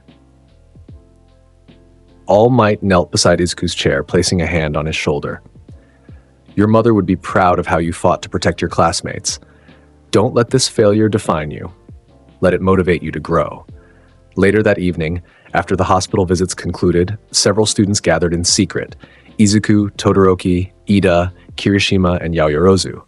We need to talk about Bakugo, Kirishima said, his expression serious despite his usual cheerfulness. The pro heroes are working on locating the League's hideout, Yaoyorozu added, but we can't just sit here doing nothing. Ida stood abruptly. We absolutely can and should. We're students. We have no licenses, no authority, and no right to interfere with pro-hero operations. His voice carried intensity born from experience. He'd made the same mistake during the Stain incident, letting revenge cloud his judgment. I'm not suggesting we fight, Kirishima clarified, but we could help with the search. Gathering information, scouting. That's still illegal hero work. Ida's arm chopped through the air. I learned this lesson in Hosu. Vigilante action, no matter how well-intentioned, is wrong. Izuku had been silent through this exchange, his mind turning over possibilities. Finally, he spoke. Ida's right. We can't engage in hero work without licenses. But he looked up, his eyes carrying familiar determination. We can prepare, train, make sure that when the pro heroes do locate Bakugo, we're ready to help in any legal capacity we can. It wasn't the dramatic rescue plan Kirishima had hoped for, but it was pragmatic and legal. We trust the pro heroes to do their jobs, Izuku continued. But we also prepare ourselves to be ready if called upon. That's the middle path, not reckless vigilantism, but not passive inaction either. The group agreed to this compromise. For the next several days, they trained with renewed intensity. Every student pushed themselves harder, the guilt of Bakugo's capture fueling their determination to grow stronger. Izuku, in particular, trained until exhaustion became a constant companion. He refined every technique, pushed his stamina limits, and studied villain psychology to better understand how to counter their tactics. At night, he knelt before his mother's photograph in the dojo. Mom, I failed. Someone under my protection was taken. I wasn't strong enough to prevent it. His voice cracked, but I won't let this defeat me. I'll grow stronger. I'll save Bakugo. That's my promise. The photograph smiled back at him, unchanging, eternal. Set your heart ablaze, he whispered to himself. Never give up. Protect those who need protecting. The flames within him burned brighter than ever, fueled by determination and the weight of failure that demanded redemption. The call came on the 5th day after Bakugo's capture. All Might contacted Izuku directly. Young Midoriya, the pro heroes have located the League of Villains hideout. It's in Kamino Ward. We're mobilizing for a rescue operation and potential confrontation. I need you to stay at UA where it's safe. Izuku's response was immediate. I'm coming with you. Young Midoriya, this is too dangerous. All for One himself might be there. You could be... I don't care about the danger. Izuku's voice carried absolute conviction. Bakugo is my classmate. Protecting him is my duty. I won't stand by while others fight. There was a long pause on the other end of the line. Finally, All Might sighed. I knew you'd say that. Your mother's spirit lives strongly in you, never backing down when someone needs protection. Very well, but you follow my orders precisely. Understood? Yes, sir. The assembled heroes for the Kamino operation included All Might, Endeavor, Best Jeanist, Gang Orca, and several others.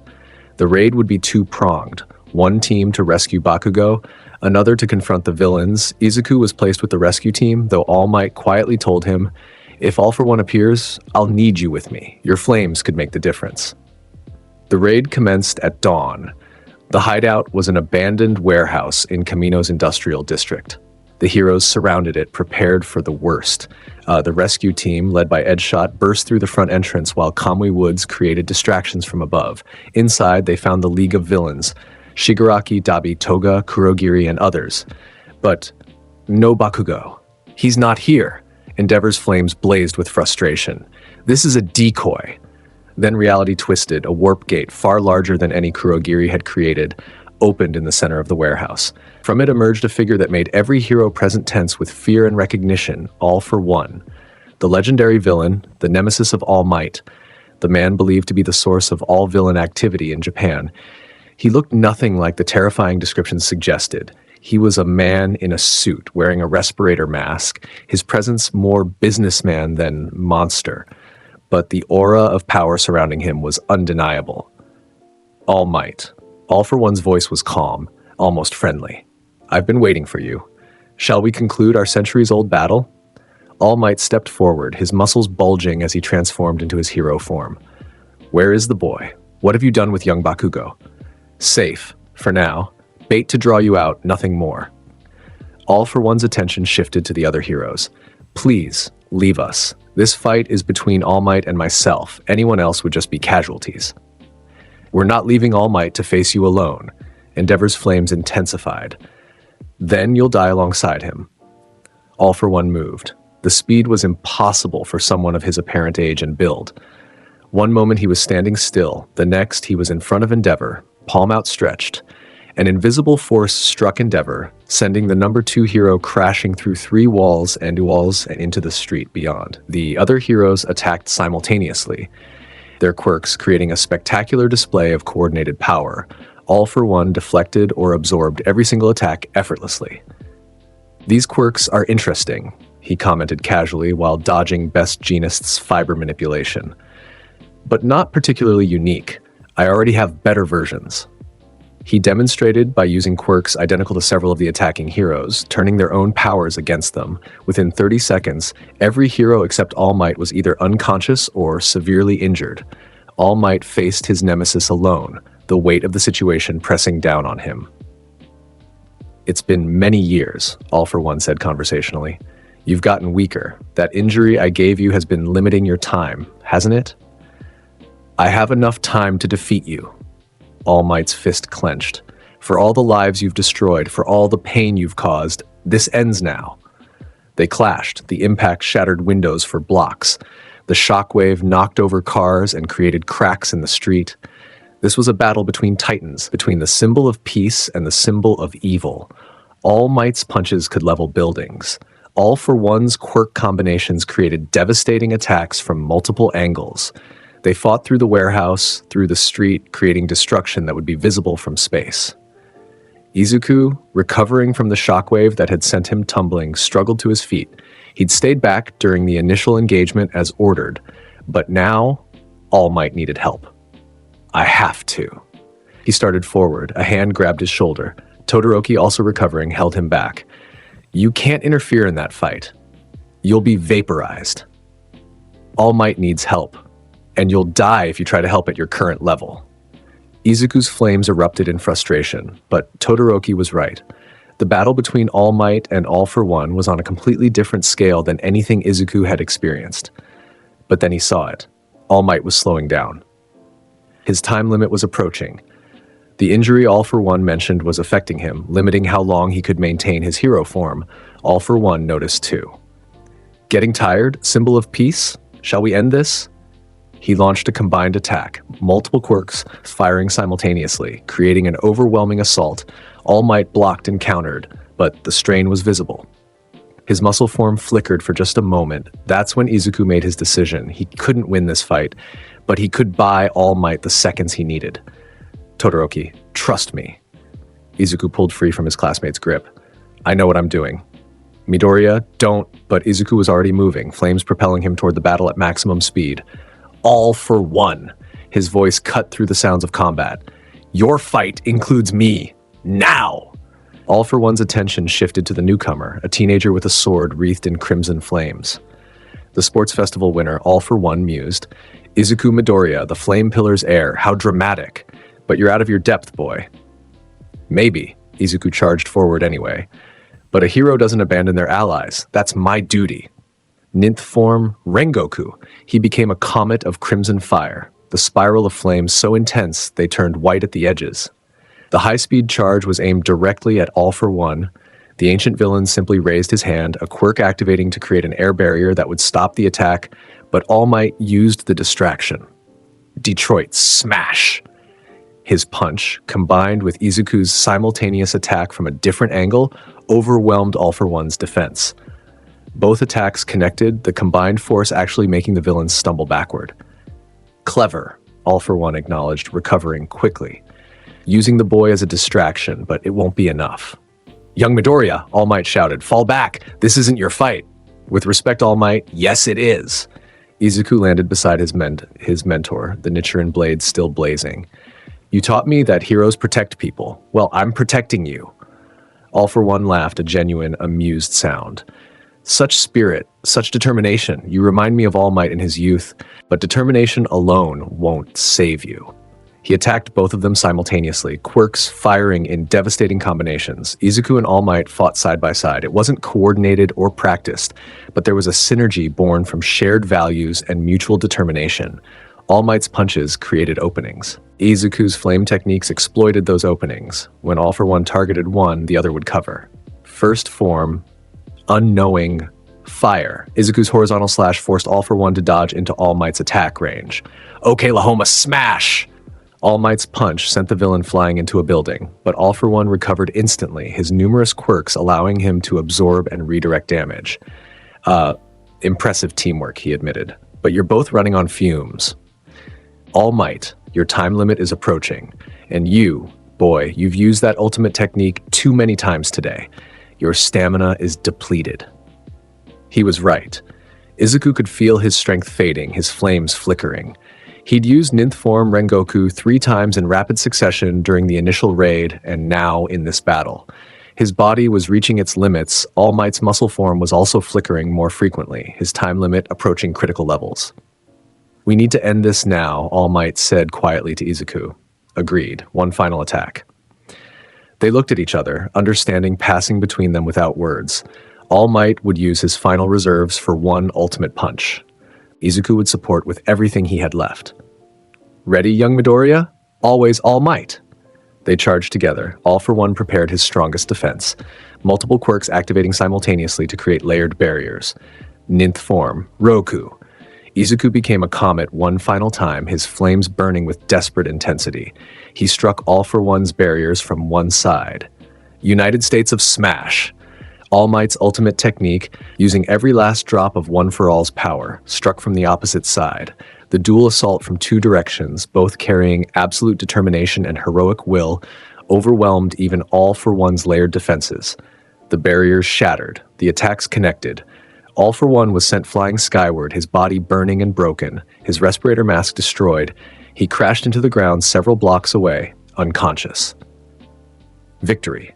But at a cost, All Might collapsed, his hero form vanishing completely. Revealing his true emaciated form to the assembled crowd that had gathered despite the danger, Izuku fell beside him, his flames extinguished, his body pushed past every limit. We did it. All Might's voice was weak. We won. Together, Izuku added, equally exhausted. Just like heroes should. Rescue personnel arrived immediately, securing All for One and providing medical aid to the injured heroes. Cameras had captured the entire battle. The world had witnessed All Might's true form. The symbol of peace's secret was revealed, but they'd also witnessed something else. A student, a teenager named Izuku Midoriya, fighting alongside All Might against the greatest villain in history. The images would be broadcast worldwide. Izuku Midoriya, wreathed in crimson flames, standing beside All Might against impossible odds. The Flame Pillar's heir had announced himself to the world not through words, but through action. Recovery was long and painful. Izuku spent 3 days in the hospital, his body recovering from the extreme quirk overuse. All Might was in the next room, his retirement now inevitable given the public revelation of his weakened state. Bakugo had been recovered during the chaos of the battle. He'd been held in a separate location and freed by other heroes during the All for One confrontation.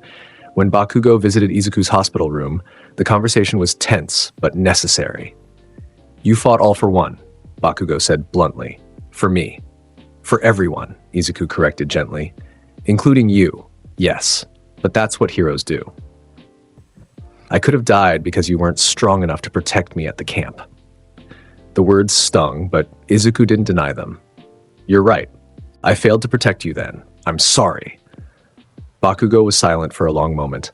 Then, surprisingly, he spoke more quietly. But you came for me anyway. Risked your life against the scariest villain in history. That's what Deku would do. Izuku's eyes widened at the old nickname, the first time Bakugo had used it since they were children. Don't get mushy about it, Bakugo continued, back to his usual gruff tone. Just thanks, and get stronger. If we're both going to be pro-heroes, I don't want to worry about you dying every time a strong villain shows up. After Bakugo left, All Might entered, his thin form supported by a cane. Young Midoriya, he said, sitting in the visitor's chair. I need to tell you something important. What is it? I'm retiring. My time as the symbol of peace is over. The world knows my secret now, knows I can no longer fight at full strength. Izuku felt emotions surge, sadness that the era of All Might was ending, but also pride that he'd fought alongside the greatest hero in his final battle. You were magnificent, All Might. Your legacy will inspire people for generations. Thank you, my boy. All Might smiled warmly.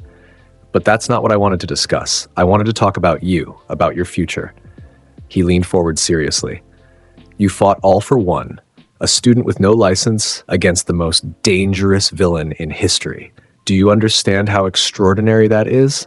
You didn't win alone. I was there too, but your contribution was real and meaningful. I just did what needed to be done. Exactly. And that's why I believe you have the potential to become the next symbol of peace. Izuku started to protest, but All Might raised a hand. Not immediately, of course. You need years of growth, training, experience. Sleeze, but the heart of a true hero beats inside you. The same heart your mother had, the same heart that drives the greatest heroes throughout history. I'll do my best to live up to that potential, Izuku said seriously. I promise. I know you will, young Midoriya. Your heart is ablaze with the determination to protect others. That flame will guide you forward. The provisional license exam came a month later. Following the Camino incident and All Might's retirement, UA had come under scrutiny. The school responded by accelerating the timeline for students to obtain provisional licenses, allowing them to engage in limited hero work under supervision. The exam took place at a massive testing facility designed to simulate various disaster scenarios. First-year students from multiple hero schools gathered, hundreds of examinees competing for provisional licenses. The first phase involved placing balls in designated targets while avoiding being hit by balls from other examinees. It was a test of combat awareness, mobility, and tactical thinking. Izuku excelled. His enhanced agility from flame breathing allowed him to move through the chaos efficiently, his spatial awareness letting him track multiple opponents simultaneously. First form, Unknowing Fire. The horizontal dash allowed him to cross the field rapidly, placing his balls in targets while avoiding incoming attacks. Other students from different schools recognized him immediately. The sports festival winner, the one who'd fought all for one alongside All Might. Some tried to team up against him, viewing him as the biggest threat, but Izuku had learned from Gran Torino's training. Instead of overwhelming force, he used efficiency and precision, minimal movements for maximum results. He passed the first phase comfortably.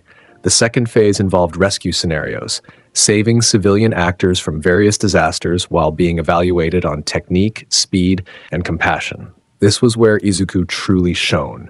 In a simulated building collapse, he found an elderly woman trapped under rubble. Other examinees were using their quirks to lift the debris quickly, but roughly, prioritizing speed over the victim's safety. Izuku took a different approach. Ma'am, I'm going to get you out safely. Stay calm and let me know if anything hurts.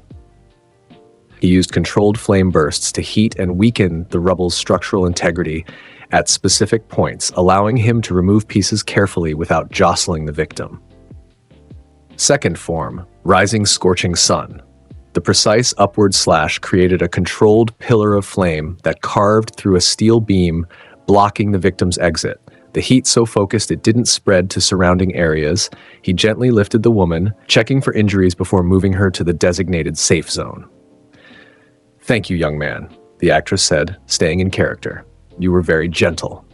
The evaluators watching noted his careful approach, his communication with the victim, his prioritization of safety over speed. In another scenario, a chemical fire, Izuku demonstrated tactical thinking.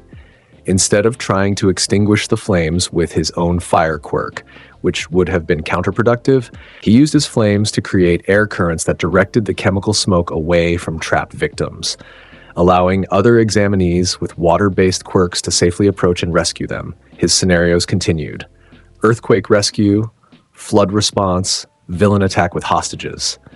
Each one handled with the same careful balance of power, compassion, and tactical thinking.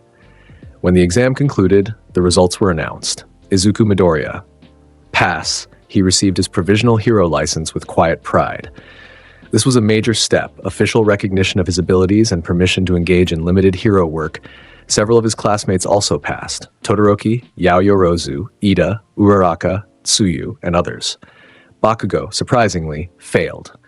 His aggressive approach during the rescue phase had alarmed evaluators who questioned whether he had the temperament for hero work. That evening, UA held a small celebration for the students who'd passed. But Izuku noticed Bakugo's absence, his classmates' pride clearly wounded by the failure. Later, Izuku found Bakugo alone in the training grounds, using his explosions against practice targets with aggressive frustration.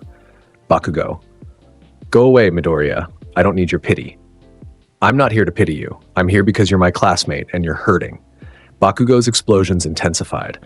I'm not weak enough to need comforting from you. Strength isn't about never failing, Izuku said, sitting on a nearby bench. It's about getting back up when you do fail. You'll take the exam again and pass. I have no doubt about that. How can you be so sure? Because I know you.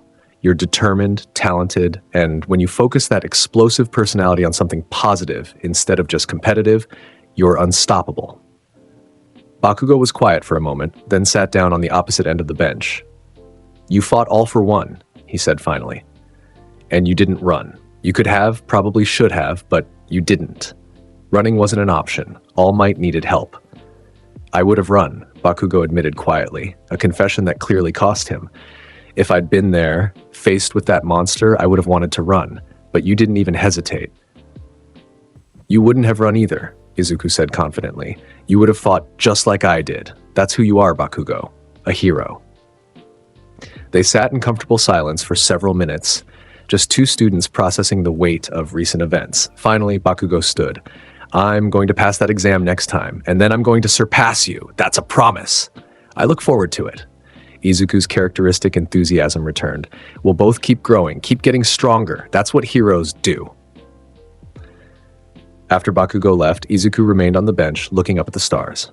Mom, he said quietly to the night sky, I got my provisional license. I can officially work as a hero now.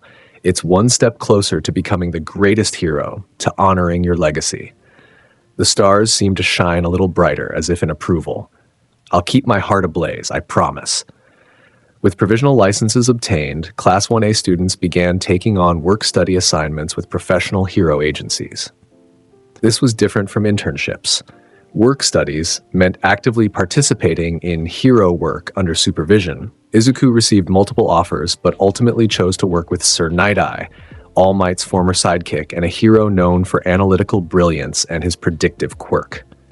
The first meeting was tense. Sir Night-Eye's office was filled with All Might merchandise, posters, figurines, collectibles. The man himself was tall, thin, and wore glasses that seemed to constantly reflect light, hiding his eyes. Izuku Midoriya, Sir Night-Eye said, his tone cold. The student who fought all for one alongside All Might. I'm not impressed. Izuku blinked in surprise. Sir, you recklessly endangered yourself in a battle far beyond your capabilities. You could have died. Worse, you could have distracted All Might and gotten him killed. The words stung because they carried truth. I understand your concern, sir. Izuku responded respectfully. But in that moment, All Might needed help. I couldn't stand by. And that's exactly the problem. Sir Night-Eye stood, approaching Izuku. That reckless self-sacrifice, that willingness to throw your life away, it's not heroic. It's foolish. With respect, sir, I disagree. Izuku's voice carried conviction. Heroes who aren't willing to risk themselves aren't heroes at all. Protection sometimes requires sacrifice. Sir Night-Eye studied him through those reflective glasses. We'll see if that attitude serves you well or gets you killed. For now, you're here to learn. Follow my lead, obey my instructions, and maybe you'll survive long enough to become a proper hero. Despite her words, Izuku recognized this for what it was, a test of character. He bowed respectfully. I'll do my best to learn from you, sir. The months following the Shihasaikai incident passed in a blur of growth and preparation. Winter gave way to spring, and UA's campus bloomed with cherry blossoms that reminded everyone of life's fleeting beauty. Izuku visited Eri every week without fail. The first few visits had been difficult. She'd barely spoken, barely looked at anyone, the trauma of Overhaul's abuse still fresh. But Izuku's persistent warmth, his genuine care, slowly melted the ice around her heart. Eri-chan, I brought you something.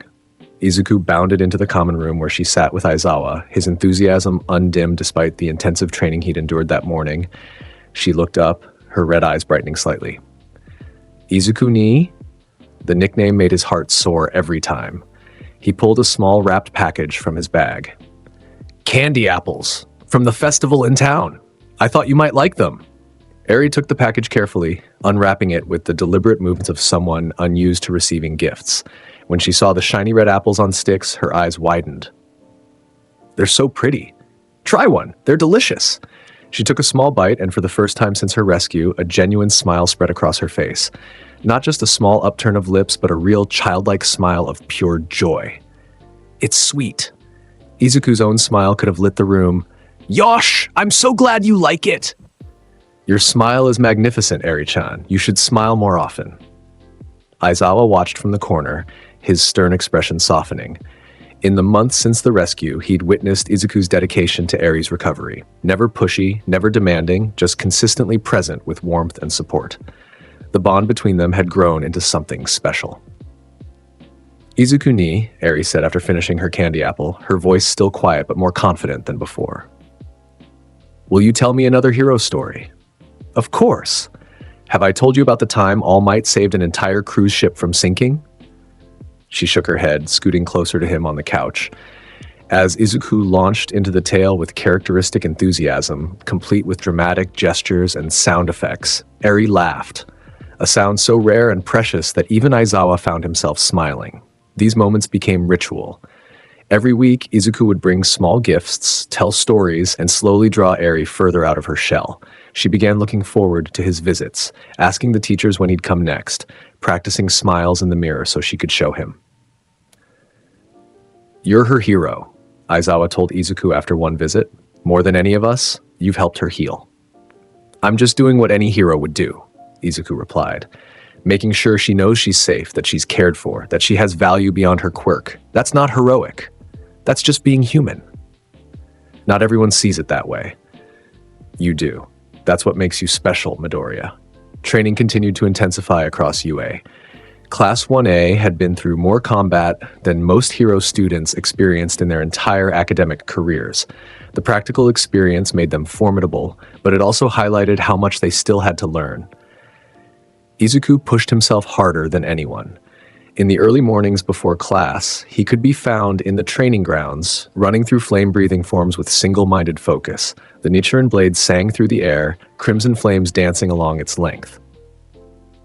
First form, unknowing fire. The horizontal slash created a wave of flame that scorched the training dummy, the precision from his camp training evident in the minimal wasted energy. Second form, rising scorching sun. The upward strike lifted him off the ground, flames erupting in a pillar that reached skyward. Third form, blazing universe. The downward slash cratered the ground, controlled explosion contained within the designated training area. He moved through all 9 forms in sequence, each technique refined through countless repetitions. His body remembered every lesson. Gran Torino's emphasis on efficiency, the camp's precision training, Sir Night Eye's analytical approach, the life or death battles against Stain and Overhaul. By the time his classmates emerged for morning exercises, Izuku was already drenched in sweat. His breathing labored, but controlled through the total concentration technique his mother had taught him. Midoriya, you're gonna burn yourself out, Kirishima called out, concern evident in his voice. I'm fine. This is what it takes to become the greatest hero. Izuku's smile was genuine, despite his exhaustion. Every day is an opportunity to grow stronger. But those closest to him noticed subtle changes. The smile was still there, the enthusiasm still genuine, but there was something else beneath the surface. A weight, a seriousness that hadn't been present before. Todoroki observed it during their sparring sessions. You're holding back less. What do you mean? Before, you'd pull your punches, worried about hurting your sparring partner. Now you fight like every match is the real thing. Izuku paused, considering. I suppose I've learned that holding back in training means failing when it matters. The villains we face won't show mercy. We need to be ready for that reality. That's mature thinking, but don't lose yourself to it. I won't. My heart is still ablaze with the desire to protect others. That hasn't changed, but I understand now that protection sometimes requires absolute strength. The news broadcasts grew increasingly ominous as spring progressed. Villain activity worldwide had spiked dramatically. Coordinated attacks, increased aggression, bolder strategies. It all pointed to something larger brewing beneath the surface. The common room TV became a constant source of tension during evening news hours. Another villain attack in Kyoto, Jiro reported, reading from her phone. Third one this week in that area. It's not just Japan, Yaoyorozu added, pulling up international news on her tablet. European hero agencies are reporting similar increases. Something's happening globally. The reports mentioned a name with increasing frequency, Tomura Shigaraki. After the Kamino incident, Shigaraki had vanished. Intelligence agencies worldwide searched, but he'd disappeared completely. Now, months later, rumors circulated about his return, but different, enhanced, more dangerous. They're saying he's gotten stronger, Kaminari said nervously. Like, way stronger, some kind of power-up or transformation. Transformation? Sarah leaned forward. What kind? The reports are vague, but they mention multiple quirks, like he somehow got All for One's ability to steal and use quirks. The room went silent. Izuku, sitting near the window with his Nichiren blade across his lap, felt a chill despite the warm spring air. All for One had been the most dangerous villain in history. If Shigaraki had inherited that power somehow, that would make him effectively the new All for One, Ida said seriously. Possessing both his original decay quirk and the ability to steal and wield multiple quirks simultaneously, the threat level would be catastrophic. Heroes worldwide would need to mobilize, Todoroki added. It wouldn't be something any single country could handle. Izuku stared at his reflection in the blade's polished surface, remembering the Kamino battle. All for One's overwhelming power, the desperation of fighting someone so far beyond normal villain capabilities, the sacrifice required just to survive. If Shigaraki had that same power, plus his decay quirk that could now spread across entire city blocks, we should trust the pro-heroes, Uraraka said, trying to inject optimism into the heavy atmosphere. They handled All for One before. They can handle this too. All for One was defeated by All Might and Midoriya working together, Bakugo said bluntly from his seat. And All Might's retired. The power balance has shifted. No one had a response to that uncomfortable truth. That night, Izuku couldn't sleep. He found himself in the dojo behind his family home, the space his mother had once used for training. Moonlight filtered through the windows, casting long shadows across the wooden floor. The small shrine to his mother stood in the corner, her photograph surrounded by flowers, incense, and the traditional offerings. Izuku lit a stick of incense and knelt before it. Mom, he spoke quietly to her image. I can feel it. Something terrible is coming, something that might require everything I have to stop. The photograph smiled back at him, frozen in that moment of joy and strength. She'd been so young when that picture was taken, before illness had weakened her body, when she'd been at her peak as the flame pillar. You taught me that the strong must protect the weak, that a hero's duty is to ensure others can smile without fear. I've tried to live by those words every day. He touched the Nichiren blade resting beside him. If the time comes when I need to give everything to protect others, I'll do it without hesitation. That's what it means to be a hero. That's what you showed me. The incense smoke curled upward, carrying his words to wherever his mother's spirit might be. I'm not afraid of dying, Mom. I'm only afraid of failing to protect those who need me. But I promise you, if my final battle comes, I'll face it with my heart ablaze. I'll make you proud. He sat in meditation until dawn, preparing his mind and spirit for whatever lay ahead. The emergency alert came during a weekend afternoon when most of Class 1A was relaxing in the common area. Every phone in the room buzzed simultaneously. The TV's regular programming cut to a special news bulletin. We interrupt this broadcast for breaking news. A catastrophic villain attack is underway in multiple cities across Japan and the world. The villain known as Tamura Shigaraki has emerged with enhanced capabilities, causing massive destruction. The news anchor's voice was drowned out by footage of devastation. Entire city blocks reduced to dust, buildings crumbling with a single touch, heroes falling back in the face of overwhelming power. And at the center of it all, visible in the aerial footage, Tamura Shigaraki, but transformed. His body was covered in strange growths, multiple hands extending from his frame, his power radiating visible malevolence. "Oh my God," Mina whispered, hand over her mouth. The footage showed Shigaraki touching the ground. Decay spread in waves, not just a few meters like before, but entire city blocks disintegrating simultaneously. Buildings, vehicles, streets, everything turned to dust and rubble. And that wasn't all. The reports mentioned him using quirks, multiple quirks stolen from heroes he'd touched. Air blasts, regeneration, enhanced strength, and more. The nightmare scenario had come true. "He has all for one's power," Todoroki said, his voice tight. "This is what we feared." The news shifted to another location, America. Star and Stripe, the United States #1 hero, was engaging Shigaraki directly. The footage showed her using her reality-altering quirk to create massive constructs, fighting with everything she had, but even she was being pushed back. "We need international hero support immediately." Her voice crackled over the emergency broadcast. "This isn't something any single hero can handle. He's too strong." Other footage showed pro-heroes from around the world mobilizing. Japanese heroes rushing to the scene, European heroes coordinating response teams, Asian hero agencies deploying their strongest members. It was the largest hero mobilization in recorded history. All available pro-heroes are requested to respond to designated coordinates.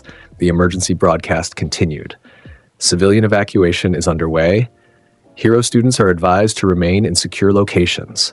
Aizawa burst into the common room, his expression grave. "Everyone, listen carefully. UA is going into lockdown. No one leaves the campus. The situation developing is far beyond anything students should engage with." "But Sensei," Izuku started. "No arguments, Midoriya. I know what you're thinking, and the answer is no. You're staying here where it's safe." "How can I stay safe when people are dying?" Izuku's voice rose, frustration and duty warring within him. "I have my provisional license. I fought All for One before. I can help." "And you almost died." Aizawa's voice cracked like a whip. "You're 16 years old. This is not your fight." A hero doesn't choose their fights based on age. "If someone needs help, I have a duty to respond." The room watched the confrontation tensely. Everyone knew Izuku's dedication to heroic duty, his unwillingness to stand aside when others suffered. But they also understood Aizawa's position. He was trying to protect his students. On the TV, Star and Stripe was struck by one of Shigaraki's attacks, her body sent flying into a building. She rose again, injured but defiant, preparing another assault. "She's going to die," Bakugo said bluntly. "Look at her. She's already bleeding, already slowing down. Shigaraki's barely scratched." He was right. Even through the shaky camera footage, Star and Stripe's deteriorating condition was obvious.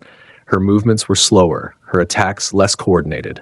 She was fighting valiantly, but she was losing. Other heroes rushed to support her. But Shigaraki's decay waves forced them back. Anyone who got too close risked being disintegrated instantly. "The evacuation needs more time." Star and Stripe's voice came through the broadcast. "I'll hold him here. Get the civilians to safety." She was sacrificing herself to buy time. Izuku watched, his hands clenched into fists so tight his knuckles turned white. Every instinct screamed at him to move, to help, to do something. But Aizawa stood between him and the door. Teacher and student locked in a battle of wills. "Sensei," Izuku said quietly, his voice steady despite the emotion behind it. "If I don't go and she dies and civilians die and I could have prevented it, how am I supposed to live with that? How am I supposed to call myself a hero?" "By being alive to help the next time," Aizawa responded. "By surviving to become the hero you're meant to be. Dead heroes save no one. Neither do heroes who abandon their duty out of fear." The words hung in the air. Aizawa stared at his student, seeing the absolute conviction in those eyes.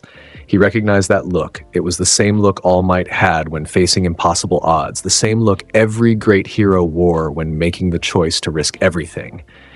He knew in that moment that nothing would stop Izuku from going. Not orders, not locks, not force. The boy would find a way, because that's who he was. If you go, Aizawa said finally, his voice heavy with resignation, you follow pro-hero orders. You don't take unnecessary risks. You prioritize survival. Understood? Izuku's face lit up with determination. Yes, sensei. I didn't give you permission. I'm stating conditions for when you inevitably disobey my order to stay. A hint of Aizawa's dry humor, even in this dire moment. Izuku was already moving toward his room to grab his hero costume and blade. His classmates watched him go, some with concern, others with understanding, all with respect. Deku. Bakugo called out, Don't die, idiot. I still need to surpass you. Izuku paused at the doorway, turning back with his characteristic bright smile. I won't die. I have too much to accomplish. But thank you, Kachan. Uraraka stood, tears in her eyes. Deku-kun, please be careful. I will, and when I come back, we'll all celebrate together. That's a promise. Ida's hand chopped through the air, but his voice was thick with emotion. Return safely, Midoriya. We'll be waiting for you. I will. Yosh, it's time to set my heart ablaze. He disappeared into the hallway, footsteps echoing as he ran toward his destiny. The emergency broadcast continued as Izuku prepared. He pulled on his hero costume, the flame-resistant material now familiar after months of use, the design incorporating both modern hero aesthetics and traditional elements honoring his mother's legacy. The Nichiren blade slid into its sheath across his back with a satisfying click. Looking at himself in the mirror, he saw not the quirkless boy who'd once been told heroes were impossible dreams, but a hero in truth, someone who'd fought villains, saved lives, and stood alongside the symbol of peace against the greatest evil. Set your heart ablaze, he whispered to his reflection. Never let it fade. His phone buzzed. A message from an unknown number. Young Midoriya. I know you're planning to come. Meet me at these coordinates. We'll travel together. All Might, even in retirement, even weakened, All Might was responding to the crisis. Of course he was, because that's what heroes did. Izuku sent a quick response confirming he'd meet him, then made his way toward the exit. But first, one stop. The cemetery was quiet despite the global chaos, a place where the urgent news bulletins seemed distant and muted. The afternoon sun cast long shadows across the headstones as Izuku approached the familiar grave marker. Inko Midoriya, the Flame Pillar. Beloved mother and hero, set your heart ablaze. He knelt before the grave, the Nichiren blade carefully placed across his lap. Fresh flowers from his last visit still decorated the stone, though they'd begun to wilt. He'd need to replace them if he came back. Mom, he began, his voice quiet but steady. I know I was just here a few days ago, but I needed to see you before I go. The wind rustled through the nearby trees, carrying the scent of cherry blossoms.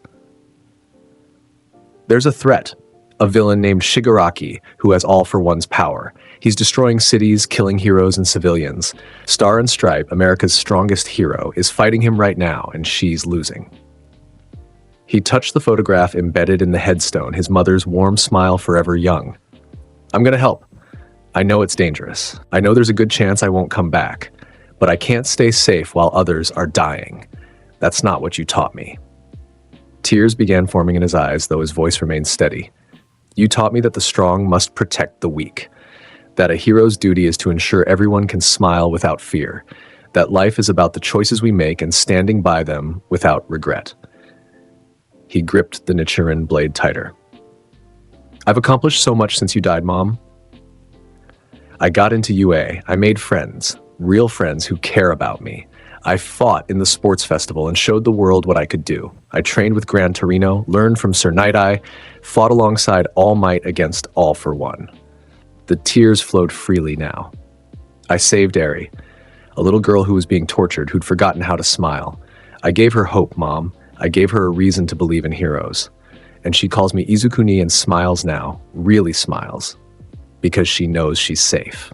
His voice cracked. I've tried so hard to honor your memory, to be the hero you believed I could be, to set my heart ablaze and keep it burning, just like you taught me. He bowed his head, forehead touching the cold stone. If this is my last battle, if I don't come back, I want you to know I have no regrets. Every choice I've made, every risk I've taken, every person I've saved, it's all been worth it. Because I've lived as a hero, I've protected others, I've made a difference. Silence, except for the wind and distant traffic sounds. Thank you, Mom. Thank you for everything you taught me. Thank you for showing me what it means to be a hero. Thank you for loving me, for believing in me, for giving me this incredible legacy to carry forward. He stood slowly, wiping his tears with the back of his hand. I'm going now. I'm going to face this villain and I'm going to protect as many people as I can because that's what the Flame Pillar's son does. That's who I am. He placed fresh flowers on the grave, arranging them carefully. My heart is ablaze, Mom, and it will stay ablaze until the very end. I promise you that. I love you so much. Watch over me, okay? For just a moment, he thought he felt warmth, like his mother's hand on his shoulder, her presence beside him, her spirit watching over him as it always had. He turned and walked away from the grave, the Nichiren blade secured on his back, his hero costume marking him as what he'd become. Behind him, the flowers he'd placed seemed to glow faintly in the afternoon sun, as if touched by invisible flames. The coordinates All Might sent led to a private airfield outside the city. A small aircraft waited, its engines already warming up. All Might stood beside it in his thin form, looking older and frailer than Izuku remembered. Young Midoriya, All Might greeted him with a weak smile. I knew you'd come. I couldn't stay behind, not when people need help. I know, that's why I'm not trying to stop you. All Might gestured toward the aircraft. But you're not going alone. If we're both foolish enough to charge into this, at least we'll be foolish together. You don't have one for all anymore. You can't fight like you used to. No, but I can still coordinate, strategize, and support. And if nothing else, I can make sure you survive this, even if I don't. All Might. No arguments, my boy. You remind me too much of my younger self, rushing toward danger with absolute conviction. Someone needs to watch your back. They boarded the aircraft. The pilot, a hero Izuku didn't recognize, nodded grimly and took off immediately. During the flight, All Might briefed Izuku on the situation using reports coming in from the battlefield. Shigaraki emerged in Tokyo 3 hours ago. Initial estimates put the civilian casualties in the thousands, though evacuations are still ongoing. He's been moving systematically, targeting hero agencies and population centers. The tablet All Might held showed aerial footage of the devastation. Entire districts reduced to rubble and dust, the decay spreading faster than anyone could run. Star and Stripe engaged him 40 minutes ago. She's been holding him in one location, preventing him from advancing further into populated areas, but she's taking heavy damage. The latest footage showed Star and Stripe creating a massive fist construct, punching Shigaraki with tremendous force. He tanked the hit, grabbed her construct, and used some stolen quirk to disintegrate it. Then he touched the ground, sending decay waves toward her position. She barely escaped, using her quirk to create wings and take flight. How many heroes are on scene? Izuku asked.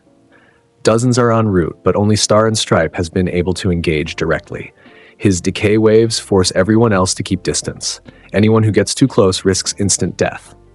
What about other top heroes? Endeavor, Hawks, the international heroes. Endeavor's coordinating civilian evacuation in Tokyo. Hawks is running reconnaissance. International heroes are mobilizing, but travel time means most won't arrive for another hour at minimum. The implication was clear. Star and Stripe was buying time for reinforcements that might arrive too late to save her. We're landing in 5 minutes, the pilot called back. There's a hero staging area about 2 kilometers from the combat zone. That's as close as I can safely get you. As the aircraft descended, Izuku could see the devastation below. Smoke rose from multiple locations, fires burned unchecked, and emergency vehicles formed perimeter lines around the disaster zone. And in the distance, visible even from the air, the figure of Shigaraki stood amid the ruins, his transformed body radiating malevolent power. The staging area was chaos, organized into functional crisis response. Heroes coordinated evacuation routes, emergency medical teams treated the injured, and coordination specialists managed communication between various response units. The atmosphere was one of controlled panic. Everyone understood the magnitude of the threat they faced. Endeavor spotted All Might and Izuku immediately as they disembarked. All Might and Midoriya?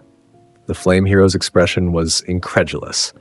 This isn't a place for students, no matter how talented. I'm not here as a student, Izuku responded firmly. I have my provisional license, combat experience against major villains, and flames that can potentially counter Shigaraki's decay. I can help. You can die, Endeavor corrected bluntly. Shigaraki's power level is beyond anything we've encountered. Even Star and Stripe, one of the world's strongest heroes, is barely surviving. You're 16. Age doesn't determine heroic duty. Izuku's voice carried absolute conviction. I'm not asking for permission.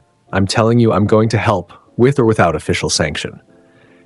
Endeavor studied him for a long moment, then surprisingly nodded. You've got your mother's fire. Fine. But you follow orders, you don't take unnecessary risks, and if I tell you to retreat, you retreat. Understood? Yes, sir. A massive explosion in the distance drew everyone's attention. Through the smoke and debris, they could see Star and Stripe being thrown backward, her body crashing through a building. She rose again, slower this time, blood visible on her costume. She doesn't have much left, Hawk said, landing beside them with his wings folded.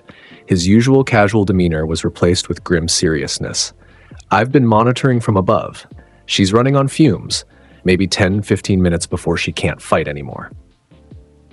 Then we need to move now, Izuku said. What's the plan? Endeavor pulled up a tactical map on his tablet. Star and Stripe is holding Shigaraki in this industrial zone. It's mostly evacuated, but there are still pockets of civilians trapped in the outer buildings. Our priority is twofold: support Star and Stripe while completing the evacuation. He pointed to specific locations. Teams are moving in from multiple angles to extract remaining civilians. Once evacuation is complete, we can consider more aggressive tactics. Like what? All Might asked. Star and Stripe has one final technique, something she's been saving as a last resort. It requires specific conditions to execute, but if it works, it could incapacitate Shigaraki long enough for us to restrain him. What does she need? Izuku asked. Someone to hold him in place for approximately 10 seconds, direct physical contact preventing him from moving or using his quirks. The room went silent as the implication sank in. 10 seconds of direct contact with Shigaraki meant 10 seconds of exposure to his decay quirk. No one could survive that. Whoever held him would die. That's a suicide mission, Hawk said quietly. It's our best option, Endeavor responded. Star and Stripe is willing to do it herself after using her final technique, but the energy expenditure will leave her too weakened. We need someone else. Someone strong enough to hold him with enough durability to last the required 10 seconds. All eyes turned to Izuku. His flames could potentially protect him from decay for a few seconds, the heat creating a barrier against the spreading disintegration. But only a few seconds, not 10. I'll do it, Izuku said without hesitation. Midoriya, Endeavor started. I'll do it, he repeated firmly. My flames can hold off his decay longer than anyone else's defense. If we need someone to make the sacrifice, it should be me. You're a child, Endeavor's voice rose. I'm not sending a 16-year-old to his death. I'm a hero, Izuku corrected, and heroes protect others even at the cost of their own lives. That's the duty we accept when we choose this path. All Might grabbed Izuku's shoulder, his thin fingers surprisingly strong. Young Midoriya, there has to be another way. We can't ask this of you. Izuku turned to face his mentor, his expression peaceful despite the gravity of his decision. You're not asking, All Might. I'm offering, because that's what heroes do. He looked around the staging area at the assembled heroes. Some he recognized, others he'd never met. All of them wore the same expression, respect mixed with horror at what he was proposing. I've had an incredible life, Izuku continued. I've made friends, saved people, fought alongside legends. I've honored my mother's memory and lived as the hero she believed I could be. If my story ends here protecting others from the greatest threat our world has ever faced, that's the best ending I could ask for. There's still so much you haven't done. All Might's voice cracked. You're supposed to become the greatest hero. You're supposed to inspire the next generation. You're supposed to live. And I will, Izuku smiled. My body might die, but the impact I've made will live on. Every person I've saved will remember. Every student I've inspired will carry forward the lessons. My flames will keep burning through everyone I've touched. He gripped the Nichiren blade at his back. My mother once told me, "Set your heart ablaze." I've kept that flame burning every day since she died, and I'll keep it burning until my final breath. That's my promise to her and to everyone who believes in heroes. Endeavor turned away, his flames flickering with emotion he wouldn't show directly. You're cleared for combat support, but the final decision about the sacrifice play hasn't been made yet. We might find another option. Understood, sir. But everyone in that staging area knew the truth. Another option was unlikely. When the time came, Izuku would make the sacrifice, because that's who he was. A smaller briefing with key heroes followed. Endeavor, Hawks, All Might, Izuku, and several others with specific roles in the upcoming operation. Current status, Hawks reported, his tablet showing real-time updates. Star and Stripe is still holding, but she's down to about 30% capacity. She's confirmed she can execute her final technique within the next 20 minutes, but she'll need that 10-second window immediately after.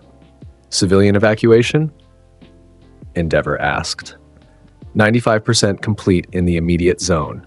The remaining 5% are trapped in collapsed structures or unable to move due to injuries. Rescue teams are working on extraction but need another 15 minutes minimum. So we need to buy 15 minutes, then execute the final play. Endeavor's tactical mind worked through the sequence. Midoriya, you'll enter the combat zone as support for Star and Stripe. Your job is to harass Shigaraki, keep him focused on multiple threats, buy time for the evacuation. Understood. Once evacuation is complete, Star and Stripe will signal her final technique. That's when you'll need to move in for the restraint. Hawks and I will provide what support we can, but the main burden will be on you. Izuku nodded, his expression serious but unafraid. One more thing, Endeavor added. Your flames are our best counter to his decay, but they're not invincible. At best estimate, you can probably hold him for 3, maybe 4 seconds before the decay overwhelms your defense. After that, I understand. I'll make those seconds count. All Might pulled Izuku aside while the others finalized details. Young Midoriya, I need you to understand something.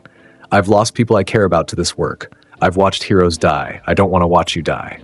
I know, All Might, and I'm sorry, but this is my choice, made freely and without regret. Your mother would be proud, All Might said, tears forming in his eyes, and terrified and heartbroken, just like I am. She'd understand, Izuku replied gently. She lived by these same principles. She gave everything to protect others. I'm just following her example. You've already surpassed her, my boy. You've become the hero she dreamed you'd be. Izuku smiled, bright and genuine, despite the tears streaming down his own face. Thank you, All Might, for everything, for believing in me when no one else did, for teaching me what it means to be a symbol, for giving me the chance to stand beside the greatest hero in history. They embraced, teacher and student, both knowing this might be their final conversation. Set your heart ablaze, All Might whispered. And never let it fade, Izuku completed. The flight to the combat zone was brief, a high-speed transport that dropped Izuku within a kilometer of where Shigaraki and Star and Stripe battled. As he approached on foot, the scale of devastation became visceral. Buildings reduced to skeletal frames, streets cracked and crumbled, fires burning unchecked. The air itself felt heavy with malevolence, as if Shigaraki's power corrupted reality around him. And there, in the center of the destruction, the battle raged. Star and Stripe had created a massive avatar construct, a 100-meter-tall representation of herself made from manipulated air. The construct's fists hammered down on Shigaraki with earth-shaking force. Shigaraki took each hit, and his enhanced durability allowing him to tank attacks that should have pulverized him. Then he'd counterattack with stolen quirks, air blasts that tore through the construct, energy beams that scorched the ground, decay waves that spread in all directions. Star and Stripe was clearly struggling.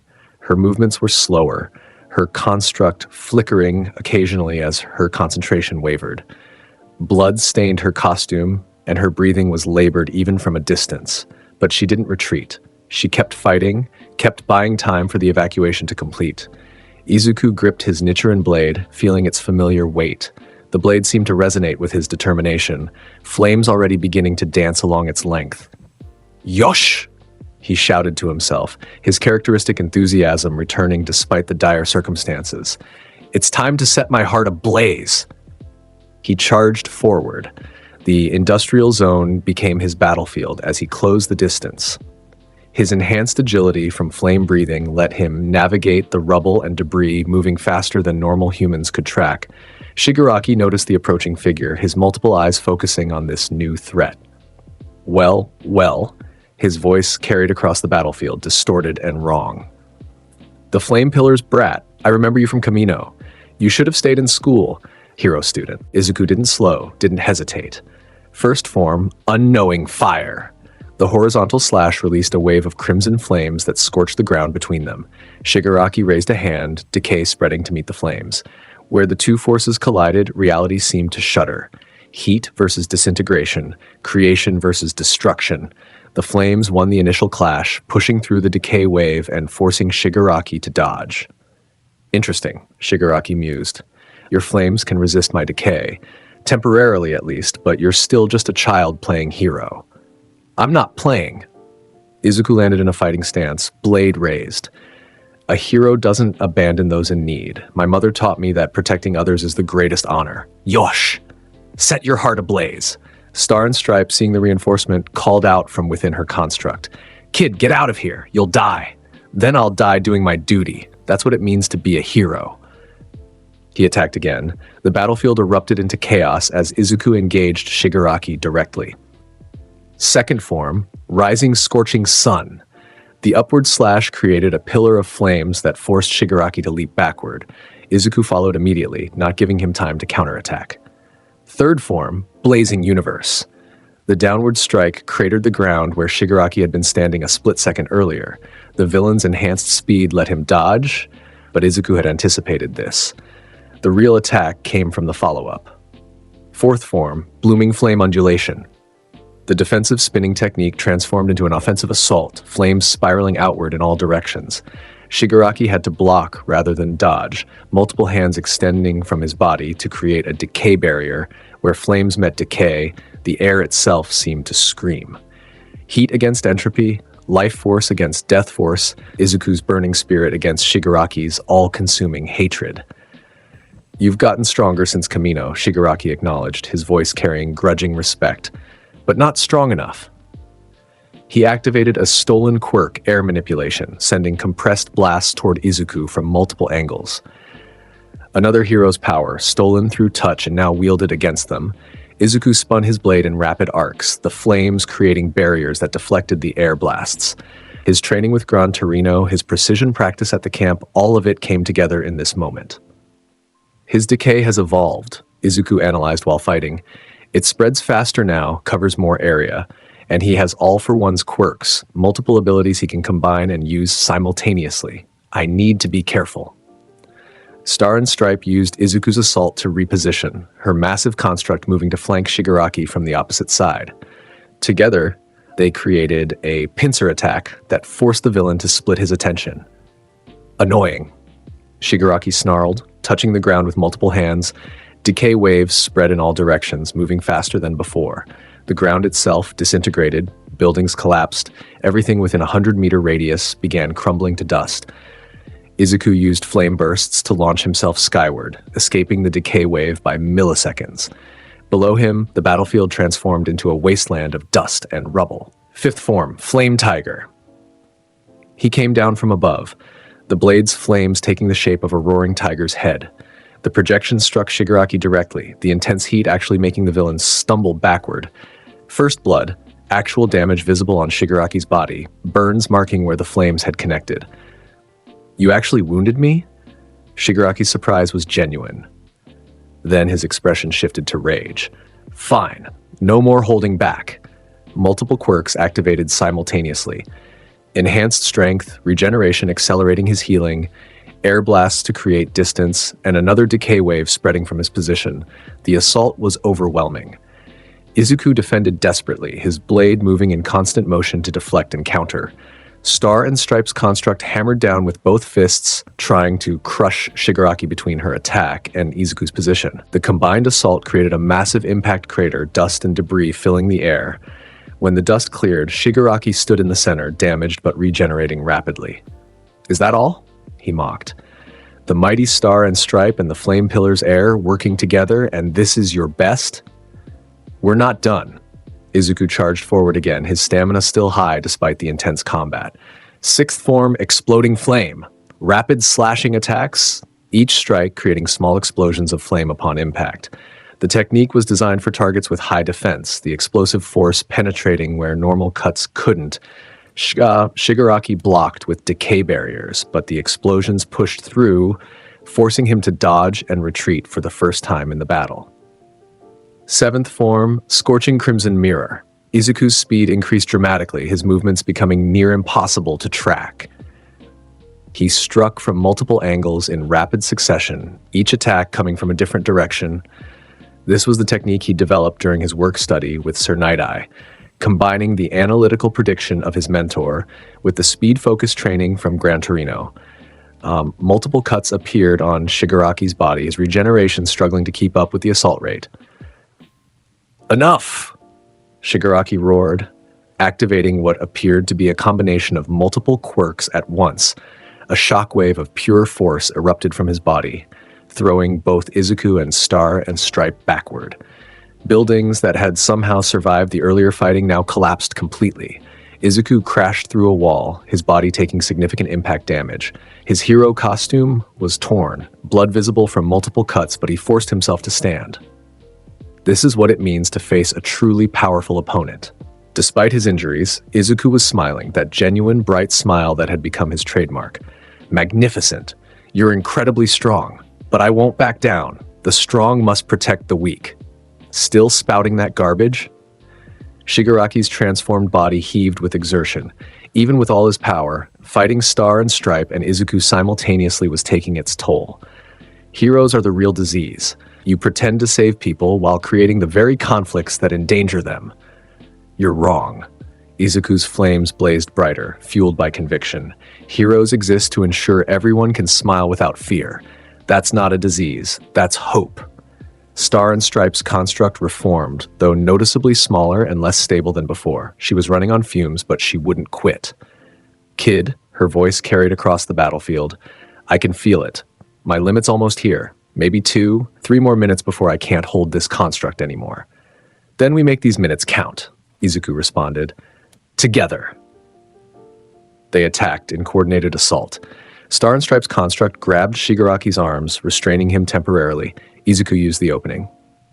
Eighth form, Sunflower Thrust. A concentrated piercing attack, all his power focused into a single point. The blade struck Shigaraki's chest, penetrating deep, flames erupting from the wound. Shigaraki screamed, actual pain breaking through his facade of invincibility, but he activated his decay quirk at full power, disintegrating Star and Stripe's construct completely and forcing Izuku to retreat before the spreading decay could touch him. "That hurt," Shigaraki admitted, touching the wound. His regeneration was already working, but slower than before. "You're both stronger than I expected, but it's still not enough." He demonstrated by using a combination of stolen quirks to create a devastating area attack. Fire blasts from one quirk, air manipulation from another, enhanced by a strength multiplier from a third. The combined assault was something no single hero could defend against. Izuku created a flame barrier with fourth form, Blooming Flame Undulation. The defensive technique pushed to its absolute limit. The barrier held, but barely. Cracks forming in the flames, heat bleeding through. Star and Stripe couldn't defend at all in her weakened state. The attack struck her directly, her body sent flying into a collapsed building. She didn't get up immediately. "Star!" Izuku's attention split between Shigaraki and the fallen hero. That momentary distraction was all Shigaraki needed.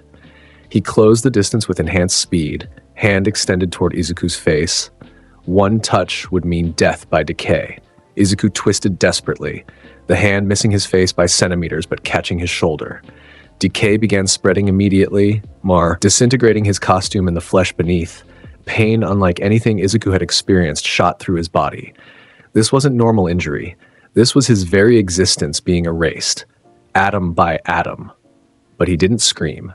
He gritted his teeth, raised his blade, and counterattacked. First form, Unknowing Fire. The point-blank slash caught Shigaraki across the torso, flames erupting directly from the blade into the villain's body. The intense heat forced Shigaraki to release his grip, saving Izuku from complete disintegration. Izuku leaped backward, his left shoulder now missing chunks of flesh and muscle. Decay stopped only by his flames creating a cauterizing barrier. The injury should have been incapacitating, but Izuku's total concentration breathing, his mother's final gift, allowed him to suppress the pain, maintain function despite the damage. Still standing? Shigaraki seemed genuinely impressed. After direct contact with my decay, your flames really are something special. They're my mother's legacy, Izuku panted, blood loss making him dizzy. The flame pillar's gift to me, and I'll use them to protect others until my dying breath. Star and Stripe stirred in the rubble, struggling to rise. Kid, I'm done. Can't maintain the construct anymore. This is it. Then we end it now. Izuku's flames blazed brighter despite his injuries. More, tell me what you need for your final technique. I need to touch him. Direct physical contact. Then I can use my quirk to impose a rule on his body that will shut down his quirks temporarily. But your physical condition... I know. I'm too weak to hold him myself. That's where you come in. The implication was clear. Izuku needed to restrain Shigaraki long enough for Star to execute her technique. And the only way to restrain someone with Shigaraki's power was direct physical contact, which meant exposure to his decay. How long? Izuku asked. 10 seconds. I need 10 seconds of contact to impose the rule. 10 seconds.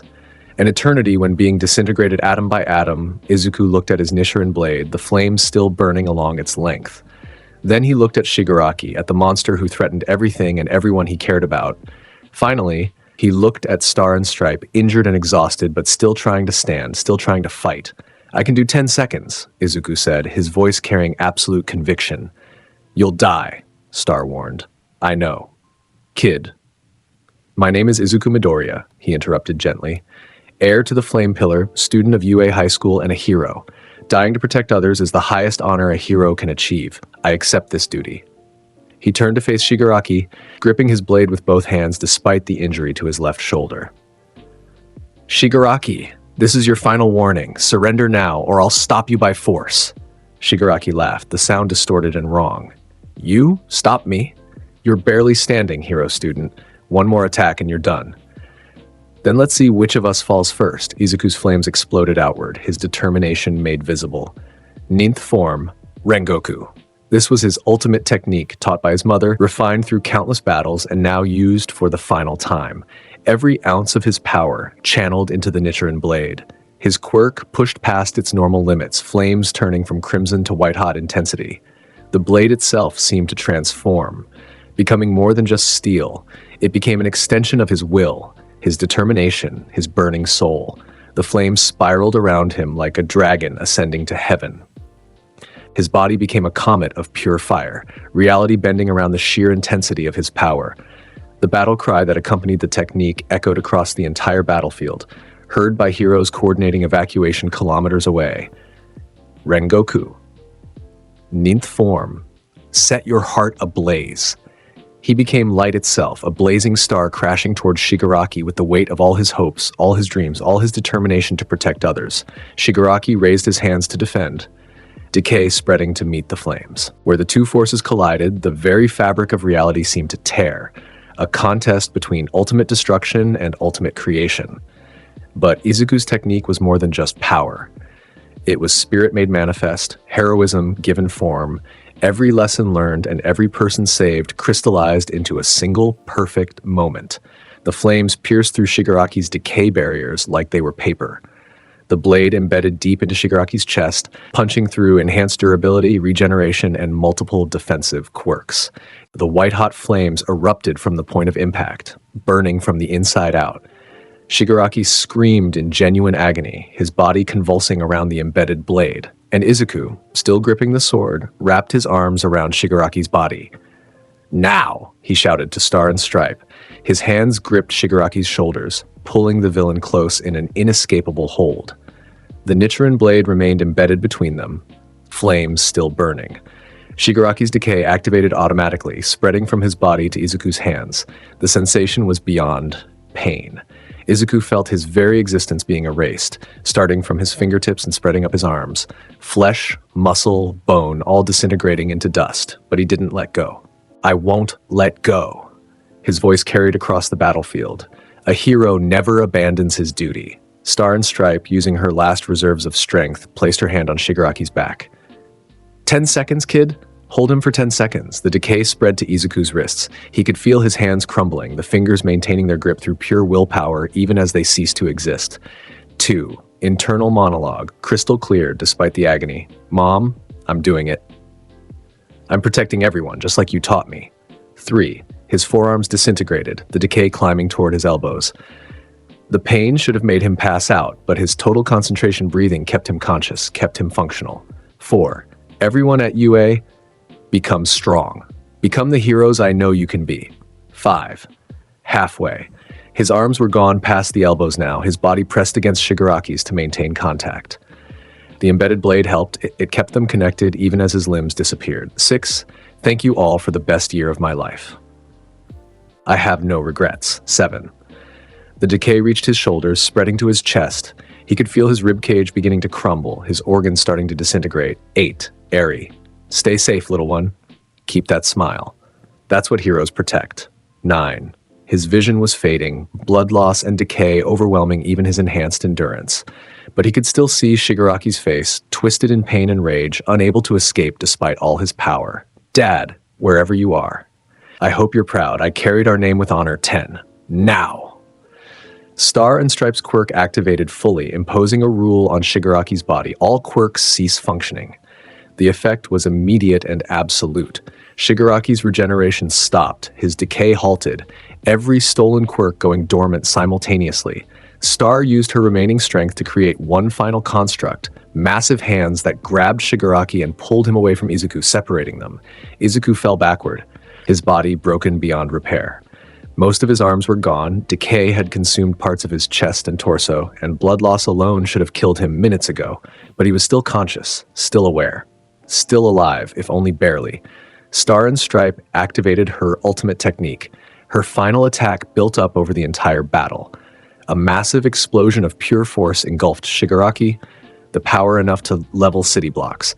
When the light faded, Shigaraki lay in the center of a crater, his body broken, his quirks still suppressed.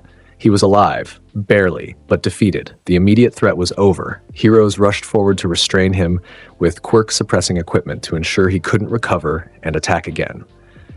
But Izuku didn't see any of this. His vision had narrowed to a small point of light, darkness closing in from all sides. He tried to grip his Nichiren blade, but he had no hands left to hold it.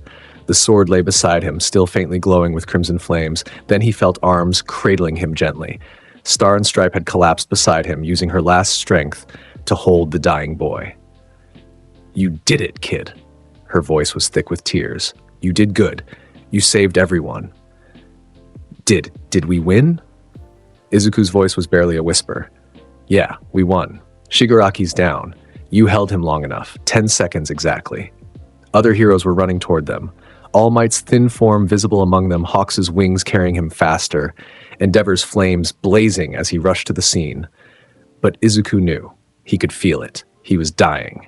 The decay had done too much damage. His body was shutting down, piece by piece. Medical aid couldn't arrive fast enough to save him. This was it.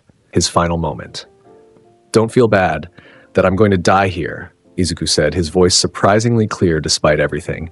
That same loud, passionate voice that had always defined him, now quieter but no less sincere. Star and Stripe held him closer, her tears falling on his face. As a hero, of course I'd protect my fellow heroes. This is my duty, and I fulfilled it. All Might reached them, falling to his knees beside Izuku. Young Midoriya, no, please. It's okay. All Might, Izuku smiled up at his mentor. I have no regrets. More heroes gathered around, Hawks, Endeavor, others who'd witnessed his sacrifice. They formed a circle, bearing witness to a hero's final moments. The strong must protect the weak, Izuku continued, his philosophy unchanged even at death's door. That's what my mother taught me. I'm glad I could live by those words until the very end. His eyes moved from face to face, seeing the heroes he'd fought beside, the people he'd saved through his sacrifice. Tell everyone at UA I believed in them, every single one. We will. Hawks promised, his usual carefree demeanor shattered by grief. "Tell my classmates, thank you. Thank you for making me so happy." "They know," All Might said through tears. "They all know." "Tell Eri." Izuku's voice broke slightly, the thought of the little girl he'd saved bringing emotion even now. "Keep smiling. Heroes exist to protect that smile." "I'll tell her," Star and Stripe whispered. "Tell All Might." He looked directly at his mentor. "Thank you for showing me what it means to be a symbol." "You showed me more than I ever showed you," All Might responded, gripping Izuku's shoulder gently. "You became everything I hoped for in a hero." Izuku's breathing was becoming shallower, his voice weaker. "Set your hearts ablaze, all of you. Never give up. Never regret doing what's right." The flames on his Nichiren blade flickered, growing dimmer. Life is a series of decisions. Whether you live or die, whether you regret or not. Don't let anyone say you should regret your choice. His eyes were glazing over, focus fading, but then something changed in his expression. Surprise, then wonder, then joy. "Mom?" The others couldn't see what Izuku saw in his final moments, but to him the devastated battlefield faded away, replaced by a field of flowers under a warm sun. His mother stood before him, young and healthy and whole. She wore her hero costume, the Nichiren blade at her side, and her smile was radiant with pride and love. "Izuku." Her voice was exactly as he remembered. "My beautiful boy, you did wonderfully." "Mom," tears ran down his face. "I kept my promise." "I know, sweetheart. I watched you every day, every battle, every rescue, every moment of growth. I'm so proud of you." She opened her arms, and Izuku found himself standing, whole and uninjured in this vision. He ran to her, embracing her for the first time since childhood. "I protected others," he said, his voice young again like the child he'd been when she died. "I became a hero. I set my heart ablaze. And it stayed ablaze until the very end," she finished, holding him close. "You honored everything I taught you. You became everything I hoped you'd be. I'm sorry I couldn't live longer. I'm sorry I'm dying so young." "Don't apologize for being a hero, Izuku. You made your choice with full knowledge of the cost. That's what makes it noble." She pulled back, cupping his face in her hands. "Come home now, sweetheart. You've earned your rest." "Yeah." Izuku smiled, peaceful and content. "I'm ready." In the real world, Izuku's eyes closed gently, his body finally relaxing in Star and Stripe's arms. The flames on his Nichiren blade flickered one final time, then extinguished completely. His breathing stopped. His heart ceased beating. Izuku Midoriya, the Flame Pillar's heir, died at age 16, having given everything to protect others. Star and Stripe's anguished cry echoed across the battlefield. All Might collapsed forward, his thin frame racked with sobs. Hawks turned away, wings folding around himself. Endeavor's flames dimmed, his expression one of profound grief. Other heroes present removed their masks, bowing their heads in respect. A moment of silence spread across the battlefield, even as emergency teams continued their work in the distance. Someone, Hawks perhaps, gently closed Izuku's eyes, making his expression peaceful. The Nichiren blade lay beside him, its blade still faintly glowing, despite the extinguished flames. It would never rust, never dull, as if protected by some unseen force. News cameras, which had been filming the battle from safe distances, captured everything. The world watched as a 16-year-old boy sacrificed himself to save countless lives. The footage would be broadcast globally within minutes. Izuku Midoriya, wreathed in white flames, charging toward certain death with a smile. His final stand, holding Shigaraki despite the agony, his peaceful expression in death. Social media exploded with tributes. Even as the battle was technically still being secured, people who'd never met him were crying. Heroes around the world stopped their work to honor him. And in UA's common room, where Class 1A had been watching the broadcast, the screams of anguish from his classmates could be heard throughout the entire campus. The immediate aftermath was a blur of activity coordinated around devastating grief. Medical teams arrived to confirm what everyone already knew. Izuku Midoriya was dead, his body too damaged for any quirk or medical intervention to save.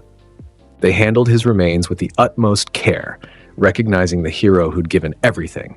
Shigaraki was secured with multiple layers of quirk-suppressing restraints and immediately transported to the most secure facility available. Star and Stripe's technique had worked perfectly. His quirks remained suppressed, and he was no longer an immediate threat. The villain who'd nearly destroyed the world was defeated. The cost was a 16-year-old hero who should have had decades ahead of him. All Might rode in the transport, carrying Izuku's body, refusing to leave his student's side. The thin, frail man who'd once been the symbol of peace sat holding what remained of Izuku's hand, tears streaming silently down his face. "I'm sorry," he whispered to the covered form. "I'm so sorry, my boy. You should have had so much more time. You should have lived to see the world you helped save." Hawk sat across from him, unusually quiet. "He saved my life. Star's life. Probably thousands of civilian lives by stopping Shigaraki here instead of letting him reach the populated areas." "I know," All Might said, "but that doesn't make it hurt less." "No," Hawks agreed quietly. "It doesn't." The Nichiren blade had been carefully secured and transported with Izuku's body. No one wanted to risk losing or damaging the weapon that had been his mother's legacy and his constant companion. UA High School was in chaos. The moment Aizawa had confirmed the news, had been forced to gather Class 1A and tell them their classmate was dead, the emotional devastation had been immediate and complete. Uraraka collapsed, her quirk activating unconsciously and making several objects float as she screamed in denial. Ida tried to maintain composure but broke down within seconds, his brother's injury and now his friend's death too much to bear. Todoroki's ice and fire activated simultaneously, the room's temperature fluctuating wildly as he processed the loss. Bakugo punched a wall so hard his knuckles shattered, then punched it again, screaming wordlessly. His explosion quirk fired chaotically, staff members having to evacuate students to prevent injury. But the worst reaction came from Eri. She was with Recovery Girl when she heard someone had left a news broadcast on, and the coverage showed Izuku's final moments before staff could turn it off. Her screams could be heard throughout the medical wing. "No! No! Izuku-ni! He promised he'd always protect me." She tried to run to get to wherever Izuku was, her quirk activating unconsciously and beginning to rewind objects around her. Recovery Girl had to restrain her gently but firmly, holding the sobbing child as her quirk fluctuated dangerously. "He promised." Eri's voice dissolved into incoherent sobs. "He promised he'd keep me safe. He promised he'd always smile with me. He can't be gone. He can't." She cried herself into exhaustion, eventually collapsing in Recovery Girl's arms. The elderly hero held her own tears falling silently as she mourned the bright boy who'd brought so much light to everyone around him. News coverage worldwide focused on Izuku's sacrifice. The Flame Pillar's final stand became the headline across every major news outlet. Footage of his final charge, his restraint of Shigaraki, his peaceful death. All of it played on loop. Analysts discussed the tactical brilliance of the strategy, the necessity of his sacrifice, the impact on the hero community. But beneath the professional commentary was genuine grief. "He was 16 years old," one news anchor said, her voice breaking. "A first-year hero student who should have been worried about exams and school festivals. Instead, he gave his life to save the world." Social media erupted with tributes. "Set Your Heart Ablaze" trended globally within an hour. "The Flame Pillar's heir saved us all. Rest in peace, Izuku Midoriya. I never met him, but I'm crying anyway. That's what real heroism looks like. My daughter watched him at the sports festival and said she wanted to be a hero like him. Now I have to explain why he's gone." Fan artists created memorial pieces. Izuku with his mother in the afterlife. Izuku surrounded by the people he'd saved. Izuku's flames burning eternal. Heroes everywhere posted statements. Endeavor, I witnessed his sacrifice firsthand. Izuku Midoriya embodied everything a hero should be. My deepest respects to his memory. Hawks, kid saved my life today. I owe him everything. Fly high, young hero. Star and Stripe, I'm alive because of Izuku Midoriya's courage. The world is safe because he was willing to pay the ultimate price. He was the truest hero I've ever known. Even international heroes who'd never met him expressed condolences and respect. The global hero community mourned one of their brightest lights. 5 days later, the funeral was held. UA coordinated with the government to organize what would be remembered as one of the largest hero funerals in history. The ceremony took place at a national memorial site with capacity for thousands of attendees. They needed every bit of that space. Pro heroes from every nation attended in full costume, standing in formation to honor one of their own. Government officials from multiple countries sent representatives, civilians whose lives had been touched by Izuku in some way, people he'd saved, people he'd inspired, people who'd simply seen him smile and felt hope, came by the thousands. Class 1A served as pallbearers, all wearing formal black attire. Bakugo, Todoroki, Ida, Kirishima, Kaminari, and Sero carried their friend's casket together. All 6 had tears streaming down their faces. The casket was draped with a hero's flag, and atop it rested the Nichiren blade, polished to mirror brightness, the blade gleaming in the sunlight. The ceremony began with a moment of silence. Thousands of people, from pro-heroes to ordinary civilians, stood in absolute quiet for a full minute. Then the eulogies began. All Might spoke first, his thin form somehow standing tall despite his grief. Izuku Midoriya showed us what it truly means to be a hero. Not power, not fame, but the unwavering determination to protect others, no matter the cost. He was my student, and in many ways, he was my teacher. He taught me that the spirit of heroism isn't about the quirk you're born with, it's about the choice you make every day to use your strength for others. His voice broke, but he continued. He should be here. He should have had decades to inspire people, to save lives, to become the greatest hero the world has ever seen. The fact that he's gone at 16 is a tragedy beyond measure. But his impact will never fade. Every life he saved, every person he inspired, every student who watched him and decided to become a hero, that's his legacy, and it's eternal. Star and Stripe appeared via video feed, too injured to travel but determined to pay respects. I'm alive because of Izuku Midoriya. Thousands of civilians are alive because he held Shigaraki long enough for me to stop him. The world is safe because a 16-year-old kid had more courage than heroes, 3 times his age. She wiped tears from her eyes. He smiled at me before he charged. Even knowing he would die, he smiled. That's what I'll remember, that incredible spirit, that refusal to be defeated even by death itself. Thank you, Izuku. Thank you for everything. Uraraka spoke on behalf of Class 1A, her speech written collectively by all the students who loved him. Deku, Izuku, never gave up on anyone. He believed in all of us, even when we didn't believe in ourselves. He made us better just by being around him.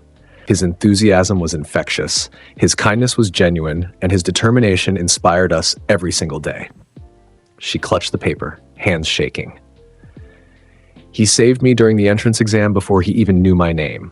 That's who he was, someone who helped others not for recognition, but because it was the right thing to do. We'll never forget him. We'll carry his lessons forward, and we'll all become the heroes he believed we could be. The most heartbreaking moment came when Eri was gently led to the podium. The small girl could barely see over it, but she was determined to speak. Izukuni saved me. Her tiny voice was amplified by the microphone. When I was scared and alone, he came for me. He smiled at me and told me everything would be okay. She placed a small bouquet of flowers on the casket, her hand touching the Nichiren blade gently. He taught me to smile. He brought me candy apples and told me stories and made me feel safe. He said heroes exist to protect smiles. Tears ran down her face.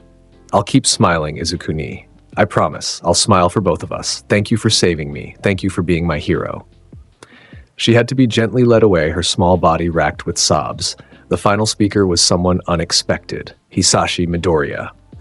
Izuku's father stepped to the podium, looking older than his years. He'd been absent for most of Izuku's life, working overseas, sending money, but never present. Now he faced the consequences of that absence. I'm Izuku's father, he began, voice hollow. I know most of you didn't know I existed. I wasn't around. I abandoned my son and my wife when they needed me most. He gripped the podium, knuckles white. When Inko, my wife, Izuku's mother, was dying, I wasn't there. I convinced myself my work was too important, that sending money was enough. It wasn't. She died without me, and Izuku had to bury his mother alone at age 7. The crowd was silent, judgmental. I told myself I'd make it up to him later, that I'd return when my work was done, that we'd reconnect. But I kept postponing, kept finding excuses. And now, his voice broke completely. Now my son is dead. He died a hero, saving the world, making me proud in ways I never deserved. But I'll never get to tell him that. I'll never get to apologize for being absent. I'll never get to be the father he deserved. He looked at the casket through tears. Izuku, if you can hear me somehow, I'm sorry. I'm so sorry. You became everything I couldn't be. You became a true hero. You honored your mother's memory in ways I never could, and I'm proud of you. So proud. I just wish I'd told you that while you were alive. He bowed deeply to the casket, then to the assembled crowd, and walked away to scattered applause.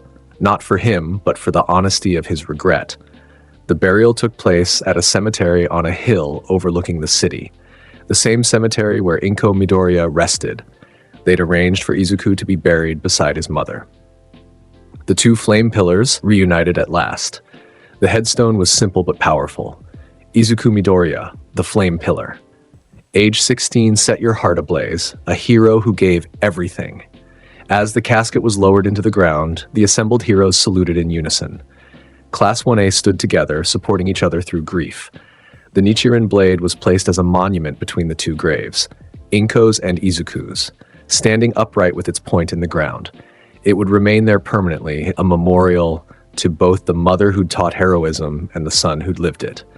As the ceremony concluded and people began to leave, paying final respects, something remarkable happened.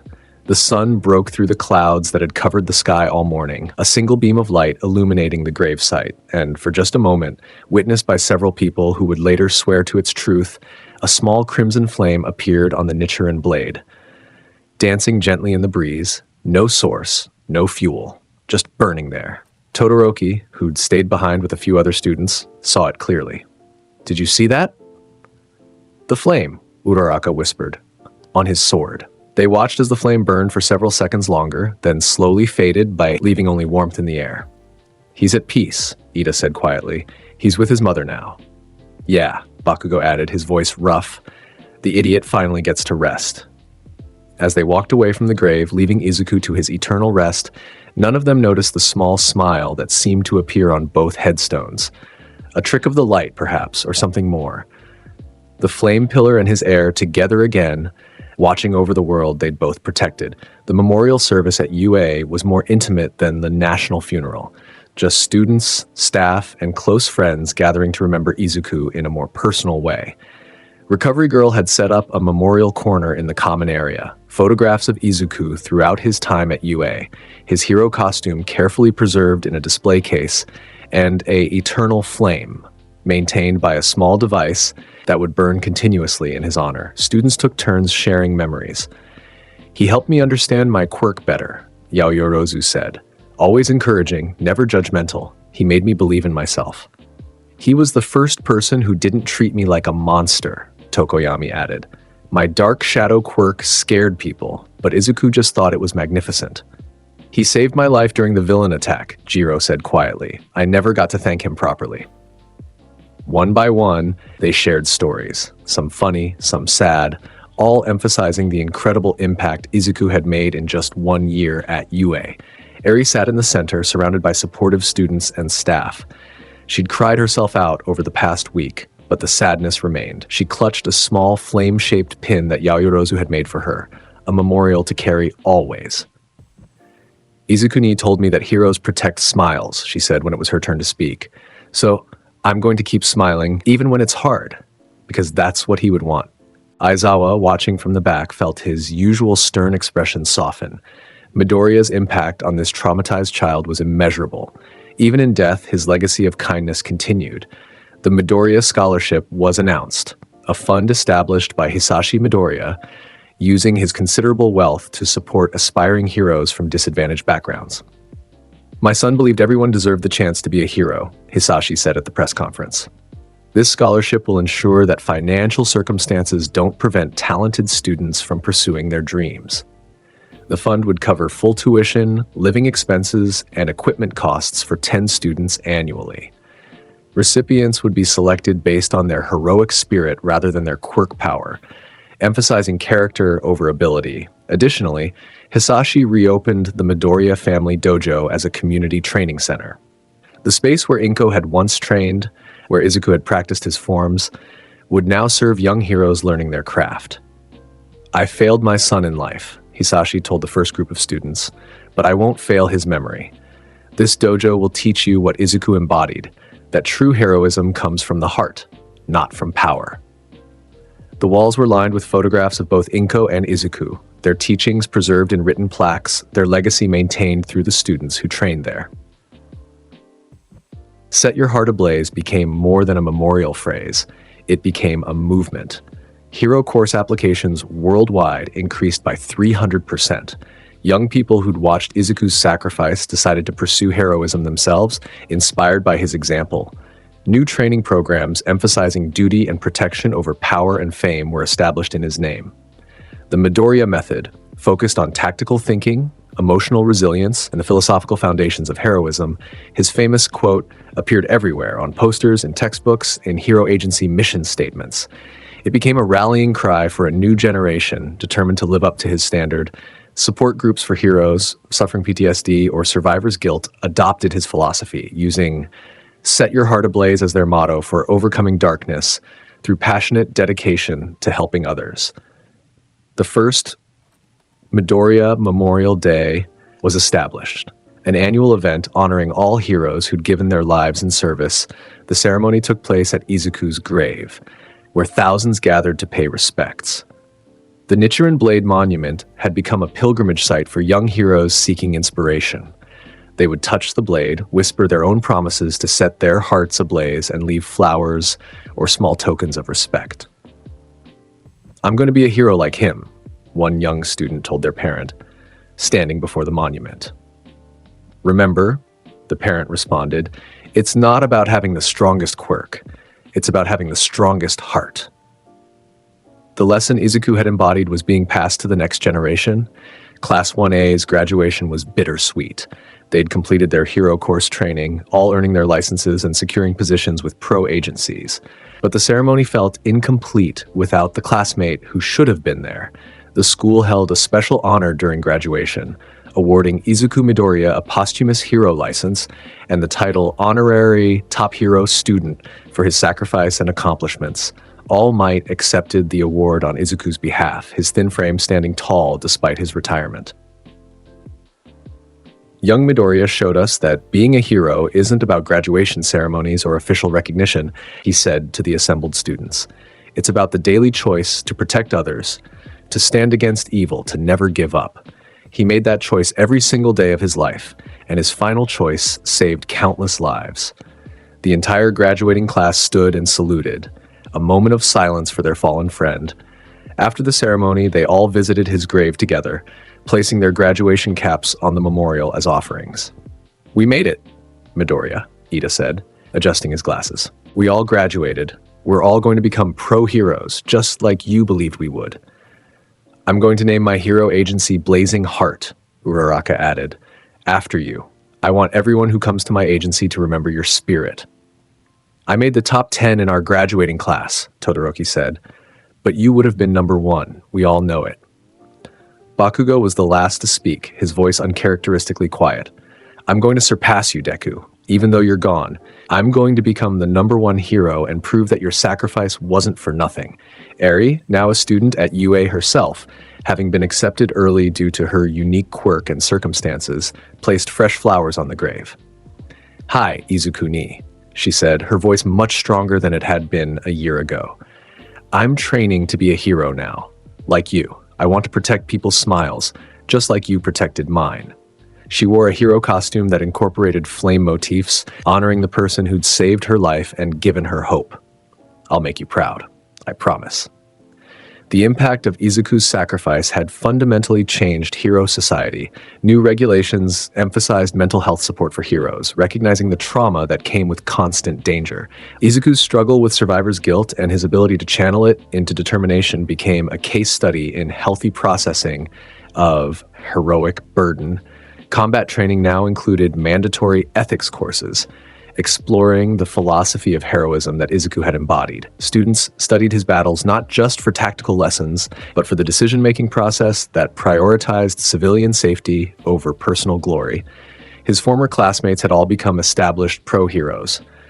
Todoroki ran a hero agency specializing in rescue operations, combining his ice and fire with the tactical thinking he'd learned from Izuku. Ida had become a high-ranking hero known for rapid response and precision, his enhanced engines making him one of the fastest heroes in Japan. Uraraka's Blazing Heart Agency focused on disaster relief and civilian protection, her gravity quirk saving countless lives from collapsed buildings and natural disasters. Bakugo had fought his way into the top 5 heroes nationally, his explosive power tempered by the leadership lessons he'd learned from watching Izuku sacrifice everything for others. Each of them, when interviewed, credited Izuku with shaping their heroic philosophy. He showed us what it really means to be a hero. Todoroki said in one interview, "Not the power you have, but how you use it. Not the recognition you seek, but the people you save." Eri had graduated from UA and was working as a specialized hero, using her rewind quirk to help people in unique ways, restoring damaged buildings, healing injuries that other quirks couldn't address, making a difference, just like Izuku had believed she could. She kept a photograph of Izuku in her hero costume pocket, a reminder of the person who'd given her a second chance at life. The anniversary memorial was the largest yet. Thousands gathered at Izuku's grave, the site having become a national landmark. 3 statues had been erected in various locations, one at UA, showing Izuku with his blade raised, flames spiraling around him, his expression one of determined joy. The inscription read, "Set your heart ablaze." One in the city where he'd saved Eri, depicting him holding the small girl, both smiling. The inscription, "Heroes protect smiles." One at the Kamino Memorial site, showing All Might and Izuku standing back-to-back against All for One, representing their partnership and shared sacrifice. The inscription, "The symbol of peace and his heir." Documentary films about his life had been produced, his story taught in schools worldwide. Children who'd never met him knew his name, understood his sacrifice, felt inspired by his example. The Flame Pillar Who Gave Everything was required viewing in all hero courses. The film following Izuku from his entrance exam through his final battle. His former classmates gathered at the grave for the 10th anniversary, all now in their late 20s and established in their careers. They took turns speaking to him. "Midoriya, we did it. We all became heroes. The agency system is stronger, the new generation is better trained, and society is safer. Your sacrifice made all of this possible." I published a book about hero philosophy, named it Blazing Hearts after your mom's final words to you. It's required reading now in all hero schools. My daughter asked about you yesterday. She's 7, same age you were when you lost your mom. I told her about the greatest hero I ever knew. The world's different now because of you. Better, safer, more compassionate. That's your legacy. Eri arrived last, now a confident pro-hero in her mid-20s. She wore her costume with pride, the flame motifs a permanent tribute to her savior. "Hi, Izukuni," she said, kneeling before the grave. "I kept my promise. I'm still smiling, and I'm protecting people now, just like you did." She placed her hand on the Nichiren blade monument, feeling the metal warm under her touch despite the cool evening air. "Thank you for everything. You'll always be my hero." As the sun set, the group stood in silent respect, each lost in memories of the bright boy who'd burned so intensely and faded so young. A breeze blew through the cemetery, warm and gentle. And once again, witnessed by everyone present, a small crimson flame appeared above Izuku's headstone, dancing gently in the breeze, that burning without source or fuel. They all saw it this time. There was no denying it was real. "He's still with us," Kirishima said, smiling through tears. The flame burned for a long moment, as if acknowledging their presence, their memories, their continued dedication to the ideals he'd embodied. Then slowly, it faded, leaving only warmth in the air and the certain knowledge that Izuku Midoriya's spirit would never truly die. Izuku Midoriya's life burned bright and brief, like a shooting star across the hero world's sky. 16 years was all he had, but in that time, he showed the world what it truly means to be a hero. Not the power you possess, but the heart you carry. Not the victories you claim, but the people you save. Not the glory you seek, but the duty you fulfill. His body fell on a battlefield, consumed by decay and sacrifice. But the fire he lit in others' hearts will never fade. Every hero who stands against evil remembers his example. Every person who helps another in need carries a spark of his flame. Every soul who refuses to give up embodies his spirit. The flame pillar fulfilled his duty to the very end. He set his heart ablaze and became immortal, not through statues or memorials, but through the lives he touched and the legacy he left, because heroes never truly die. They live on in those they inspire. And Izuku Midoriya and's generation. Set your heart ablaze. Those words echo still across training grounds and battlefields, in hero agencies and classrooms, wherever people strive to protect others and make the world better. Set your heart ablaze. They always will, because the Flame Pillar's fire burns eternal, passed from heart to heart, generation to generation, ensuring that his sacrifice and his spirit will never be forgotten. In a small cemetery on a hill overlooking the city, 2 headstones stand side by side, mother and son, both heroes, both legends, both at peace. Between them, a Nichiren blade stands eternal guard, weathered but strong, never rusting, as if protected by some unseen force. And sometimes when the light is just right and the wind carries warmth, those who visit swear they can see crimson flames dancing along the blade's length, reminder that true heroism never dies. Izuku Midoriya set his heart ablaze, and the world is brighter for it. The end. And now, it's time for our Patreon shout-out.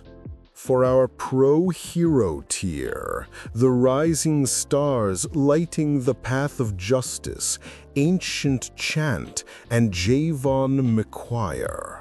For our symbol of peace tier, huge shout-out to Sunawine631, Elijah Saunders, Ab, Peter Hamilton, Freddie Rose, Omega, Toxic Rune, Akuma Noakami, Chris Talley, Alexander Thompson, Remorsefuls, Blackvein, Nicholas Barnes, Joshua Headington, Aaron Abercrombie, Drift SK8er, Akeno Himajima, Corey Tokars, Jan, X0 Hope 3656, Devin Black, Crow, Yisbrid, Roberta Ramos de Cristina, Dasher Games, Rave on Crimson River, Dante Elaster, Adam Yunkers, Blood Saints, Donna Cafe, Zeph, Assassin 24, Howie 60, Ignatius, Albert, Raphael Turan, KC. And finally, for our Hope of the Universe tier, legendary thanks to Matarame, Moral, Spintown, Jaden Garrett, Greg Green, James, Kwahanyan Thompson, Juan I'm Calver, Colsey. Izuku's flame may have burned bright and brief, but his legacy lives forever. If this story moved you, smash that subscribe button and join us for more epic what-if adventures. Set your heart ablaze with us. See you next time, heroes.